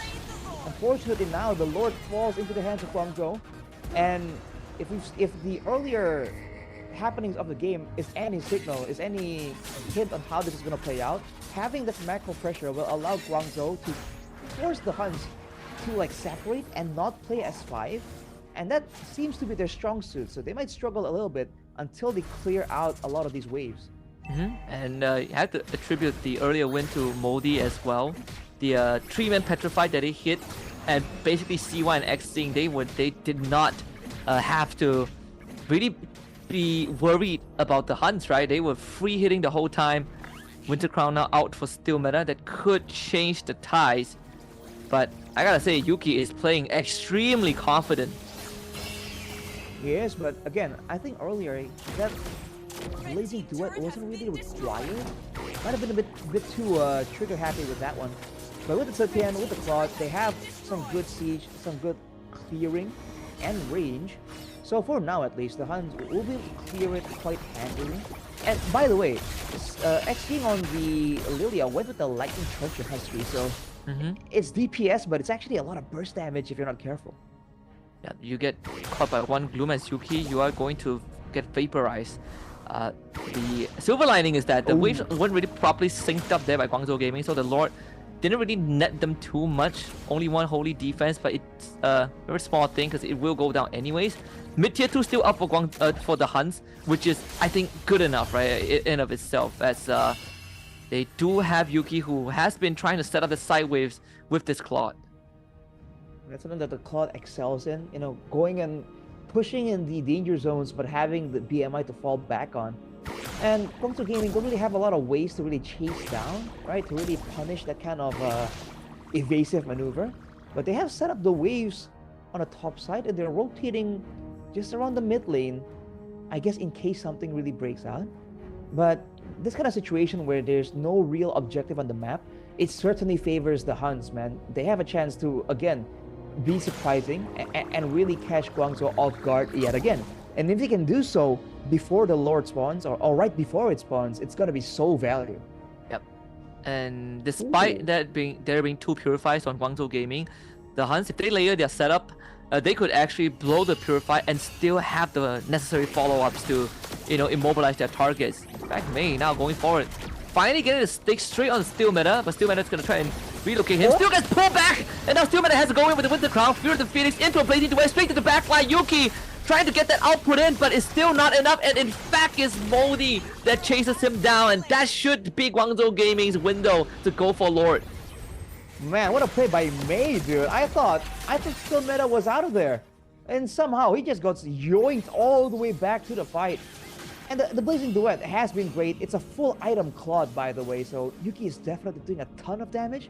But between the Wind of Natures and the Queen's Wings, a lot of the damage was tanked up by Guangzhou. And I think the big difference maker right now is Modi and Bankai, because Bankai is setting up for the team technically. Modi has no concern doing any of that. All he wants to do is jump onto Yuki and deny any kind of backline presence. And it's certainly ruining the plans of the HUNS. Not to mention that Yuki doesn't have Purify, so if he gets Petrified, he's straight up dead. I think maybe you have to change up the timing of the Blazing Duet, right? Because I think 2 fights in a row, Yuki just blows the Blazing Duet, right? They basically press all their ults at the same time. But I think you need to sort of stagger that a little bit, right? Like start just DPS with your auto attacks and then only Blazing Duet when you see that perfect chance. You don't have to bank everything on, you know, pressing 4 ults at the same time. because a lot of time, because every time they do it, Yuki BMI's out early and then he can't rejoin the fight. And final slash gets used, they lose the top in hit. Fear the finish committed as well. Bankai will be able to disengage, but Yuki needs time to rejoin the fight. Bankai straight to the back line. He's gonna go down eventually as the Lord will be taken care of. But unfortunately for OU, he also goes down. Yuki does BMI in, looks for XYing, finds him, and this is what I've been talking about. Yuki doesn't need to blaze into it at the start, but now with the BMI, it's gonna run out. Yuki's gonna try and stand and fight this, but ends up going down to recall. Man, a segmented fight right there. It looks so promising for the HUNS, but now with 3 members available for Guangzhou, they're a bit too low to push here.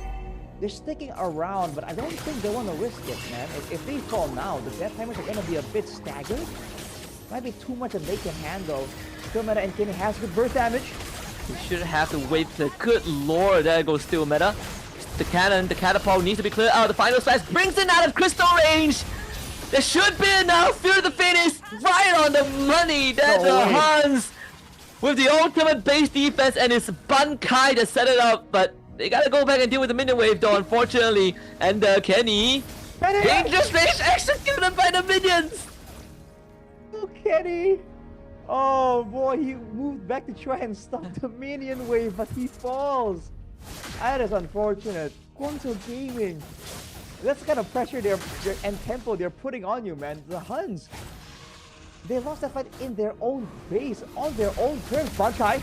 Yeah, he's dead. 100%. He will still try. Final slash onto 4, but this time they don't really have a fall. But good lord, look at OU's health bar. That's a tank, by the way. Yuki now forced a blazing duet on the Modi. But Modi is healing up so much. They don't have life bane. Oh boy. The damage is there, man, but the healing is just what is kind of throwing the HUNS off balance. It's gonna be another attempt at pushing towards the base here from Guangzhou, but surely they're better off doing other things like setting up. They're still grouping up though. They want to beat the HUNS at their own game. I feel like they could do this, right? Fury of the Phoenix is gonna be the key. No blazing duet just yet, and they're gonna try. Fury of the Phoenix, here we go. Lands on all of them, but Steel Meta is already dead, and with a minion wave coming in, this should be the end there. Guangzhou Gaming takes a pretty chaotic game 1. Right, going straight for it, man. And who cares about the Lord? Who cares about the macro? When you are 4K, 5K gold ahead, and you got the picks like Guangzhou, just go straight for it. I'm really surprised that I thought they were gonna play the more calculative game, you know? But yeah, dude, they really said, hey, if that's the kind of game you want to play, the HUNS, we can do that too, bro.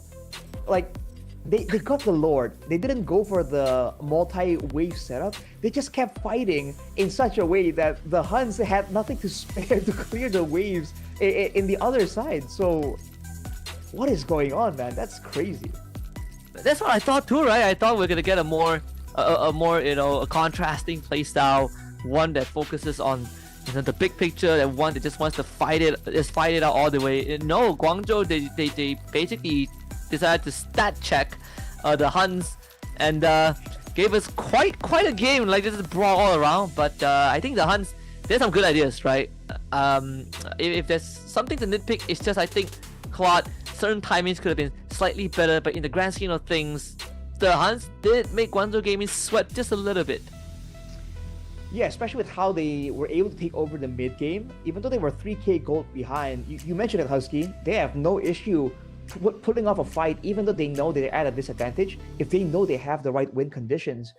But afterwards, right, we did mention that, again, in the late game, after that mid-game spike, that's where Guangzhou Gaming have a lot of damage to swing around, man. They have the carry, they have the Lilia as well. That's 2 sources of DPS, and technically AoE as well. So, you're not too surprised by all means. In the end, the HUNS have to rely on that one big moment to really like win it out, which is why I think a lot of the burden falls onto Yuki, and why we keep mentioning him, because everyone else, they go in, they pull up their combo, the final slash into the Blood Requiem, Fury of the Phoenix, you name it. The only guy that can match the late game output of Guangzhou is Yuki, and unfortunately this game, especially with the team being so aggressive minded, right, he was just jumped on time and time again, especially by Modi, dude. Like, you gotta give a shout out to Modi for not really having like the best snowball and yet still denying the backline impact in every single team fight. Yeah, not only that, I think like the aggressive playstyle of Yuki, like he really throws his body into the fire. I feel like he, very little care in the world, and he just YOLOs it. Like even in the mid game, he was, like a claw. Usually, you want to be like with most marksmen, gold laners, you want to be hitting and moving. Yuki just stands there. He doesn't even move his joystick. He just stands there, the joypad. He just stands there and auto attacks. Oh, that's how I guess how much he wants to man fight people. Like he dealt like more than 100,000 damage this game. And you did see it again, but unfortunately, they can just heal back up. And it's not as simple as just healing back up, but the fact of the matter is, even at half HP, the heroes on the side of Guangzhou are just a lot more menacing, a lot more dangerous, which is why you see fights usually devolve with 2 members taken out from both teams into a 3v3. And in those situations, you can see Guangzhou has an overwhelming advantage, right? With the fighters, they're not really as reliant on like the front line and the back line. They're kind of an all-in-one package. Even the roamer, you saw that Mei was doing a ton of damage. That's and it's actually coincidentally the MVP as well. Despite their best efforts, the HUNS, their roamer was a high loss. They can't really match up to that kind of damage output either. Yeah. My only complaint right now after looking at the items is that I mentioned that there's very little life bane aside from like the glowing wand, and I was wondering if there's any Dom-ized purchases on the HUNS. There was none. And so I think that's also part of the issue as well. Like when your frontline don't really have the Dom-ized, it adds on the burden to your Claude, who is trying to the kamikaze that backline. But if they are constantly healing up, even while being in range of your tanks, that's gonna complicate things. Yeah, I mean, again, maybe he can go with the. I didn't see if he had a Sea Halberd. No. There's like things like that, that you can kind of use. But then you're just playing into the hands of your opponents, right? You're not playing your own game. You're forced to react to it. And we said it, man. If the HUNS wants to force Guangzhou to play their game, they're gonna have to find ways to make Guangzhou react instead. And I have a feeling that probably in game 2 they would still stick with like the same drafting style, because they've been able to make Guangzhou Gaming tick a little bit, right? They've been able to get some wins, albeit them losing the game eventually. And that's sort of like the polish that I'm looking for, right? It just needs to be a bit more cleaner compared to what we've seen. And Yuki, he's a warrior at heart, and he's definitely the person that's gonna make or break the game for the team. That's true. I feel like for the HUNS though, yeah, Yuki has things to like work on and improve on for sure. In the drafting phase though, I feel like maybe not both the Arlet and the Hylos, because it feels like, I guess the Arlet works well with the Guinevere, but the Hylos seems just a little bit lost, Yeah, you can Glorious Pathway into a Fury of the Phoenix. That's the combo that usually is also mirrored by the Leomord with the Phantom Steed Fury of the Phoenix combo. But I don't know, man. In this game, it felt like the Hylos just wasn't really able to do as much. They are the ones who want to play this game where they want to get a quick fight, right? And just get an overwhelming advantage before Guangzhou can react. In that sense, I don't know if the Hylos really was that critical to the game plan. And if you want to just pressure in the lane, etc., I think there are other options that maybe could have done better. Yeah. Feels like a comfort thing, right? If you ask me, it could be. Like maybe like a Kalea Cho. Like they also Kalea. The HUNS also plays the Kaja, right? I was a bit surprised that they didn't think of that. I know in MPL MY sometimes when you want like a tempo stopper that is not as dirty, the Badang is also sort of like one of the options that is in the roam mode that's good at doing that. So let's see. I mean the HUNS, they're definitely not out of this yet. In fact, whoever loses the series still has a lower bracket run that they can make tomorrow. This one is just to see who gets to the top 2. So by any means, there is still opportunities for both sides. Hope isn't over just yet. And by all means, the HUNS, they were able to get some momentum going on. So they could very well mount a comeback, make adjustments right here. and go for a reverse sweep, right? Who's to say that they can't pull that off? Again, it goes down to the drafting phase, and I gotta say, moving our focus a bit to Guangzhou's draft, I really like that idea that they go with 2 backline carries, but that also want to be up close and personal, and they just brought in like essentially 3 fighters, right? Leomord, Glue, and Yuzong. So in that way, even though they don't have like a Hylos, like a proper frontline like tank, together, like they're strong enough, which is why you see them falter when they're separated. But they did a great job making sure that towards the late game, the fights are always like a proper 5v5, and they avoided giving the Huns a lot of chances to keep going for those pickups. It's also a lineup that when you want to move forward together, it's easily achievable, right? They might not have the reach, I'd say, but if they can be the one that dictates how the fight goes, then like you said, the backline damage dealers get to move together with the fighters just because of the amount of pressure was being put on. I feel like the Yuzong is worth considering to be put on the ban list if you are the Huns. Could be it. Again, especially if you want to play an Arlet, I think you want to give the Arlet like a bit of a strong matchup almost. So the Yuzong is definitely a problem. And again, if you want to play that aggressive style but still have backline members, the Yuzong is always gonna be something that is in the back of your mind, right? Even when he's behind, with only like 2 tank items, he can still 1v1 like a mid-game gold lane or a mid-lane mage, mid-game mage. So the Huns definitely need to respect that just a little bit. Yep. See, this game 2 could go all the way to 3, but I feel like after witnessing Guangzhou Gaming, in that previous series, I did say it's not the true indicator of how like their full power of like their full potential, but the earlier game gave us a very good idea of Guangzhou Gaming.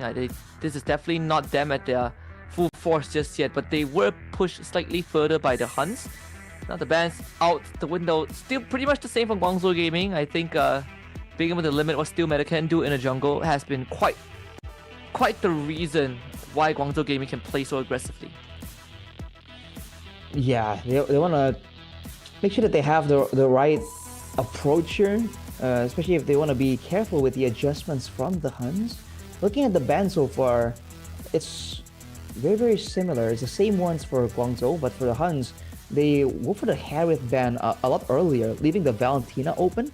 And as I guess we initially thought, the Claude does come through and the Harith is banned. Those two are really usually contested right now. I think just a overall thing right now, like, man, I really want to break free from this Claude Harith meta. I feel like same. All goal lanes should be equal. Not all goal lane, but I miss the days where we have more than just these two. Oh, what, like the time where it's only Granger? You remember that? Yeah, and it's just Granger Harith. That one was quite a nightmare. But I think they did a very good job of tuning down Granger, but not making him completely obsolete. Like Granger's still pretty good now. Natural Sky Piercer carrier. But I don't know, man. I think when the gold lane becomes relevant, there's always gonna be those really prio picks. You gotta remember, like at some point, it was also like just Bruno. Every game, Bruno Granger, right? The I think the back meta. The Bruno era was the worst. M6. That meta was crazy. That was the absolute worst meta. And Bruno was just way too strong, and it came at a time when they just like released Malefic Gun not long ago, and That's why it was so strong. Yeah, and the effect was immediate. Like Bruno was just so strong, man. Baxia and Valentina out for Guangzhou Gaming, so they switched up in. Well, both teams sort of switched up in how they want to play this game, because the Huns, I want to say taking the pace out of Guangzhou Gaming, but they're literally plagiarizing. They're taking the entire Bible of the draft from game 1. I mean, are they gonna go with the same pattern the rest of the way too, like with the glue, with the carry, the Lilia? I mean, this time with it's a bit more different, because for Guangzhou they have the Baxia, right? We talked about how the healing was a big problem, how Yuki was doing a ton of damage, but then they kind of sustain through it, right? With the Baksha, it won't be that simple for the HUNS. And tempo-wise, at least in MSL Thailand, sorry to keep going back to that, that's my most recent tournament, but the Baksha is very highly respected, always pick or ban because of the tempo it brings. It's also a very highly contested pick in MPL MY2. I think, you know, MSI Thailand was a big breath of fresh air, like, cause we have some really good performing teams there. Which the playoffs is still happening right now. We are spoiled for choices with the amount of ML action that is going on like concurrently, you know, with this one. Though I would say I think Glue is still not bad of a choice for the HUNS if they want to go for Glue. The carry did get banned out by Guangzhou Gaming. You could pick Glue and Moskov. I wouldn't mind that. Oh, they're banning away like engage tools almost, enablers they can dive in the back line and start a fight. So I think they're putting some prior here on like maybe being a bit protective of the Zetian on their lineup. Just because the Leomord and Yuzong are not gonna be on babysit duty, right? These are diving heroes, so the Zetian's gonna be left alone to a degree. Right immediately for Guangzhou, they banned with the Glue as well, so I guess they were concerned that the HUNS might really plagiarize their draft pick by pick. But oh man, I had it, man. I had it. The Glue Moskov, I caught it, but hey, good on Guangzhou Gaming catching the Glue, because I think the Glue will be a big problem. So, at least the Moskov did come true, but now they need a separate solution. Huh? It's just gonna be quite the headache. Do you go for? Man, Khalid doesn't feel good. Hylos ban out. Gatot feels horrible. What else is left? Do you go back to Kaja? Oh man, Kaja, Cho. Kalia ain't well. Horrible against the Bucks there, right? Yeah. Exactly. Oh, you mean for the HUNS? I mean for the HUNS. For the HUNS, yeah. Oh no! Wait a minute. Oh Lord! That is not what I was expecting. Are we on dangerous grass? That could be it. Sora. Oh, Sora Hylos. Already have a tank. Now they have some really good setup. I was thinking any kind of crowd control would be good, but Khalid against the Hellcurt, I guess it's not too bad, right? The Khalid can also sustain the same way the Hellcurt does. That's part of the kit of the Hellcurt that makes it so annoying to deal with. You chunk him down, he kind of regens up while moving around. The HUNS. This is a signature HUNS style, but I don't know if they want to be diving with this kind of comp into a Sora, right? That's dangerous. Yeah, I guess the good news is that they have the option to go macro with the Moskov. Against the Hellcurt though, like against the Hellcurt, yeah. Oh man, my bad. I completely forgot about it. They kind of covered all their bases, man. Guangzhou Gaming. This draft is quite impressive, I must say. It is. Is Hellcurt a thing like in MPL ID? Oh yeah, but only for particular players, right? Not all players have that mindset to be able to excel on the Hellcurt. But when they do, we've seen it like ban first phase, you know, for Baloy, for like Mueza, if you're familiar. So hey, especially if it is indeed dangerous grass, this is a huge problem for the HUNS. Yeah, indeed it is pretty rare that you know, like when you're on a blue side, you get to pull out something like this. So Guangzhou Gaming, they're definitely one-upping the HUNS. Well, on the bright side, OU gets Khalid again. Let's see if this is gonna make any difference. Game 2. Well, it's not dangerous grass, but it's broken wall, so close enough. Guangzhou Gaming blue side, HUNS red side. And this could potentially be the final game or the beginning of a beautiful comeback for the HUNS. Let's see how this one plays out. Look at the Master Assassins on the side of Guangzhou, dude. They are not planning on team fighting. Wait, that could be the idea. Instead of obliging the HUNS in their signature team fight style, have like what, like the double split push type of meta, like a banana split, you know? Yep. Show of force, I guess. You know, show of force, just being very, very confident in winning the series. I mean, you can see even from game 1, Guangzhou Gaming, they're very confident players. They're gonna find recall there. Yeah, I'm gonna give up on the Little Wanderer, it seems. No chance. So recall gets the objective, pretty straightforward, and CY is already winning out the gold lane, and he's winning quite hard. A bit of a skill matchup, the Moskov against the Claude, but oh, hang on a second, CY going all in there, and in the EXP lane, bro, both teams are not willing to back down. Those are two big cards that Yuki wants to have definitely though. Yep, He's a gang gonna breathe for appears. it. A gang happens at top, and yeah, first blood already given away. And you can see the recall spams there from Mei. Man, this is the problem. Look at recall, dude. If Yuki overstays just a little bit, he gets immediately punished. This is the tempo we're talking about, Husky. Moving around the map is so fast and so efficient from Guangzhou. Man, how do you deal with this? You kind of have to force like a team fight almost. And again, with the Sora, right, Modi, it's gonna be a bit difficult. But if the HUNS can play for the neutral objective, they still have that Yuzong advantage, so they can zone out usually the players. But again, it's a Baxia, you know, that's the other concern. Will the Yuzong be enough to zone out like a literal rolling stone? The fact that Mei didn't even petrify, he saw the flicker. No, they found one. Graded Phoenix instantly used and the stolen one as a response. He got the Black Dragon form from Bankai into the backline straight, but he's gonna get vacuumed back. Bankai straight up dead there. Still Turtle right for the taking. It's going to be Still Meta that takes it, but they end up losing two more. Still Meta terrified. A double kill for Recall. Dude, the crowd control is just so oppressive, man. I mean, even before that Retri came through, Still Meta was jumped on by Mei, right? And that Terrify can really change the course of the game if it really fumbles a Retri. And look at this. Already back to work, zoning, being annoying as always. The HUNS show that they have fight potential by all means, but oh boy, when it comes down to the actual engage, they seem to be struggling to get their hands on Guangzhou Gaming. Yeah, this is a cause for concern for sure, especially unlike the previous game, the mid-game spike for HUNS isn't as strong. Pickup potential as well, not as good. And every single lane is essentially suffering. Not a lot of winning lanes to make plays with. Like the Yuzong is great, but the Sora, man, this hero, level 4, I struggle to find a hero that can really win 1v1 against like a Sora in the early stages, dude. It just does way too much damage. That's before the War Axe, so before like any sort of item gets picked up.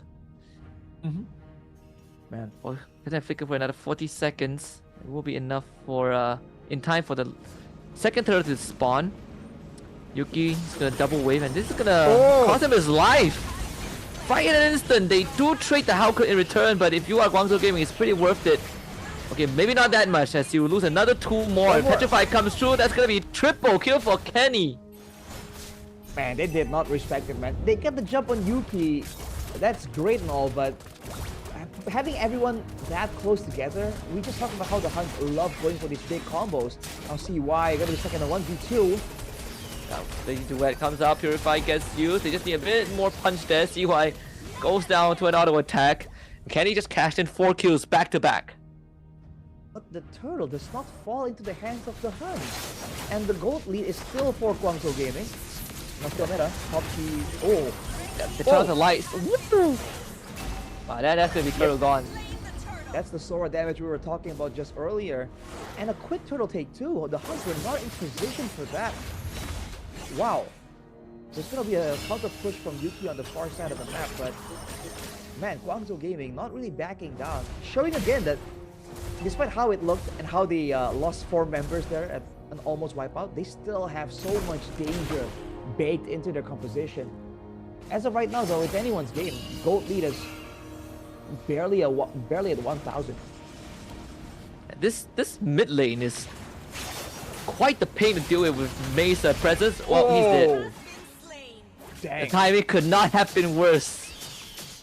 I mean, dude, he came in to just stop the quicksand guard, do some damage. OU just immediately raging sandstorm onto him, squashed him like the cockroach that he is. Oh boy. That's how you do it with a health crit. That's one way of doing it. Yep. The best part is they committed Raging Sandstorm just in case. It's about sending a message. And oh, Mei is going for War Heptaseed. I was like, is he building into a What is he beating into? Well, they get the flicker out. Yuki in the bottom lane, and the top lane they found Modi. Modi in a 1v2 here, shifting clouds, get the pull back, but still ends up going down to Bankai. That was close, man. Like, the moment you get the full stack on the shifting skies, that's when the alarm starts sounding when you're up against a Sora. But the HUNS were able to take him out just then, right before that happened. So that's great. But overall, their problems haven't stopped there. As we recall, man, you're seeing the Baksha right now with no way to really cancel the shield unity. Definitely is a bit of an adrenaline rush for the players of the HUNS. Mei again hiding in these bushes, and OU will have quite the responsibility to try and figure out where this pesky Hellcrit is at. With Bankai taking on the top tier 1, they do expand their their area of influence. But Kenny is in quite an awkward spot. He's going to be forced to flicker away.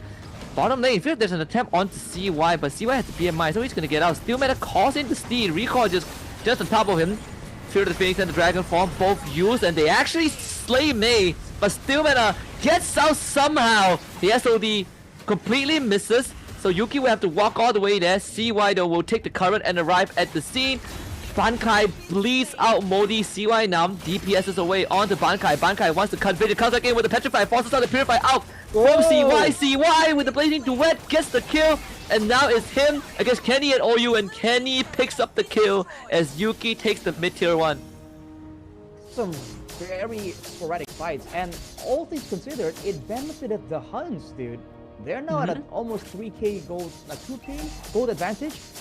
Even though, oh man, Mei is just taking a lot of collateral damage right there. I don't think Yuki is doing it intentionally.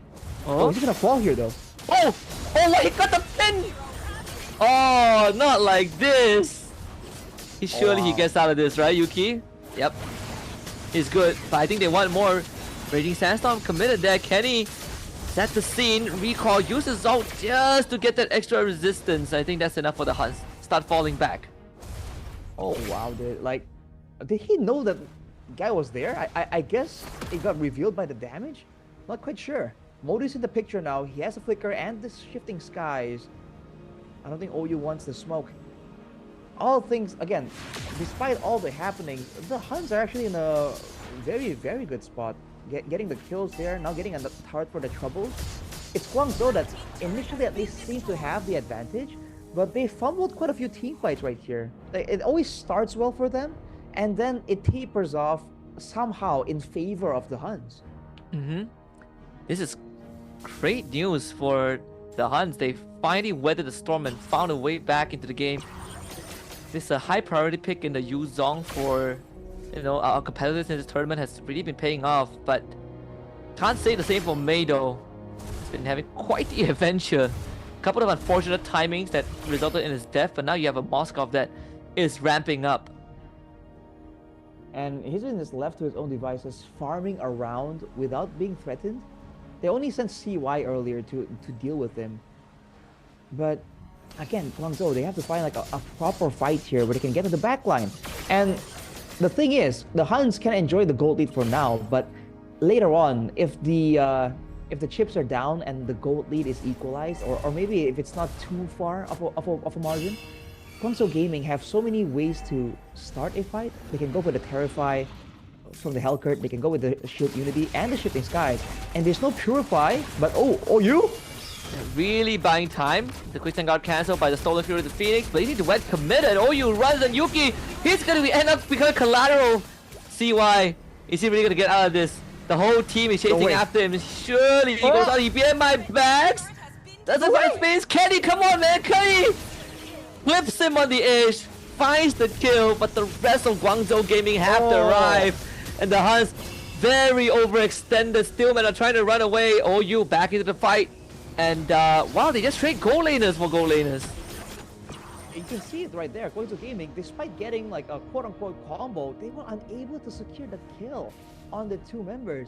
I don't know if their focus was split or whatnot, but then again, for Guangzhou, like, stop sending CY for trades, man. This guy is not someone that you want making sacrifices. He needs to farm up and do the late game carry. Using a gold laner as a bargaining chip is quite the rare sight. They're gonna turn up the lights and the combo now. Outrageous Sandstorm actually connects and Stillman, he's running down the back lines. They finally catch him. Stillman gets a double kill, blazing duet now goes off from CY through the finish. Comes back on cooldown from Kenny as he stops Guangzhou Gaming in that track. CY goes down again. The HUNS trade 1 for 3. Man, and somehow Guangzhou Gaming seems pressured to make this fight happen, right? And they're trying to go for the proper 5v5, but the HUNS always come out on top somehow. It might be the extra bit of crowd control that they have, Raging Sandstorm, Fury of the Phoenix, even Spear of Misery. There's so many ways for them to really stop the movements of Guangzhou. And unfortunately, Bad Guy gets the kill. You know, quick and simple. Mei is just not having a good time. Yeah. But yeah, Guangzhou Gaming are relying so much on Modi on the Sora, but when you are the only real like threat AoE wise, like stun and AoE damage wise, it's very easy for the HUNS to kind of stop you in your tracks and keep pushing you back or stunning you in such a way that like you always get taken out once you get the full stacks of the Shifting Skies. Yeah, see what kind of even stay there. The SOD didn't miss, but another turret going down. Lord will come in and CY is trying to deal with the Lord in top lane. Steel Meta will respond to that and CY will be forced away again. He forced to pop the Purify. The lights get turned off. He gets hit by Fury of the Phoenix. Burning down the glowing one, but still makes it back to the fountain in time, but at the cost of the top inhibitor. Lord still fairly healthy. The HUNS continues the siege. Yuki not able to get the pin with the Spear of Misery, and Guangzhou Gaming finally clears up the Lord, but they lose another inhibitor, and this time it's the mid one. The pin doesn't really get Mei onto the wall, but the HUNS will take the entire base of Guangzhou Gaming. Oh, I bet they want to hang on to that final one at the bottom. Look at this, the Phantoms need to zone them away. Recall wants to go for an engage, but they can't do so without information. It's too risky. And once again, they're just struggling to find the right kind of engage. They need Modi to engage and to do damage, and it's just not working out. They have to find a different way to get the fight started, or a different way to really get the fight carried. As of right now, the gold lead is at almost 7 to 8,000 for the HUNS. This is exactly where they want to be. Remember, they have the macro threat, and Mei is just not doing well enough to be a real threat for Yuki. Yeah, I think if essentially reached the stage where the HUNS they have taken control of the entire game. This is an unlosable position. The entire base of Guangzhou Gaming down in like 12.5 minutes. The HUNS have everything that they need to win. Again, it's in theory, right? I think the lack of crowd control really is harming them right now, because the HUNS, even if they don't really want to fight, as long as they kind of stick around, they kind of show their faces, Guangzhou are always forced to really stress over whether they want to expend their one big teamfight tool for that situation, and sometimes it's just not worth it. Be stuck with doing housekeeping for the rest of the game too. They need a dang good combo with the Shifting Skies into a blazing duet. Even then, it's just to give them the probability of winning the fight. It doesn't guarantee anything. They can, in theory, they can play with the split push Hellcurt, right? But I think it's a bit too risky for that. They're making their way into the Lord area. It does get reset though, so the HUNS playing the discipline game, knowing that they have that far side base turret advantage. Smart on them, you know. They can be aggressive when they want to be, but in times like this, slow and steady, no problem. Yep, will win them the race. Very systematic, a different side of the HUNS. The one that's not looking for the fight, but just looking to take control. And I think Guangzhou Gaming, they're going to give up on the idea as the HUNS starts working on the Lord. Still, Guangzhou Gaming will try to get some intel to see if they can sneak their way forward within range for an attempt to steal. But with OU and Bankai around, no way they're going to get the Lord. Oof. Man, that's the tough part about going with a fighter jungler as your main frontline. Like, yes, you're tanky, yes, you got tempo, but in the late game, dude, you cannot face check as a Baksha, right? Because if you're caught without the shield unity, you are the jungler. Like, the other team wants your life, you know? So you can't really even show properly. So the task falls upon a squishy Hellcurt or a only semi-tanky Sora which coincidentally is also your only real like crowd control tool. That's why I think Guangzhou are really passive compared to like the Guangzhou game we saw just earlier. They need to steal that Fury of the Phoenix and pair it with the Shifting Skies. That's the only way. It gets used by the HUNS, and the HUNS, they're not gonna wait. Stolen Fury of the Phoenix into the Shifting Skies, hits all 5 of them. This is their best chance. Can CY deliver? They've already lost Mei. CY pounding away with the damage, but it's just too much from the HUNS. They're just gonna run it down with the lore and take game 2, Arashi. We're gonna go to game 3 for this one. Dang, the HUNS, push Guangzhou Gaming to the limit. They had the advantage, Guangzhou, but I don't know, man. Even before in their previous match, you have this feeling that when they get ahead especially, they start really disrespecting their opponent, and this time the HUNS made them pay for it.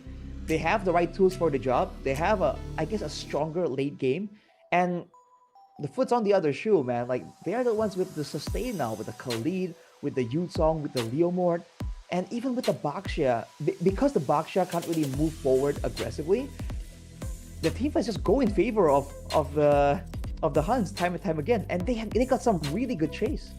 Yeah, I feel like, because they won game 1, they felt like they got away with it, but game 2, very different. This time the HUNS, they really punched back. They really played around, like all the I would say all like the uncanny error or the bad habits of the Guangzhou Gaming, and they were able to just do more than enough to kind of make Guangzhou Gaming pay, especially like the sequence in the top lane where Kenny shows up and gets like 3 kills top and then 1 kill mid, and then Guangzhou Gaming keeps dangling CY as a bait and send him into those 1v1s. And I think those are like big turning points that really costed them the game. Which is, again, you almost question like why almost immediately, because they picked the Hellcurt, and I don't see any real value for the Hellcurt except for like that of course the early game, but also like the split, right? In the team fights, can turn off the lights, it can terrify a lot of people, and we did see that play out, by the way. But for the most part, I was so confused on why. I guess the Hellcurt wasn't really doing well enough, wasn't snowballing to be able to split push. But sending the Claude solo time and time again definitely was a bit of an odd call. And yeah, they had the goal advantage, and even if they don't really get like if they don't give up a losing team fight, they were treating like 1-for-1, 2-for-2 time like repeatedly. And if you are the HUNS with this lineup, with a Moskov, with a Zetian, right, and you're at a goal deficit, bring out the 1v1s, bring out the 1-for-1s, the 2-for-2s, because if you're in a losing position, anything you can get, any equal trade you can get is going to be more value to you, right? Guangzhou technically don't have to even allow that to happen.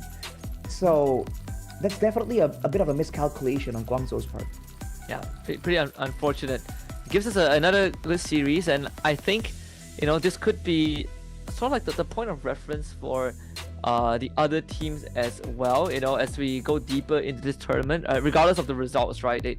Guangzhou Gaming, they're definitely the fact that they show some of these habits that we didn't really get to see in the previous series because they were that dominant. This, I think, is more of a morale boost for the HUNS than anything else. And then Guangzhou Gaming, they have to kind of quickly look back at the first 2 games before going into the 3rd game and just be a bit more composed, right? Like, don't be that trigger happy.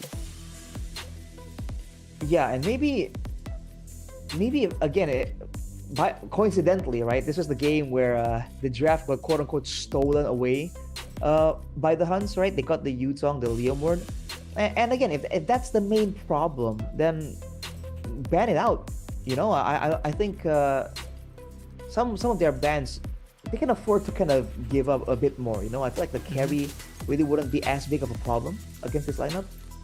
It's an issue for the Baxia, but at this point, the Baxia also wasn't doing so hot. So there's definitely adjustments possible for Guangzhou. We did say that if there's any change right now, any first move, it has to come from the HUNS, and they have delivered.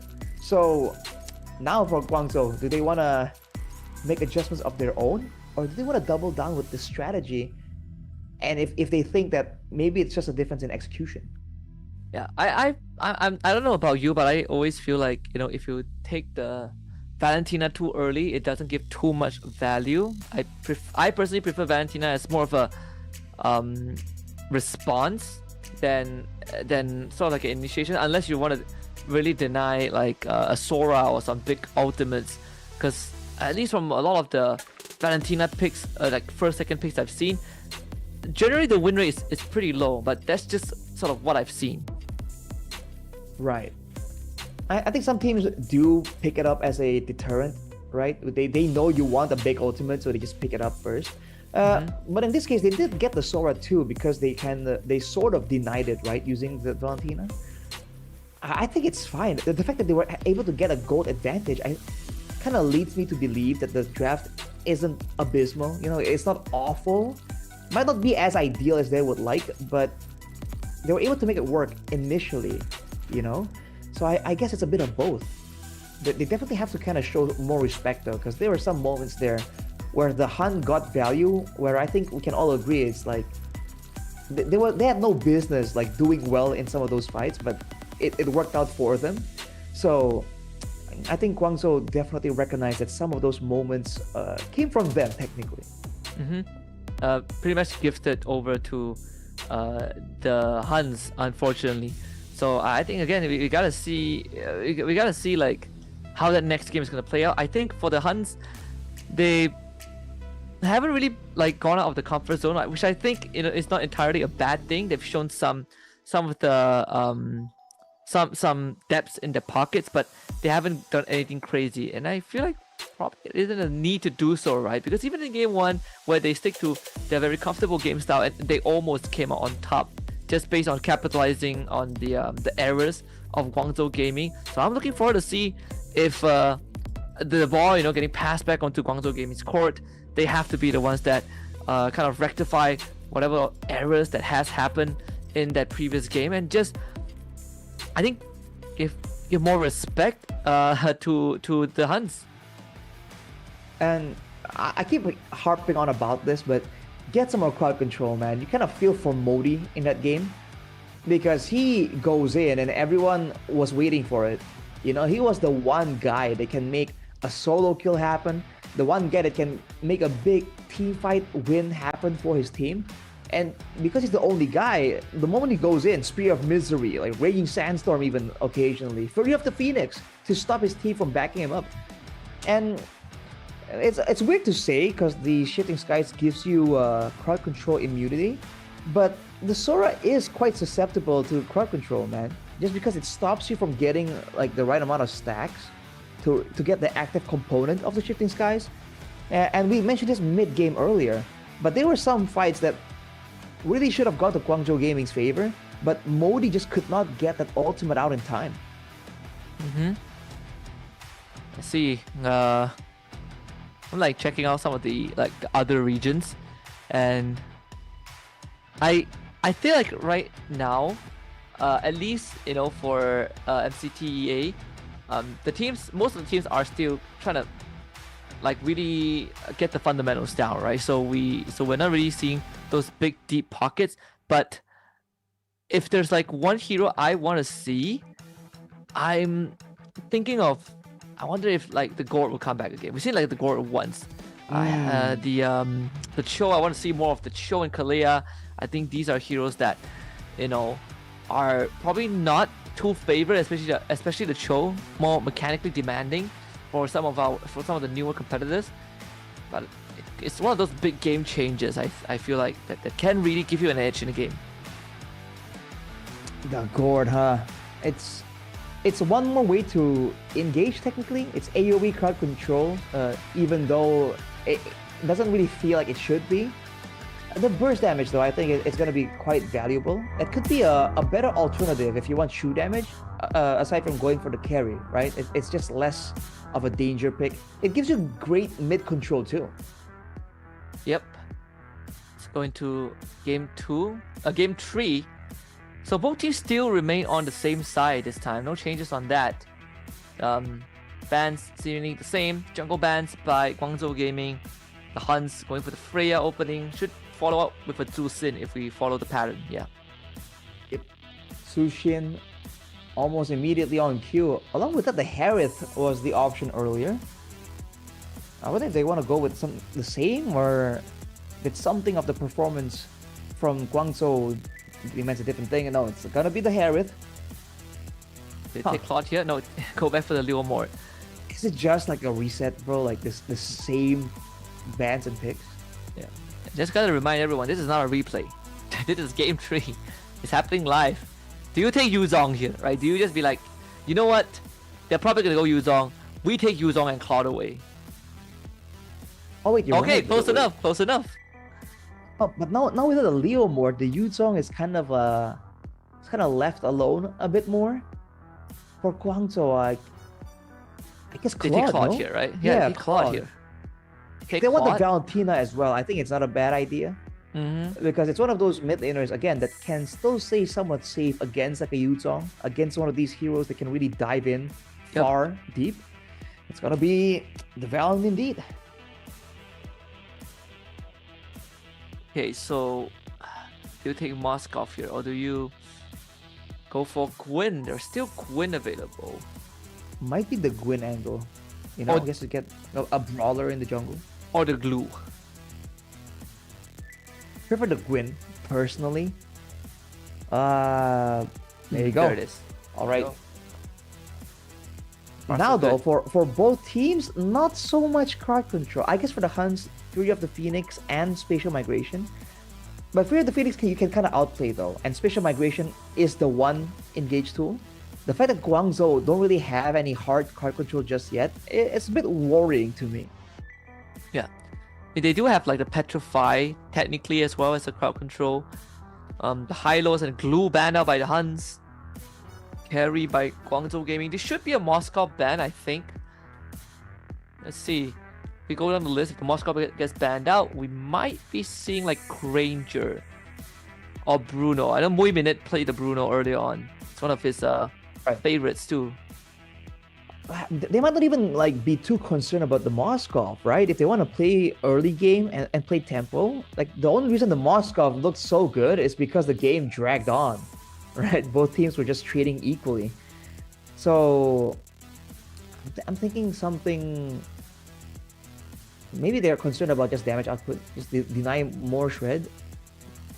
Ban Khalid. It's Oh, gonna to be ban the Moskov. Pretty straightforward. Okay. Yeah. It's the roamers here. The Hilda comes out. Even more tempo. Yes, but not a lot of crowd control. Yep. And there's not a lot of heroes to threaten in the backline. Usually we saw the Hilda picked against Farsas in my region, because you can always like zone out the Farsa and stop the ultimate from being channeled. But with the Valentina, not really that big of a concern. So if they go for like a Khalid here, right? They can match the Hilda, trade blows, something like that, along with like a Terizla that's left open. It's not really the best of matchups against the Yuzong though. So maybe like a Phoveus. Yeah, and funny enough, we haven't seen like Phobius at all. Grok is also another way. Okay. That's the crowd control. And the Phobius. Finally we see the Phobius. And the Bruno too. So we're pretty spot on guess wise, Husky. But the Grok out of nowhere, I don't know about this. Again, it's just very ultimate reliant.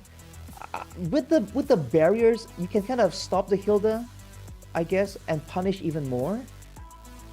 Big if though, right? Big if. Yeah. Oh, this one is quite the lineup. I agree. This one is very ultimate reliant from the side of Guangzhou Gaming. For the HUNS, not so. And Bruno gets a naturally winning lane into the Claude early on, unless something goes catastrophically wrong. So that's something that I think the HUNS can bank on in that early game. I think it's a bit more dangerous for the HUNS this time, just because there's more mini crowd control tools. Because now if Bankai is supposedly gonna be zoning away CY, he has to go through like a Dark Wave, a Tectonic Charge potentially, a Terrify, and the pushback from the Phantom Steed. You know, there's a lot of small bits of crowd control that can really stop the HUNS' momentum. So I think it's back to something more of like game number 1, where Guangzhou want to play for team fights. The HUNS will excel in like 1v1, 2v2 skirmishes. Well, it's time to head into game number 3 this time. OT still on the same side, so the entire series, Guangzhou Gaming, the overzealousness have been costing them games. Dangerous grass is going to be the map we play on in game 3, and that means more agency for Hilda to walk around. It's true. Running the throw on the Wilderness Blessing, OU definitely wants to clear and be annoying. And unlike the Khalid, the Grok, I don't know if the Grok like matches well trading against the Hilda, right? First of all, you don't do as much damage, and you also don't heal up after. Like the Khalid would have been able to match the sustain a little bit. Whoa. Oh, the early trade not really favoring Mei. Have to give some respect to the Hilda Zetian. Just like that, Hilda comes in, tries to be a nuisance. You're gonna try and steal a camp away from recall before the litho even spawns, and you cannot check it, man. It's too risky. Yep. This is why that Hilda is just so much more oppressive, and that's why I was a bit concerned about the Grok pick. But maybe it will come in handy in the big team fights. Yeah, I think it's definitely more design, or at least the lineup is more focused on trying to get those fights off than, you know, getting these pressure early game. But there's a bit of give and take, right? Like you're resigning the early pressure over to HUNS in exchange for maybe a team fight. You get a good tech charge in, and that's going to be your key to win the game. I'm more curious on how that goal lane matchups can be, right? Again, I think Bruno naturally wins into Claude as long as you play it well, and once you get the HUNS Claude, you are definitely going to win.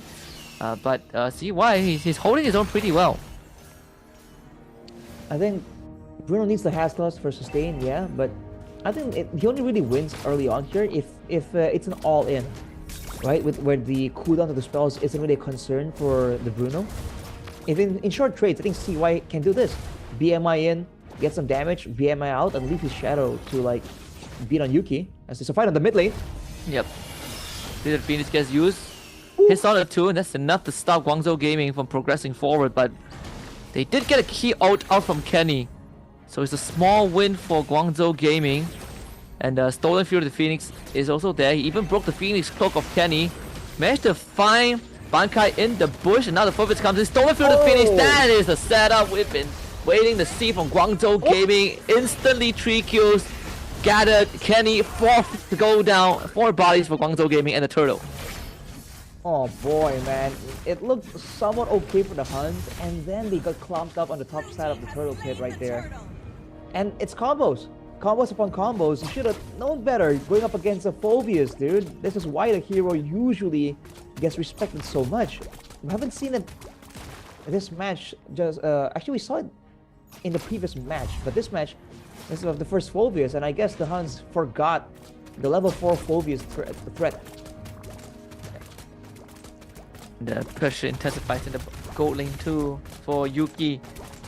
Again, all he wants is to get that hard score, and he'll feel a bit more comfortable overall. We see Bankai going on quite the trip there to check that riverside. Doesn't find anyone, sadly. So 1.4k-ish gold lead for Guangzhou Gaming. Not too huge, all things considered. But if anything that the HUNS learned from the previous game is that these setups, these combos on Guangzhou Gaming, easy to pull off, and when it connects, it's almost a death sentence. Look at this, man.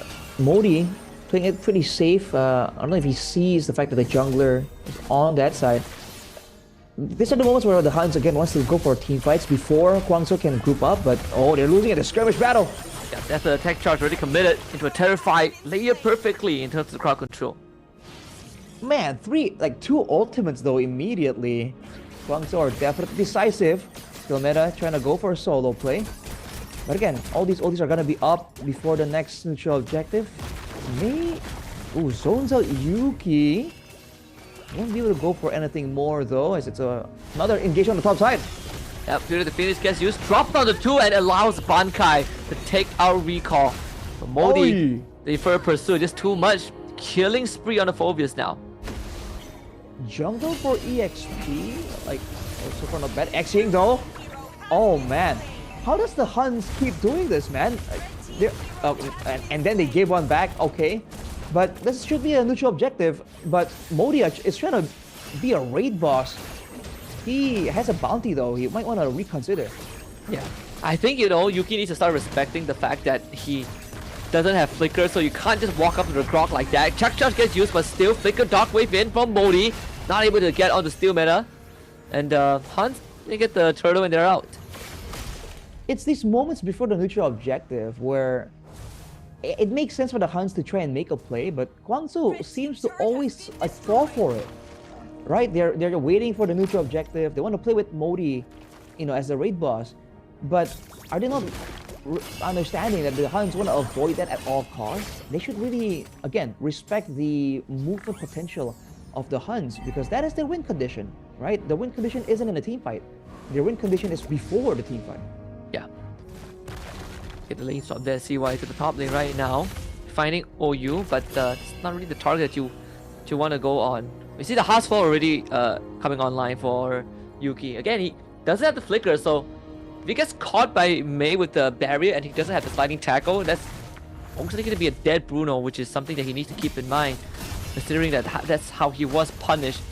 Although this wet noodle fight in the mid lane might escalate. OU trying to get out of their tech charge, hits an air ball. Mei committing an ult.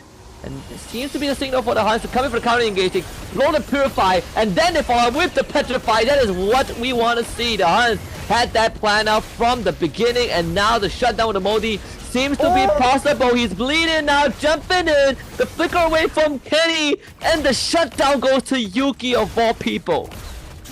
Again, they just don't respect it, man. They send their members forward, and they don't recognize that the Huns, they don't have a lot of crowd control. What they do have is chase. So you saw that Xing tried to even buy some time for Mei to be able to back out from that engagement.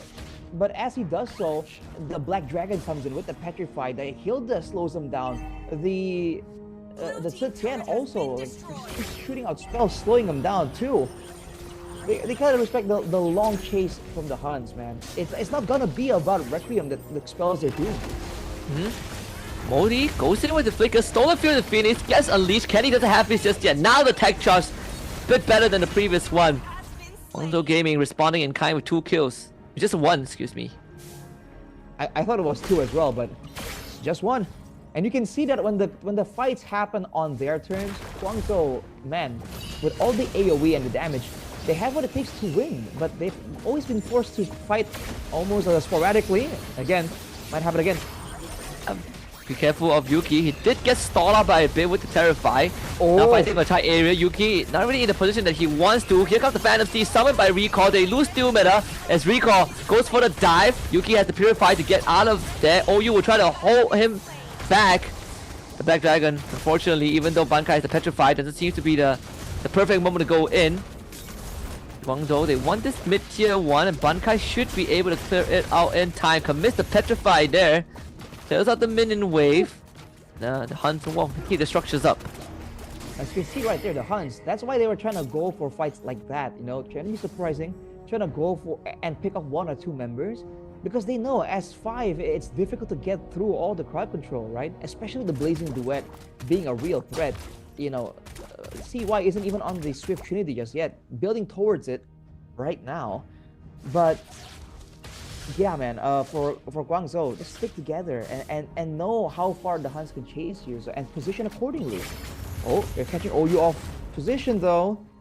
And again, that movement speed, the mobility is what is allowing the Huns to even stay competitive in this current game. Yeah, the Rampart doesn't really lock him in place. Still a gap that he can slip through. Guangzhou Gaming really wants this mid-tier 1. That's why they're putting so much emphasis in trying to get their minion wave in. Yuki needs a Malefic Gun. Not sure if he has it yet. Fury of the Phoenix gets committed, but the dive, holy cow, by Recall. Again, the stolen Fury of the Phoenix really enabling Guangzhou Gaming to go for these type of maneuvers. Can Bankai at least get a trade in? Oh, gets stunned up! And that should be his death. The tech charge as a follow-up. Guangzhou Gaming with 2 in the mid lane. Not surprising enough, that's what happens. And Modi go with the dive! Facial migration gets used into a Violet Requiem, but Modi can keep on doing this. It's bounce house season. Guangzhou finds their third. Getting slammed on by the Phobias, man. You want to talk about brawls? You must have forgot Phobias excels in these circumstances. The Dark Rays have been on point, man. You saw it earlier. Even with the Black Dragon form, Bankai could not do anything.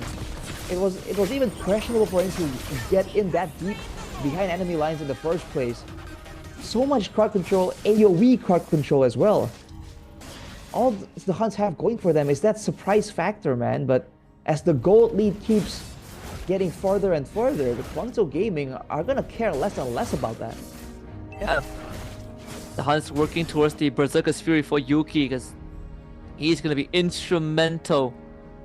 Again, the fact, the lack of the flicker, right? The Purify, I mean, is only really good against the tech charge, but if you get tech charge, you're gonna die anyways. So Yuki has to play sort of the game of his life, has to be in the best possible position to dish out damage. Because if he goes down, they really don't have enough to take on Guangzhou Gaming. You see the top lane again, the Violet Requiem used defensively, Stolen Fury to the Phoenix gets unleashed early on to not much impact this time. The Lord did get cleared out. That's a lot of OTs down for Guangzhou though. No tech charge, no Fury of the Phoenix in theory. Oh, you're trying to match Mei. Gotta be careful there though, his team is zoned away from him. Yeah, whoa! The combo again, Fury of the Phoenix gets used but slightly too late. By the Requiem, defensively used, actually catching Modi. I think as Modi jumps in, the dive from recall, turning on the Yuki, cuts him in half. They go for the trade, CY in with the Blazing Duet. It's gonna be man fighting OU, and again with Yuki down, there's just not enough damage from the side of the HUNS. Kennedy is going to try his best, and it's enough to force Guangzhou Gaming to fall back, but they did lose an in-hit. Not the far side advantage, but it will do, man. 3 for 2 trade as well. Guangzhou will be happy about that. And you're seeing the improvements right here, because earlier, there were times where we'll be in the same exact circumstance, and Guangzhou Gaming would stick around, would try and make an outplay.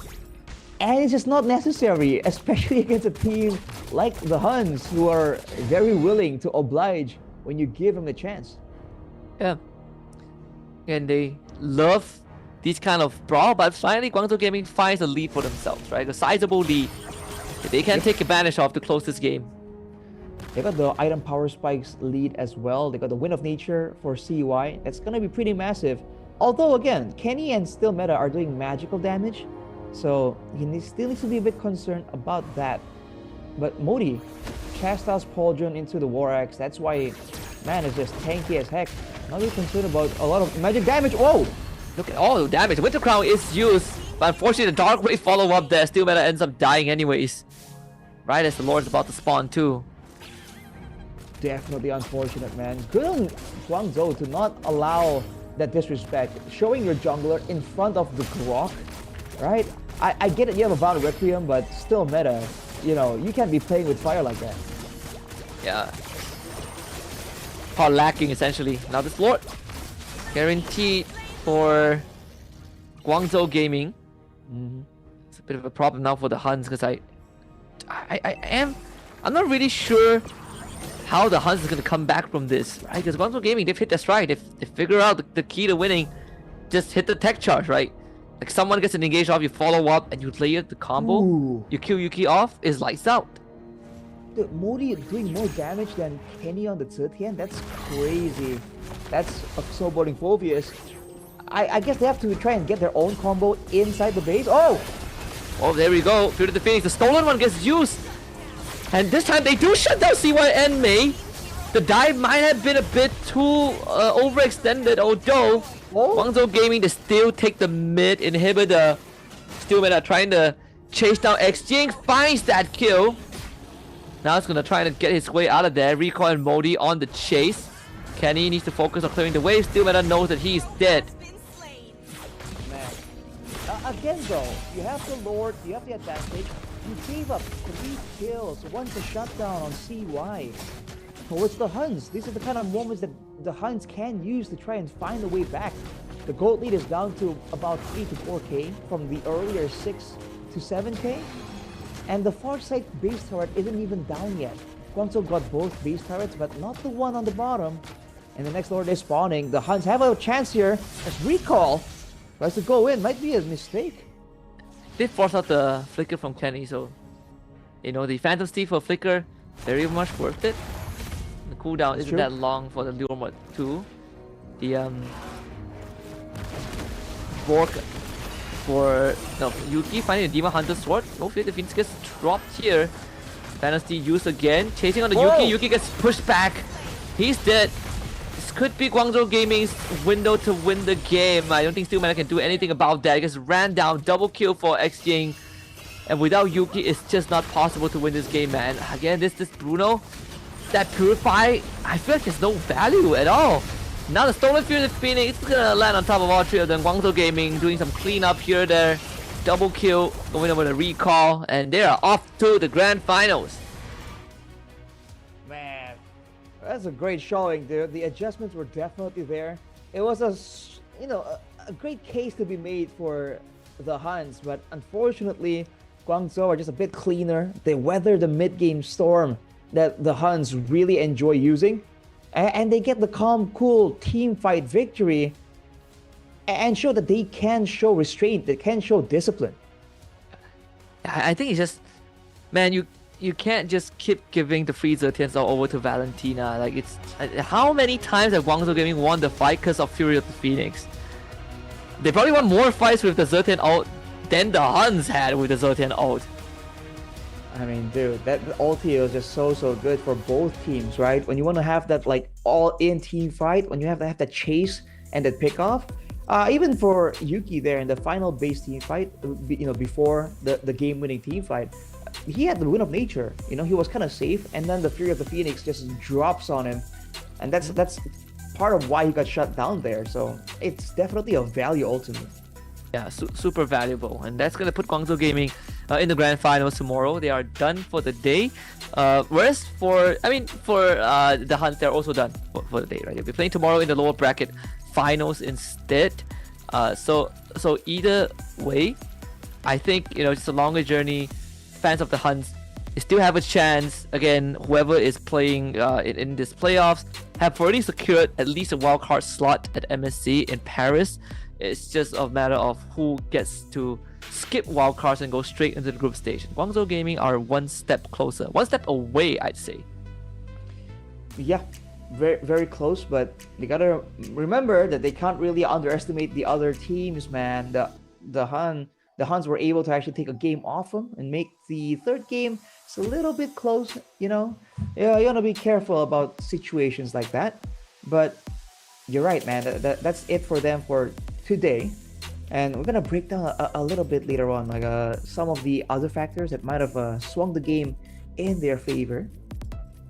Yeah, I think overall it's just a very well fought game from both teams, and we still have one more coming up, which makes me quite excited because I think the next one it's gonna be the Mongols against Sunset Raven for Japan. Yes, sir. Yeah. And that one is going to be the important one because loser goes home instantly, right? So you lose the contention for the group stage, but again, you are guaranteed wild cards. So now it's just to see how far it can go. I guess you're gonna have a strong showing though at this stage, no matter what happens. So, man, both teams have had time to really recover, but I guess more so for Mongols, right? They were playing earlier in match 1, whereas for Sunset Ravens, that was like 2 matches ago, so they had the 1 match to really prep up and rest up. Looking at the damage dealt right here, as we were mentioning earlier, Kenny took over towards the end, but Modi on the Phobius, man, you cannot leave this guy alone without any real ways to shut him down, especially in the team fights. The way the Huns like the team fight up close and personal, that's part of why the Grok, the Phobius, we're doing so good. And unfortunately for Bankai on the other side of the EXP lane equation, he just wasn't allowed the right opportunities, and he doesn't have a lot of targets to go for on the Yutong as well. Yeah, and I think it's also why like we've been saying that Phobius is such a good hero, and like I'm personally pretty shocked that at least throughout the course of today, Fovis was only picked twice, and both were by Guangzhou Gaming. There were games where Fovis wasn't even banned out. So I really want to see teams, like lean into the Fovis a bit more because of what he can provide to the team. Mimodi was so confident he went for War Axe because why not? So this is going to be a lesson, a learning process for the HUNS, and they will have time to study their opponent for tomorrow. Based on the upcoming match, right? We might get the rematch between the HUNS and the Mongols again, and that would be interesting. But there's a chance that the upset would happen, and the Mongols gets knocked out by Sunset Ravens. Oh, it'll be a bit of a plot twist because right now I think the opinions is that the Mongols are, just a little bit more polished, right? Mm-hmm. There was a lot of holes in the game of Sunset Ravens just earlier, but the MVP for this game. It's gonna be May on the Grok. The pick that I honestly questioned just a little bit, but towards the end right there, the barrier and the tectonic charge, it just brings so much value and allows for a much cleaner team fight, technically. Because during the tech charge, you knock everyone up on the way to the wall as well, And that it kind of played the defensive role as well as an aggressive role, all in one package. I feel like the only major team fight that they sort of lost was because May missed the tech charge. So after the field goal. The field goal, the only one he missed was the one that they lost, and afterwards he's been hitting those tech charges. That didn't help, the HUNS' case that most of the fights happen in enclosed spaces, so it's pretty hard to miss a tech charge when there's walls, everywhere. For sure. I mean, they wanted to abuse the jungle themselves. I think both teams really got value from fighting in those tight spaces. But again, if Guangzhou were prepared and they fought as 5, that's where it gets different. That's why this game was so interesting, man. It looked a lot closer, a lot more similar to Game 1, right? Where team fight-wise, Guangzhou Gaming were still winning it out again and again. But somehow the HUNS just keep getting those moments of success, and it can only work so far, right? I think when Guangzhou Gaming start to wisen up, start to respect them a bit more, it became harder and harder for them to find the surprise moments. Yep, we have an interview coming up, so can't wait to see what the victors of Guangzhou Gaming have to say. 同时再次恭喜广州 Gaming 2-1拿下了胜利。站在我身边的就是广州 Gaming 的辅助选手妹。Hello 妹，让我们再次和朋友们打个招呼吧。Hello， 大家好，我是广州 Gaming 的辅助妹。我看到你上台还带着一个东西上来的，可不可以给我们展示一下？可以的，没问题。哎呦，这个是什么？这个是老板让我带上来的，他说中国队伍大于蒙古队伍，大家认可吗？认可。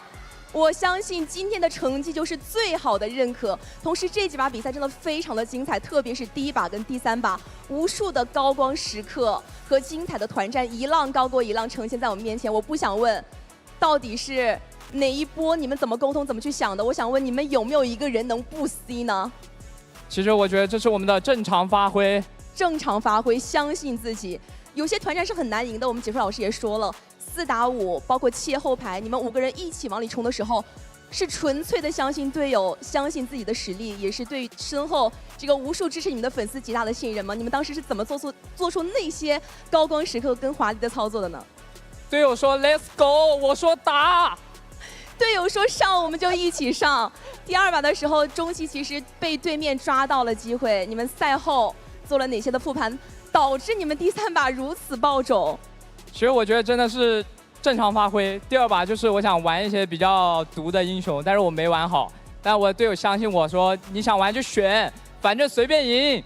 所以说这个也是在第3把以及第2把连续被搬辅助位置之后，选出了绝境的格瑞克。那个时候你有对自己说些什么吗？为什么会选出你的绝活英雄？我听教练的，因为教练比较牛，教练说选了就赢，我就选。纯粹的相信2字，我觉得广州 Gaming 的选手都已经说倦了。第3把甚至这个中1塔还在，你们就直接跟着魔帝一块儿来到这个中2塔去对拼了。我想问一下，这个做到了像你说的那样，带着 YBG 以及中国赛区全部队伍的意志一起，今天这场比赛，你个人认为广州 Gaming 的实力发挥出了几分之几呢？我觉得发挥了10分，因为我们永远会是10分。永远会是10分，永远相信队友，永远相信广州给你每个选手的实力。同时，你们也拿到了决赛的第1张门票。对于明天的决赛有没有什么期待？我觉得让蒙古的1号种子上来试试吧，毕竟2号种子已经打不过我们了。让蒙古的1号种子来试一试。我相信妹这句话也给了我们全部新赛区的粉丝们一次大大的加油、大大的鼓励和无比强大的信心。同时，再次感谢妹选手接受我的采访。我们这次的赛后采访到这里就全部结束了，让我们稍事休息一下，期待一下下一场比赛的到来。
Ladies and gentlemen, welcome back to Mobile Legends Bang Bang Championship Tour East Asia with me, Arashi and Husky, to bring you to the final match of the day between the Mongols and the Sunset Ravens. We've seen both of them play today, just earlier, but now its stakes are higher because whoever loses gets sent home.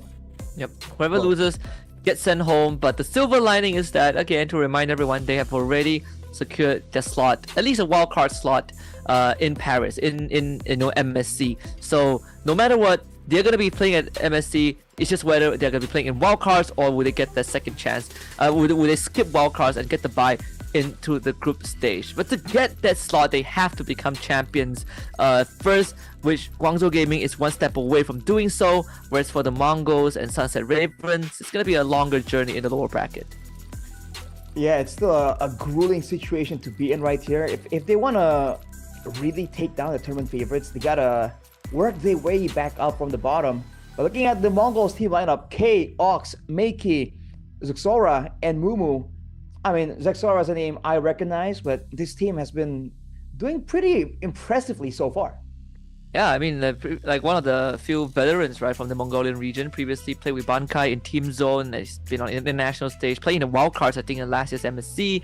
Even for Sunset Ravens, you know, Mui Minet, Popopopun, Eska, Rukushi, and Ronix. I think Mui Minet is probably the most senior player on the team. Like, he played with Zeta Division as well. They also played the wildcards last year, if I remember correctly. And so one of the more, like, I think, staple names from the Japanese region, considering that they did have quite a period away from the international stage. So having to sort of like restart the whole process, it's going to take a while, but at least, you know, they have some players who have made a name for themselves. And hopefully the experience is going to be valuable, right, in prepping the rest of the teammates in order to do well. Because especially for the Sunset Ravens, man, they had a huge setback, as in their games weren't even like all that close, right? It was they were outclassed quite literally. But again, the problems aren't like too complicated. There's a chance for them to fix things immediately and just show an immediately better performance. Yeah, of course.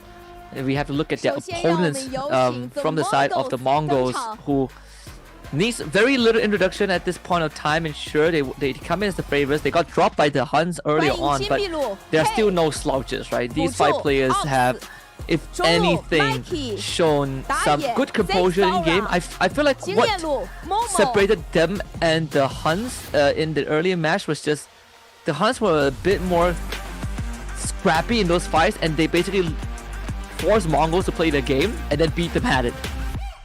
Yeah, but they have a bit of a similar mindset, it seems like, if you look at the match that they had. But Sunset Ravens, we've yet to see, man. They've been trying to play the more calculative style, but it really hasn't worked out in their favor all the way from the drafting phase. But they have a chance to amend all that right here, right now. Yeah. And you know, like, one of the things that I really want to see the Japanese, the region of Japan sort of bring back is the style that we saw from them at the very first M series, right? Like the 10-second gaming plus era, when you have legends like, you know, Obuyen, for example. That era of Japanese MLBB was raw mechanics. It was just, they were just better at doing mechanics, and they will fight you to the ends of the earth. And it sort of feels like what HUNS is doing, what the Mongols are doing, but they were just mechanical genius. That is definitely not present right now. I think, like you say, Sunset Ravens are more calculative, but, you know, I can't blame them for the fact that they have been away for a couple of years. Yeah, I mean, one can always dream of having that kind of mechanical showdown in the Land of Dawn, you know, on a stage like this. We as talents, at least, would really appreciate it. It's always fun to watch. But I guess they're just not too sure about going toe-to-toe against the Mongols, because, man, Mongolia, it seems like they're not like one of the big main regions by all means, but they seem to have really practiced their butt off, it seems, because mechanically speaking and game sense wise, you know, if you see how they instigate fights, how they back away from danger zones, they feel like they've been around for a while, you know? It's kind of crazy. I think, like, for Mongols, right, if we remember sort of the story of Zuxora on what like the lengths it took to allow the Mongols to boot camp earlier last year on the international stage. Right. Big sacrifice, man. I like mad respect for him, and that's why I think, you know, the Mongolian region, although they are not the biggest in any way, but when you look at sort of like the dedication that the players have, not just in MLBB, but I think in other titles that I have had the pleasure of watching as well, they go the lengths, they go the distance to sort of like make that dream come true. And I think that's something that the Mongols, that's something that fuels the Mongols, and I think the region as a whole.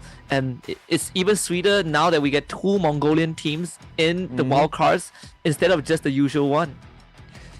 And it really feels like they've had their share of struggle in order to make it here finally. You know, it doesn't seem like it's been like a very cushy road for them by all means.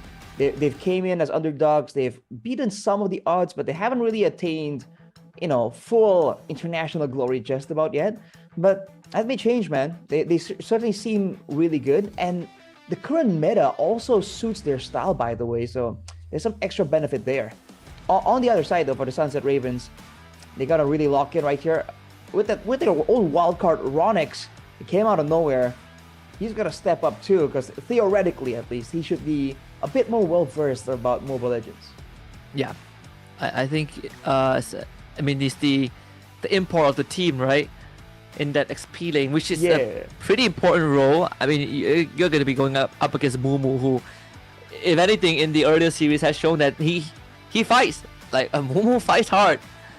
And I think it's one of the great things as well, like SCA, the fact that we have imports that go beyond Southeast Asia. You know, we have imports in MENA, we have imports in, like now, like in Japan, I think even some like China as well, if I remember correctly. I think there's like 2 Filipino players in Korea, in the South Korea qualifiers from Feiyun Esports. So, and Philippines just got their first import in a forever, right? Savero, who is having a blast there. Yeah. Yeah. So, yeah, what a time we live in. The global MLBB ecosystem, you really start to feel like it's coming together. You know the meme. Oh yeah, it's coming together, and it really is, man. You're feeling the influence all the way outside of the usual hotspot regions, and that's a good thing, especially for us. It's been a pleasure seeing all the other regions and how they've developed, and you know, brings us back to this point right here. This is a team with 1 import against a team that's all in Mongolian, I believe. So sometimes it brings questions as well. Like, will there be a language barrier? Will there be a synergy issue? So far, it seems to be pretty okay. There hasn't been anything too crazy to really assume that that's the case just yet. Yeah, I mean, there has been some examples, right? I think in MPLMY, the best case study I could think of is Team Flash, where you have players from, you know, different regions like Filipino, Singaporeans, and then Malaysia as well. So you're looking at technically 3 different languages, and you know, if you don't overcome the language barrier, if you don't sort of figure out the middle ground, communication breakdowns happen very often, and it happens sooner than you think. Which is, I would like to believe that at least for Ronix, they have worked something out, you know, in Sunset Ravens, and that is a big factor that could affect how the dynamics of the team goes. Let's hop into the picks and bans. Let's start with the Glue and Harith ban right out the gates. Glue and Harith, EXP lane against the gold lane, 2 very different looks already. Valentina banned from Mongols though. You might have seen the potential we've seen from that hero in the previous match. But for Sunset Ravens, it's still pretty straightforward. The Freya, the Harith, Sushin as well, presumably. Yep, there we go. Jusin banned out. Alright. Guinevere is open. Guinevere, Leomord, Suyo, Harley. Plenty of options out there. For the Mongols, they go for the Harley again. Man, with the Harley, it's just such a dynamic type of hero. You can be aggressive, you can be defensive. And not a lot of assassins have claimed to be able to do something like that. And they take the Surtian into it though.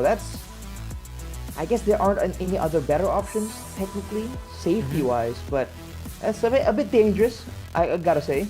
Having Yep. the Uranus though, for some teams this is a hotly contested pick, but for some teams not so much. Yep. He's not immortal, right? Like there are ways to get through to the Uranus, big burst damage. The Harley Gore was a combo I saw, I think like 1-2 weeks ago, that completely destroys the Uranus. The Hilda gets picked up for the Mongols, and I would like if I'm Sunset Ravens right now, I'm looking at like Leomord or Suyo, right? Like Leomord is like one of the direct answers into like Harley, into a Claude, so it should be considered for Rokushi. Can work by all means. Either that or they pick up a roamer that can really help with the Tsutken as well. Wow. No, they go for the gold lane. And I guess not a lot of options are left available, right? Mongols could have banned both the Bruno and the carry, and that's all the quote-unquote semi-meta picks out of the way if you don't count the Granger. Yep. So, pretty okay move coming in from Sunset Ravens. But this one is also just a very player-specific thing, right? Again, I did mention that Muiminet loves the Bruno. I Yeah. think like he's like one of the best Bruno players, at least in his region. So gotta snatch it whenever possible. And again, does naturally have a stronger laning phase into the Claude, more so when you hit the Haas Claw timing. It's just a shame that it wasn't really proven as a case in the previous series. But that's more of like there's a more of an overarching issue. Yuzong banned now by Sunset Ravens. I like that. Yeah, they don't want their signature pick on the signature player here to get shut down. He's probably channeling in the World Cup buff as well, Husky. You know, that's coming up, right? Yep. So football, Bruno, looking good. Along with the Yuzong, the Yves as well though. So they want to make sure that there's no easy way for Mongols to clear and also control the movement. There could be investments in how they want to maneuver around and flank the players of Mongols. And they also understand that, you know, Mongols lack these tools, so you want to really constrict that pool. And the fact that Sunset Ravens, they get the first pick in the second phase, they go for the Khalid. This would easily be what the HUNS like to go for as well, so there are, you know, big similarities there. But to match with the Hilda, it's pretty normal. It's a pretty common answer there.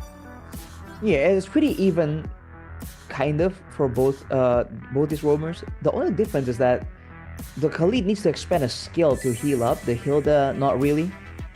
But both move fast. They have a bit of crowd control, but I guess team fight wise, the Khalid just brings a lot more to the table. Although when it comes down to catching something slippery like a Harley, I feel like the Khalid might find it a bit difficult. And so far, he's the only crowd control tool available. And as you predicted, Husky, the Gord comes through with the Alice as well. Wow, it turns the XP lane into a dead lane, but also provides a solution to completely destroy the front line of Sunset Ravens. The jungler, I think a Suyo would be good here. Was it? Oh no, it's banned out. Leomord? You go Leomord or do you want to go Nolan? Wouldn't the Joy be alright? But there's a Hilda there though. That's true, but I don't know, man. With the Khalid, I feel like it's still somewhat okay. And I just see it so often in MSL Thailand, and it's such a solid pick when it comes down to maneuverability, burst damage, and shredding tanks. I feel like it can work right here, but no, it's gonna be a more typical Guinevere showing up here for Sunset Ravens. Yeah, Rokushi did play the Guinevere in the previous series against Guangzhou Gaming. They did get roll over, unfortunately, but it doesn't hurt when there's a stationary artillery mage there. That makes it for an easy target for the Guinevere to jump on. And it also forces them to take Purify, which means that you choose your poison, right? Either you face the Khalid or you face the Guinevere. True. Oh boy. No easy answers here. It has to come down to the execution as well as the planning on how they want the positioning and the rotations to look like in the mid game. And you know, it's always a lot more easier said than done. But I feel like for Sunset Ravens in particular, they definitely have more of a plan this time. Like I even feel like even in the games that they lost, the draft is actually pretty sound, right? It's not like they got completely out-drafted in a way. There's a very good idea, but it's just the execution part. Again, it's hard to pull it's hard to get a good reference point when the previous series against Guangzhou Gaming was a complete wash. So hopefully this one's going to be a bit closer against the Mongols. As usual, I think the Mongols are the favorite, but they have been upset before, so the Mongols also has that burden to bounce back. Yeah, we have to see how they want to perform right here. Again, they have the tools to bounce back already, but they have to make sure that they don't really slip up at all. Because a team like Mongols, man, you give them an inch, they will quite literally take the game and run a mile. So there's extra pressure here not to make a mistake, which might hinder a bit of their performance as we get into the first game here of match 4, the best of 3 between Mongols and Sunset Ravens. Dangerous grass will be the map that we play on, so it's a Hilda's playground here. Mongols on that blue side, Sunset Ravens on red. Expecting this mid priority should go over to Sunset Ravens if you get the trade right. Yep, really straightforward. And while the Phoenix Cloak did get broken there, I mean, a lot of roamers nowadays can easily just walk up to Desertian and get rid of the passive. There's really nothing much you can do about that. Yep, just have to deal with it, honestly. But oh, look at that. HP bars very low for Popo and Ronix. Wanna be careful here, man. Mongols definitely smell blood in the water. Yeah. Can't really get anything just yet, though. To force an early retreat and get the Little Wanderer. And is he translate into a camp steal there? Ronix will try to hold on with Popo, but Popo overextend. Doesn't have the quicksand guard though. First blood given over to ZXora, which is a disaster there. Definitely not how they want this game to go, man. Getting the jungler a kill, more gold, more EXP theoretically. It's already a bit of a tough start. And even here in the gold lane, Muimine, not really... Oh, bullying as Rokushi becomes the target again! No protection, no safety. Wait, he didn't even take his purple buff. What? How did that happen? So he started orange, contested a small camp, has it stolen, loses Litho, and instantly paths to counter jungle? That's what he did. Oh lord. Well, now he's on his purple, but... or did he not clear it completely, Husky? It's hard to imagine him not taking it for no reason. We'll see in a minute here. The Ox definitely on the Hilda, understands that Rokushi is in a weak situation and is eyeing him in the jungle, seeing if he can zone maybe. Oh, Mystic Gush already making a bit too overzealous there. It won't be available for the next fight. Yeah, and Mumu starting off a potential camp steal. Yeah, so as Zeus was on a killing spree, so Rokushi just only took his purple. So the jungle pathing is already a disaster. This is catastrophic for Sunset Ravens. They should not be thinking about contesting anything right now. They gotta find a way to do damage control, farm up, proxy waves, do whatever is necessary with the help of Ronix and Popo. They're still on 0 kills, and look at their laners, Good man. Their lord. laners are getting zoned out of their own lane so far. Man, The whole plate is gone. we talked about how the Bruno might be a solution, might be, you know, the strong suit, the strong point for Sunset Ravens, but it's been completely denied at this point. Muiminet, 1 level down and probably, what, 500, 600 gold down, considering the turret gold, but look at this gank. Yep, here they come, bottom again. They're gonna jump straight onto Escar. There goes his Phoenix Cloak again. Muiminet trying to help, but the Mystic Gush, as predicted, melts through Sunset Ravens, and ZXora is also about to show up. Great stun from Makey. Double kill for him again, and Muiminet, he's certainly gonna go down. They will just commit fully on him. Muiminet blows the flicker to no avail. Mega kill for ZXora. Arashi, is it fair for me to call GG's now? I mean, I'm a never say never until it's over type of guy, but this is rough, dude. Considering that this is Mongols we're talking about, this isn't a lead that they're gonna give back generously, you know? And nice to call it out before. If Sunset Ravens want to have a chance, they have to make sure that the jungler has protection, that the jungler does well. And right now, 0 and 2 Rokushi, that is not what is happening with Sunset Ravens. Yep. The Gush shouldn't get any kill, but enough to force a retreat. Man, Muiminet tried to go for the double wave, and he's gonna end up... Wait a minute, they already lost the bottom tier 1. This is escalating from bad to worse. We're looking at a 4K gold lead for Mongols. Popo, Oi! good attempt there, but just does not have the damage from Wiminet. There's too much damage coming in from Ox on the other side. Whoa, flicker in! And Ox doesn't even die. That's insane, dude. Seriously? There's no punish. And again, we're talking about tools for the job. Sunset Ravens, they wanted to go for something a bit more safe.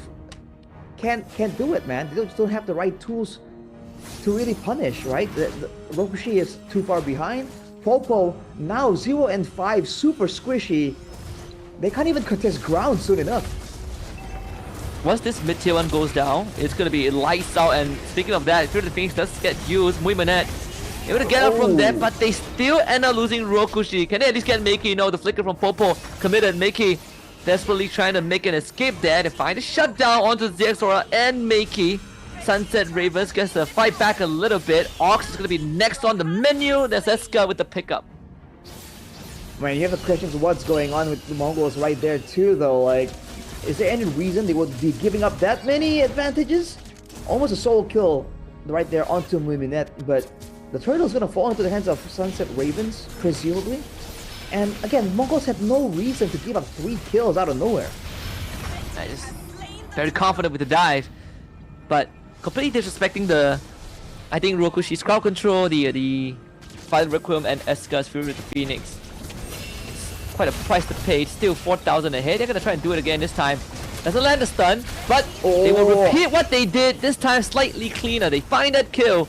Popo had the Raging Sandstorm out of the way.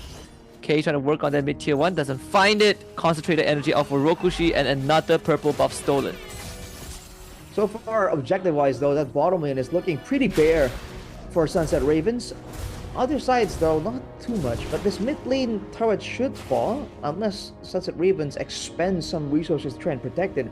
The fact that Meiki can just leisurely engage with the Mystic Projectile and follow up from a very good safety using the Mystic Gush, it's making the teamfight angle look really wonky for Sunset Ravens as well. Yeah, like, doesn't feel threatened at all. There you go, we found another one. That's mega kill for K. 6th death for Popo. Where'd he go? Just got deleted, man. The magic trick of the Harley on Zexora. And now the jungle isn't even safe. Sunset Ravens don't even have a proper place to farm. And look at that, dude. Zexora, if you look at the items, only 2 items, but that Lightning Truncheon alone is such a threat for the squishier members on the side of Sunset Ravens. Yeah, Rokushi went for the extra cooldown boost and a concentrated energy first item, so this Guinevere is not going to have any impact at all. They will still try with the fight, but look at that Mystic Gush on all of them. Oh my goodness, one straight line. Momo finds a double kill. And the worst part of it all is that your Fury of the Phoenix doesn't stop the Mystic Gush. It will keep on playing out. Yeah, that's a hidden advantage, honestly, for the board, right? The fact that your Mystic Gush just doesn't really stop. Momo stuck in the base, though. He is healing up from the damage, so it doesn't even matter. In fact, he's cutting the waves for a faster push, and it gets out of there. Yeah, he just cut 2 waves. Oh lord. And now Sunset Ravens, if you want any resources, you gotta start moving out of the base. Man, right now, it's so tough for Sunset Ravens to really find anything. Because, again, even if they do land a big stun, a big Raging Sandstorm, a big Fury of the Phoenix, is there even enough damage to threaten the main front lines? Ox and Mumu are looking unkillable at this point. I feel like they like Mongols have to literally pick everything in the face to maybe go down. Yeah, and that's Not- also that's also maybe. But the Mystic Projectile alone there, it's just so spammable and low cost. Just keep shooting it out there, and if there's a chance, you engage fully on it. If not, no problem. As Mumu again double cuts just to get the faster push, and there's not enough damage. He's healing from the damage. they can't keep him away. Oh boy, they are sieging without the Lord, by the way. This is like 9 minutes in. All holy defenses have gone down, and now they go for the full push. Blazing Duet from into the backline from K, because why not at this point? Finds Ronix in his face, and Ronix can't really do much about that. Oh, gets stunned up by the Mystic Projectile. Mumu is out of that one. Trying to heal back out. Chrono Ruin. Oh no, all 3 of them, and he heals up again! Moon just cannot die. There's a vampire. It's a bit too much. We're looking at the fastest game today, Arashi. This is potentially the fastest game if they end it right now, and they have a good chance of doing so. 9.5 minutes in, the Mongols take game 1. 9 minutes and 29 seconds. Dang, bro. We knew that the Mongols were gonna be aggressive. We knew they're gonna play fast, but that was quite faster than I think people were expecting. I thought maybe, 13 minutes, 12 minutes? Yeah. Dude, all the way from the early game, the pickups, the cuts, the pathing. I mean, Mongols just outclassed them, outclassed Sunset Ravens at so many levels. And yeah, there were some moments where Sunset Ravens were able to get some kind of punish, but overall, right? Aside from that one moment, which was kind of like overextended by Mongols anyway, dude, they couldn't do anything. Yikes, man. They just broke the record set by Guangzhou Gaming by more than a minute.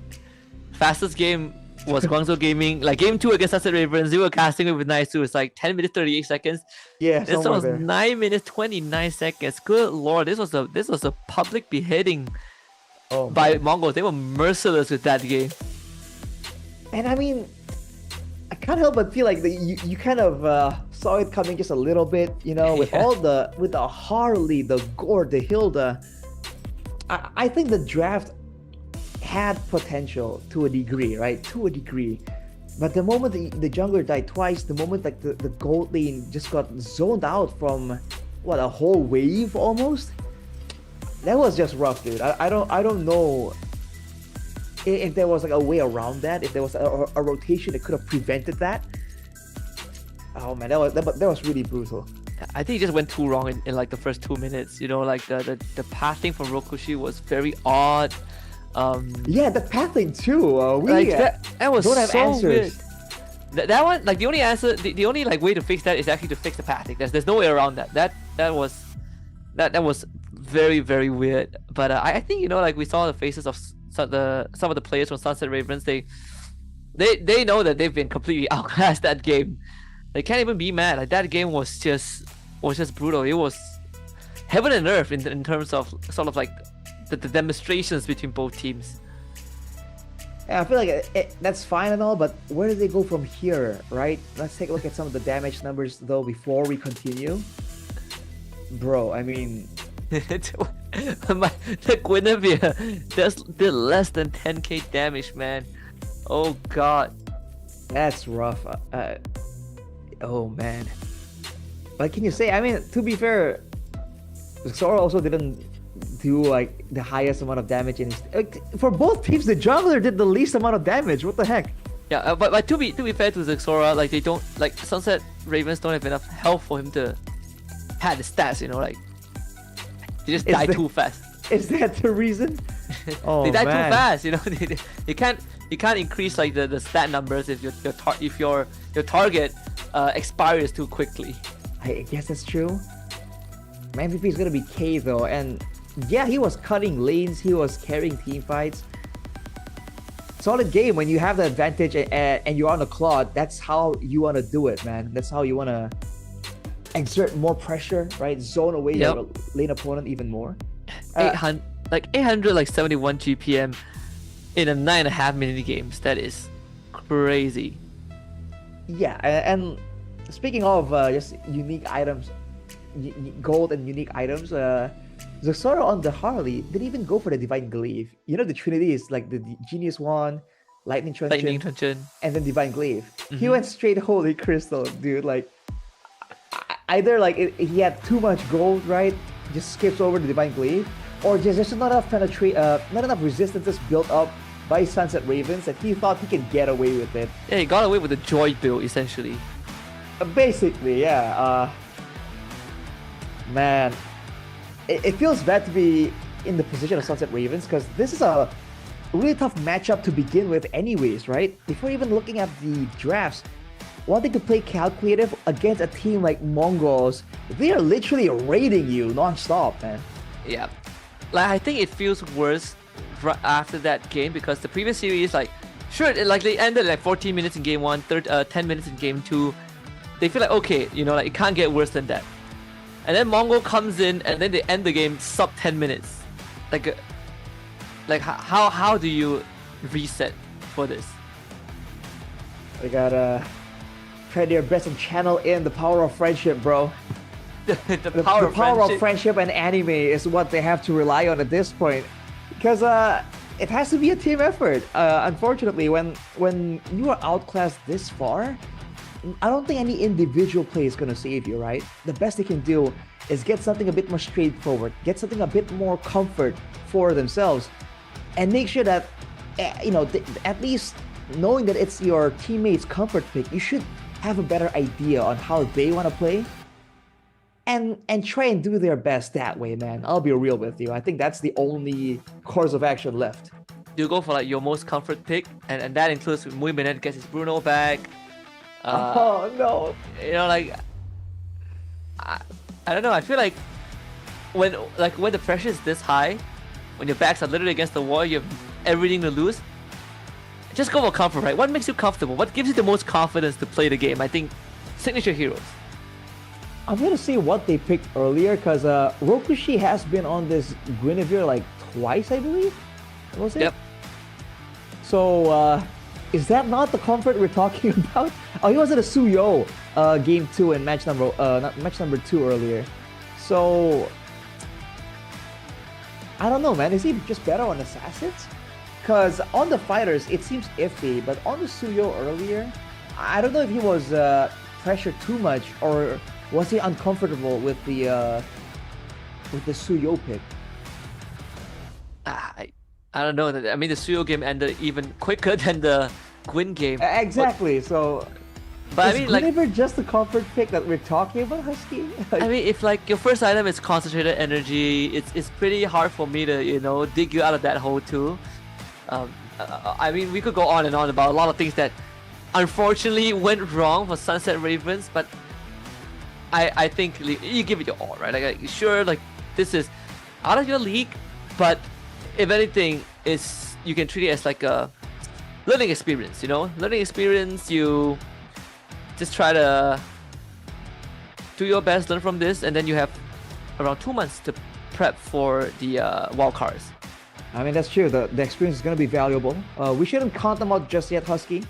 Always have the benefit of the doubt, Who knows that they're the main characters in a shonen anime, and they're going to, out of nowhere, pull in a reverse sweep and win the whole thing, right? One can always keep their expectations high, and they have to keep their spirits high if they want to put up a fight here against the Mongols, right? After a game like that, they got to try and reset, man. Yep. And Mongols definitely on a high right now. After that game 1, I mean, play without restrictions, man. Without restrictions, I don't remember the last time like I see a jungler visit the gold lane like every 45 seconds. The pressure is insane. Like the whole gold lane play thing taken in under 3 minutes. It's let's see. I mean, the picks and bans are gonna happen right now. I want to see if they switch sides. Nope, stay on the same side still. Blue side for Mongols, red side for Sunset Ravens. The ban should be the same. Marcel and Freya first. What the Mongols did ban the glue in the previous game. Let's see if they do that again. They also banned not the Suthian, the Sushin later on for Sunset Ravens. They banned the Phobius this time though. Alright. I think they would want to grab it for themselves, but maybe they have a different plan. Harith? You think? If the Harith isn't banned at least, Leo Mord, all could work. No Harith anymore. Oh. Who do you ban next? You ban glue? Does it even have to be a glue? I have a great idea. Ban Bruno, take Claude. That works. Just to rub it in. That's pretty mean, Husky, but I can't deny that sounds like a great way to gain an advantage. 20 seconds to go though. Mongols are taking their time with this one. Really thinking it through. What do they want to bring here? They could go for the Yi ban instead. The Yi. So I think they're just gonna triple down on the early game aggression right here, right? Because the Marcel, the Phobius, and Yi are all really good at disengaging, at slowing you so they can get away. And yeah, I think the Mongols are definitely going to be on the chase all the way from the beginning of the game, it feels like.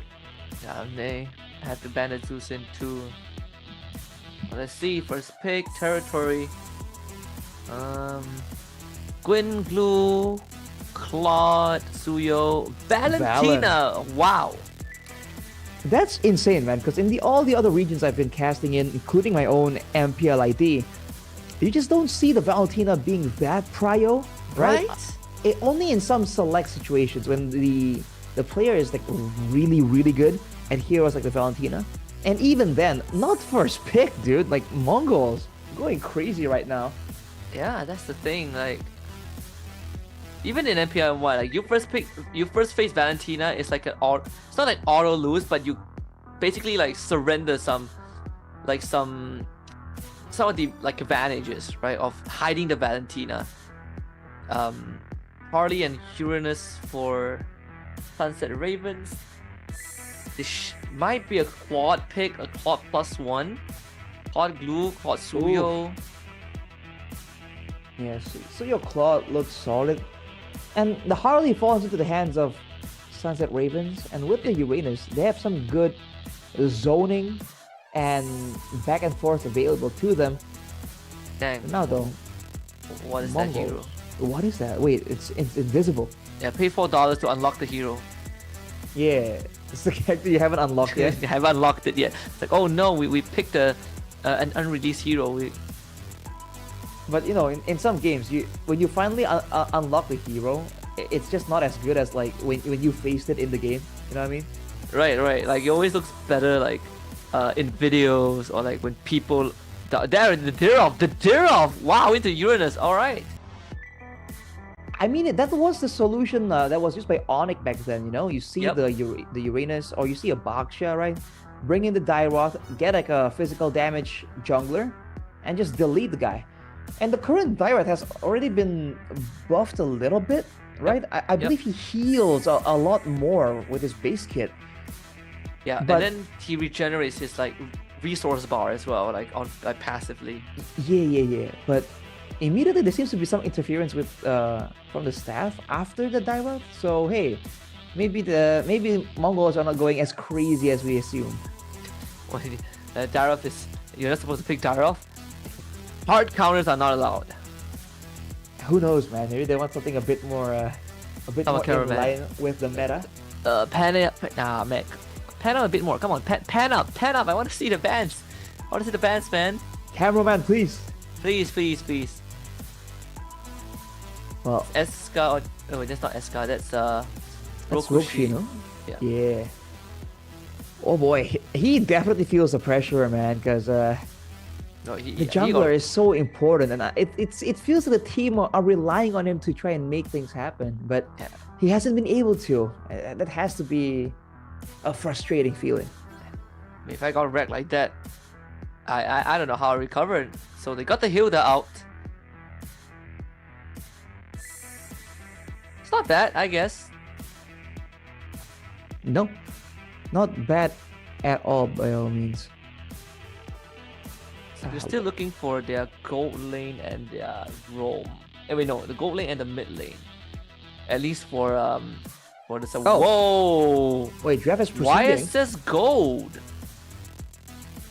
Grok Yisun Shin? Is this supposed to be like big AoE type of deal? It's some laughs coming in from the. Is that a Bruno? Coach. Is that a Bruno? I'm trying to look at the edge of my. Yeah, it is a Bruno. Nice. And what else though? Yeah, what's the last one? They haven't picked it yet. YSS Grok, huh?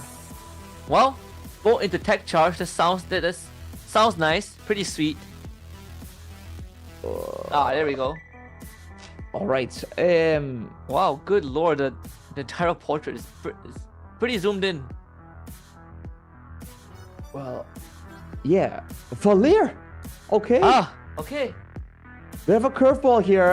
Against so many dashes, I'm not fully convinced about this, but hey, if this is indeed a proper front to back, they have two very tanky members. They got good damage output and good crowd control.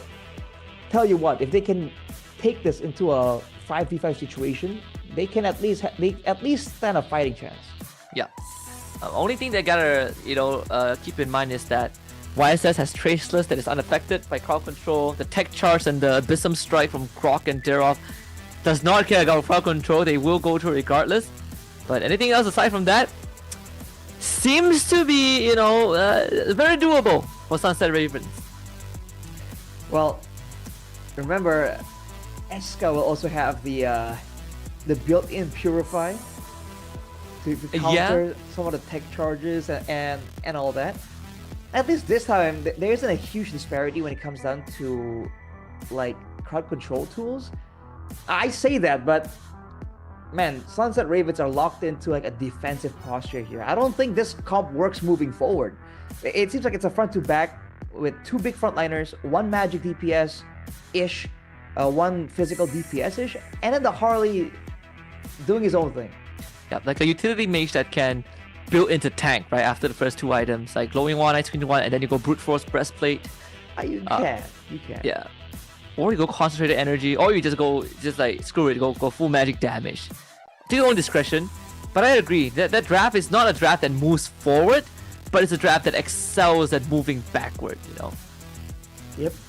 And considering that Mongols are gonna have to move forward with this comp, right? No real long-range artillery, no long-range marksman as well. Yeah, they're gonna be forced to try and find pathways in, or go for flanks, right? If they don't want to get countered, quote unquote. So let's see how this plays out, man. There is potential by all means, but it is an uphill battle for the Sunset Ravens. Can't wait to see how this one plays out. Breath of fresh air there. We wanted to see some deep pockets, and Eska brings it out. The Valir, the Firebender. See how this goes, folks. Everything hanging in the balance this time. Looking at the emblems, agility for Eska on the Valir with the Bargain Hunter too. So not a lot of roam-minded approaches here. Zexora. Actually, wait, what? What, finding vision was it before starting his buff? That's interesting. Maybe I was thinking if he would just sneakily go and steal the orange buff at level 1. That's why he was so far forward. Although Popo lost too much health. Then okay, this lane is kind of wrecked. Let the wave push up too much. Don't count Ronix out just yet, but yeah, there's no big level gap just yet. But that minion. Oh, what? All for the cannon. Oh, I can respect that. Do it for the cannon. But he still gets zoned out because the wave gets shoved in. Yeah, and the way he got that cannon, I think it shoves the wave out just a little bit further. Yeah, it's getting zoned out by Gone here. Shout out Hunter, but Popo feeling the pressure too. And he leaves the lane. Oh no! Look, if the lane wasn't over, it is now. Brother, you go for the signature picks and then they target you. Source level 4, man. Roxy, it's gotta be careful, gotta respect it. Oh, okay. Gank from the Hilda as well. Little Mumu healed up all the bursts, man. And he has the Brace Might, so he's not going down anytime soon. It's a lot tankier than you would expect if you played the Direwolf before. 7 seconds to go for the big turtle neutral objective. There's a built-in extra retreat for Zexora. If they want to go for a pickoff before that actual objective, they have the Direwolf. Meiki is forced to flicker out though, so great moves here from Roxy. Signs of life as the Hilda zones. Okay, Popo. To go down here if the Blazers comes through, has to flicker away. What a good rampart there. Popo is now guaranteed to die. They will take the turtle away. Rokushi does a good job at that. Sunset Ravens, they're gonna try to retreat, and let's see if Mongols wants to push into the jungle. There's no retribution there for Rokushi. Ronix pops his ultimate, Eska starts throwing out fireball to try and keep them at bay. The rampart gets used, and it's gonna be Zexora that walks away with the buff. Alright. You see the damage potential from the Abyssum Strike from Mumu, that ultimate. And so far though, not really scaled up just yet. Look at the pressure here, Mongols. They see some vulnerabilities. They go in straight for the jungle camps, and Popo's caught behind the barrier, can't get out. Flying clouds in a nutshell. Eska did come back into the fight, but again, it's a Valir. don't really pose too much of a threat without your items. The Mongols will bleed that into the gold lane. But at least the pressure is gonna be alleviated from the gold lane, technically, right? And Rokushi again on the quote-unquote prior hero has a chance right here. Goes for a play on the bottom. Doesn't really get the kill onto Mumu. And it's back to the waiting game as K picks up a Sky Piercer. Oh man. Yeah, that's No boost. no boost at all. Doesn't need it for now. Thing about Hilda into Valentina is that, you know, sometimes you underestimate how much damage Valentina does, and he can peel for you as well. Wow, a trade up there. Muimanet takes K with him before he dies to a gank. Considering it's the first kill though, I think it's still worth it, right? He loses what? Some of the 10 stacks. Eska getting charged on. Will survive though. Valera OP. Flickers away and still gets hit by the tech charge. But yep, at least he didn't go down. Mumu completely fine and independent here, and the invade happens again. They're already trying to contest ground here. Popo again on the Hilda can't really match the Grok damage, and neither can Ronick. So Mumu is just pushing them both back. Eska will finally be able to back his team up, but Mongols are fine with it. They just go straight for the neutral objective, and they can increase their lead even more. Yep, now the ramp up blocks Ronick. That's his flicker out. Man, it's one thing after another, time and time again. And look at the pathing though. Mongols immediately running towards the top for some action. Yeah, Bobo tried to take down Meiki, but doesn't have the damage, and Meiki actually has a constant crit, so it's gonna heal up a little bit. Mountain Shock gets used. K has the boat ready. He's gonna send it forward. Misses Popo, but doesn't matter. Meiki picks up that kill regardless. Ox is a bit overextended, slowed down by the fireball. Deadly Magic is gonna expire. He gets the shield back from the passive. In the nick of time, man. Ox survives there. And Zora zoning everyone. Rokushi again playing with fire, dude. Even though his teammate is the Valir, you can't walk up against a Sky Piercer. Oh, hang on a second. K got the Sky Piercer. No, K got the Sky Piercer, yeah. Yeah, Zora is not on a Sky Piercer Suyo, presumably.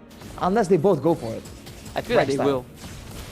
Because why not, right? Like, two is better than one. That's what happens when when I play a Sushin and Mirko plays the Suyo, bro. Like we just go Sky Piercers, no problem. But towers are dropping now for Sunset Ravens, and the Mongols are definitely not gonna let that factor be ignored, right? They're gonna try and increase the lead even more. Tech charge. Sky Piercer, there it is. First one for K, as he finally completes his boots. This mid tier 1 is most likely gonna go down. Like Mumu just cuts the battle line in half, and Popo he's left all alone. Oh, the Sora in an easy 1v2. That's a second Sky Piercer stack, given him with a K, and the Sora finds the third with the help of Meiki. Muimanet doesn't get the kill as Zexora with the outplay. He's gonna go for an outplay of his own. Ronix spots Zora though. He dashes out, gets the purple, and Ronix is powerless. Can't catch up, and actually might pay with his life. And Zexora gets it. Oh boy, it has begun. An almost 7k gold lead. Yeah, 7k for the Mongols. Less than 7 minutes in. I think they're gonna get more out from this. Yeah, Rokushi's out of there. The ball connects on the Popo. 1v1 against K. K flickers over the wall. Another Sky Piercer stack. Flicker forward from Mumu. Here comes Ox with the tech charge. Eska out of the fight already. Flicker from Meiki picks up that kill as Rokushi doesn't want to be a part of that fight anymore. And the Rampart secures a safe passage out. I mean, right now Mongols aren't even working like neatly, dude. They're not even grouping as 5 to avoid pickoffs. They're just simply out mechanicking, if that's even a word, the Sunset Ravens. And with the waves push up against the turret, they just go for fights like this. And look at how zoned the Sunset Ravens are. They can't even exit from the base to defend the topside turret. It's gonna fall to the minion. And they almost blow up Ronix. It's gonna be the use Eska. Oh god, the bolt connects. And the Titanic to the iceberg. K finds another one. Oh boy. They're gonna try and go for an even faster end, it seems like. They're grouping on the top side. Dude, that's the front line. Deleted. It's doable. They can't break their own record. At this rate, they might No be way. able to. They need another minion wave, right? They need like a mid inhibitor and a fresh minion wave in top lane. But it is within the realm of possibility. They have 1 minute and 10 seconds to make it happen. Let's see. It's a record breaker right here. Minion inhibitor goes down. Here comes Eska. Eska is trapped. He's dead. Mumu holds the front. Phronix not having a chance. Rokushi goes in. Hat-tricks out of there. Ooh. Trying to kill Kick. Kick doesn't go down. Comes back in with the arrow. He's godlike already. Ronix down something and Ronix now dies. Arashi. But look at the world record right here. 8 minutes and 40 seconds. Winter Crown. Freeze frame. Why not? Mongols. They stay in the tournament. Is that a world record? No, I think we've seen faster like before. The world record was actually like, I think, 7. I've seen faster. I think it was like was it IESF qualifiers or something? It was like under Exactly, 5 minutes. Yeah. In the IESF, I remember seeing like a 7-something game. So is that a world record by all means? But it's a league record, right? It's a league record, yeah. World record, I think, was held by the Indonesian team, which is primarily TLID last year. Really?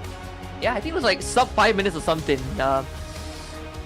I casted that game and it was quite the experience because they just ran it down. Oh, okay, maybe. I'm bad with recording things, but boy, the Mongols here definitely leaving an impression.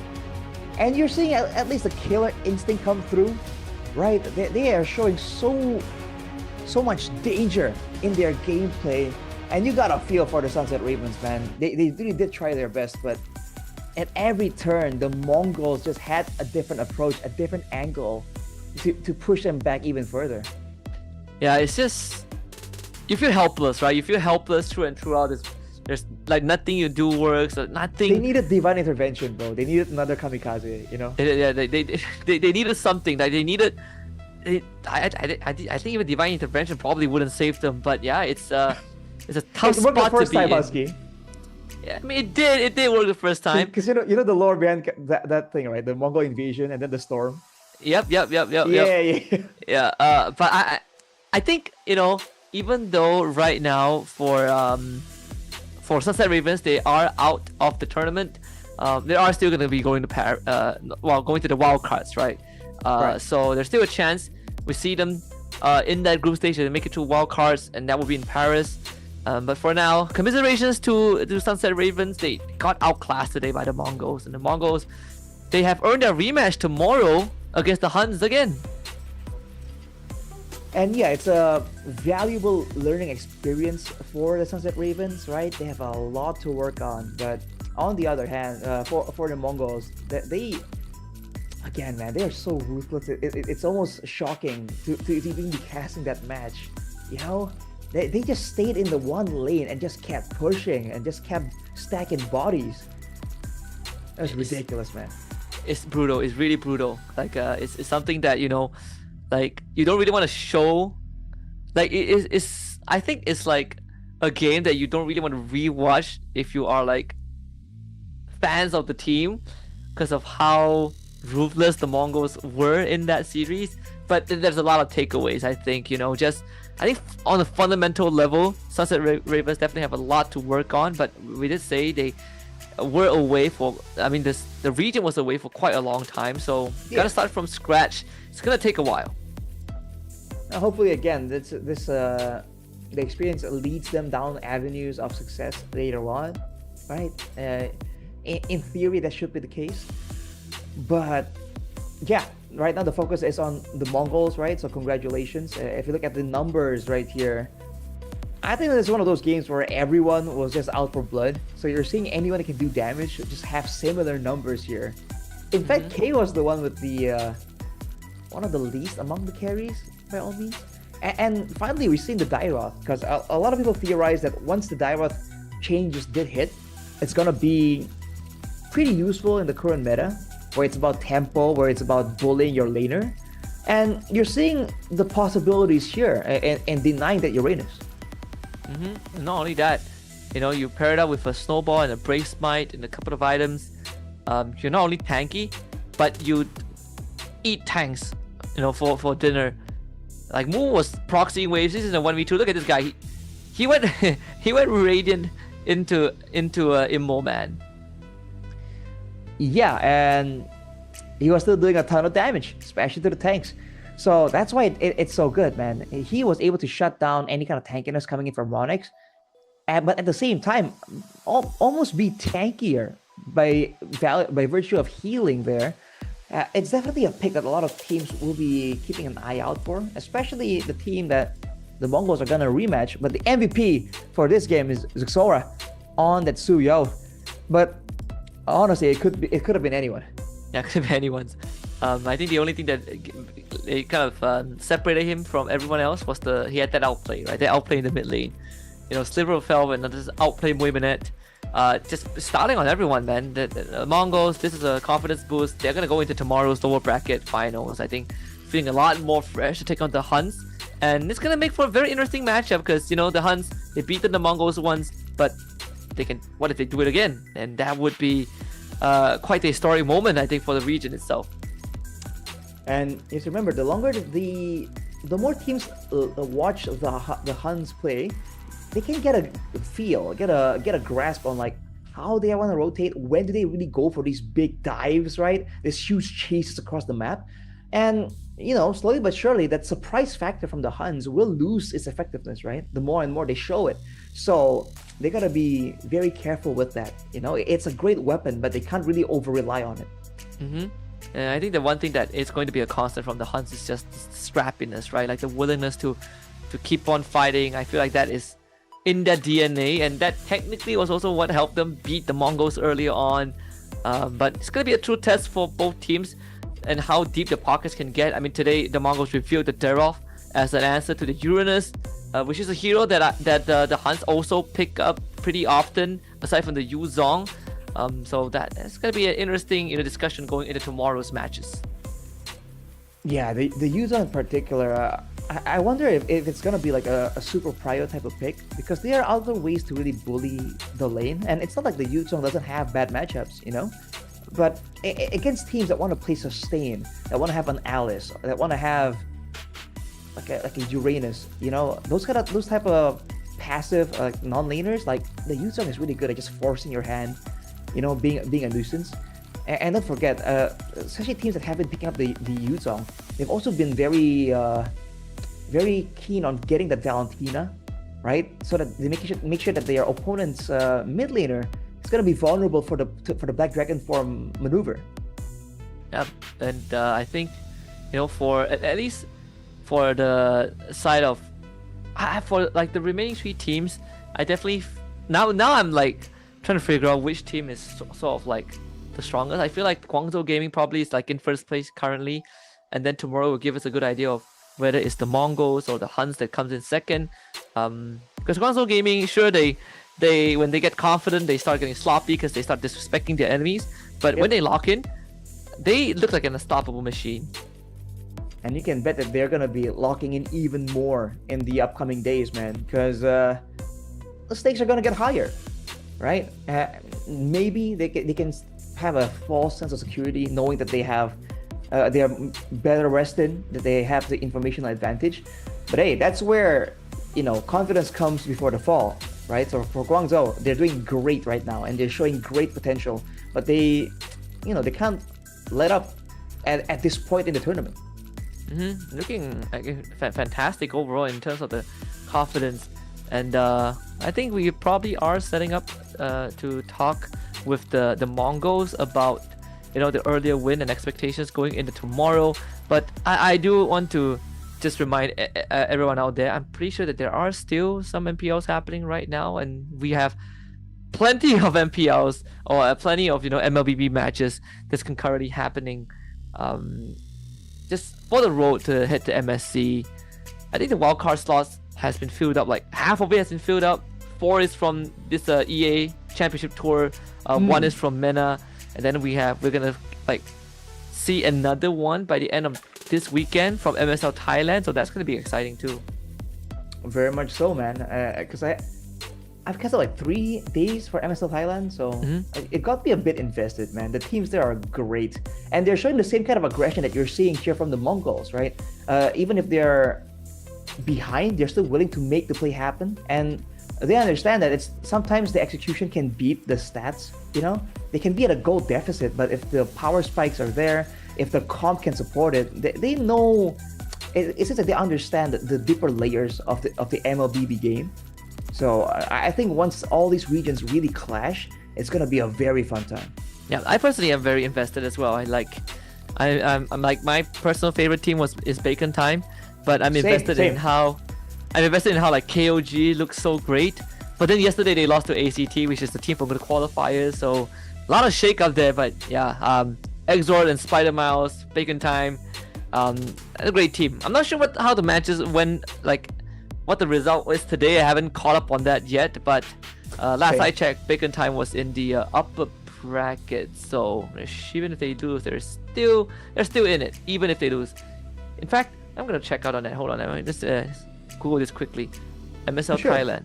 Go for it, because I think again, some teams right now, you do get the feel even that when they're really ahead, they start to experiment. I think Guangzhou showed a little bit of that earlier. In the other regions, you're seeing that too. So you're seeing that even though teams have secured a strong position, even though they have a good standing in the tournament, they're still trying to find more ways to get even more competitive, have even more of an edge against their opponents. And that's great, dude. When you feel like you've reached the end game, right? That's where everything else, like the innovations, the creativity stops. So I think it's great that these quote-unquote winning teams or favorites are still just going at it. Yep. Well, we have an interview coming up, so let's see what the Mongols have to say. 采访再次恭喜 The Mongols 战队拿下了比赛的胜利，同时我们也邀请到了 The Mongols 的打野选手 Zixara。Hello Zixara， 现在和我们大家打个招呼吧。Hello everyone. 想问你的第一个问题是，外赛区对于蒙古赛区的风格定义一直都是以打团和强进攻为主的。想问一下，你自己个人对于你们队伍的风格定义是什么？ So for the first question, people have been saying that MGLZ is a team that play in team with cooperation, and they are really aggressive. We want to know what's your comment on that? Yeah, I agree with that. And we are really aggressive in the gameplay.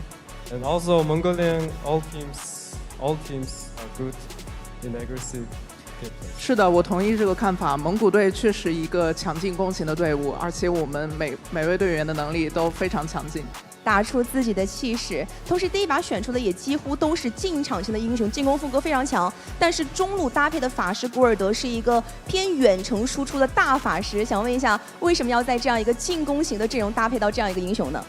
So I want to ask, in the first match, why do you pick that hero for mid lane? Guard-ыг авсан шалтгаан болохоор айл амир их мах херонууд байсан. Амир sustain талтай херонууд болохоор авсан. So the reason we picked the Gord is because the opponent has had a very tanky hero, so that's why we picked Gord. We needed someone who can spam skills and also burst at the same time. So 我们之所以选择古尔德作为我们的中路选手，是因为我们看到了对方队伍选择的英雄，所以我们做出了调整。 进行了一波反制，现场调整能力还是很强的。特别是这两把，让我们看到了来自蒙古赛区1号种子强势归来。第一把不到10分钟拿下胜利，第二把是8分半。对于自己或今天的队伍，如果说打个分的话，会打几分？ It's really impressive that you managed to win the first game with 10 minutes and you won the second game with only 8.5 minutes. So if you want to rate your team today with from 1 to 10, how would you rate? I would rate my team like 8 out of 10 because we lost Team HUNS. We lost the Team HUNS. And in the game, we pick a strong hero in early game and we finish early.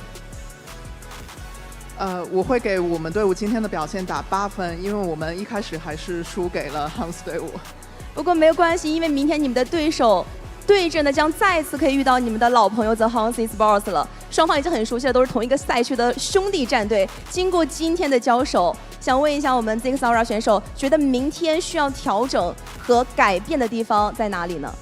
So you're going to play against the HUNS tomorrow. What do you think are some adjustments and preparations you need to make today? За маргааш тэгээд хаастай тоглохоор бид хариугаа авах гэж үзэн тэгээд тоглолт дараа маргааш нэг өөр тоглолт юм байна. So of course we're gonna take our revenge from the HUNS, and there's gonna be changes, of course, because we lost today. So yeah. 我们会从上午战败的经历中吸取教训，并且一定会做出调整的。是的，不透露自己的战术，明天大家拭目以待了。同时，再次感谢 Zixara 接受我们的采访，再次感谢。那我们今天的赛后采访到这里就全部结束了，让我们把画面交还给解说席。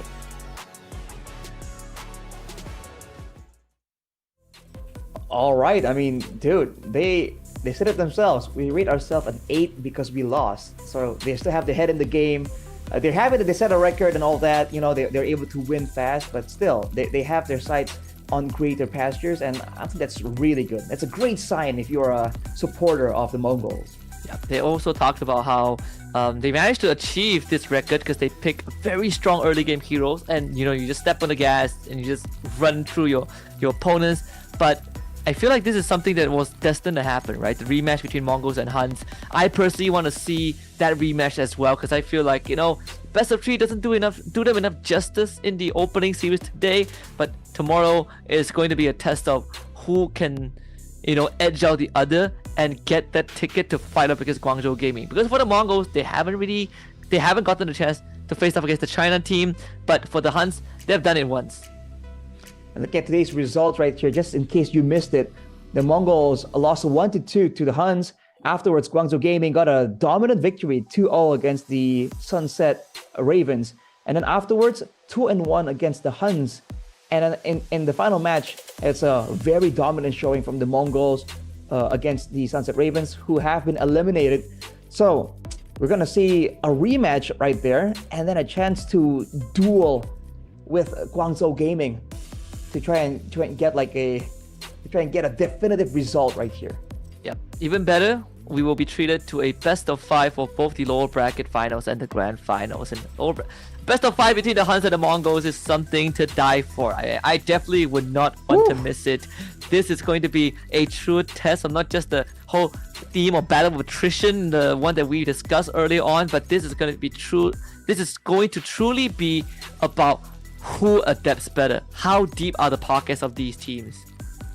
The game IQ definitely is gonna be highlighted, but I think that's it actually. That's the final match of the day. It's been me, Arashi, and Husky. Any last words for the audience back home, Husky? Yeah, I'm just excited that MLBB is growing bigger and bigger, and you know, 2 more games, so many games around. Just make sure to keep on supporting your favorite teams, and it's only going to get better from here. Make sure you stick around, man. Don't miss any of the action here in MCT EA. That's me, Arashi, and Husky signing out.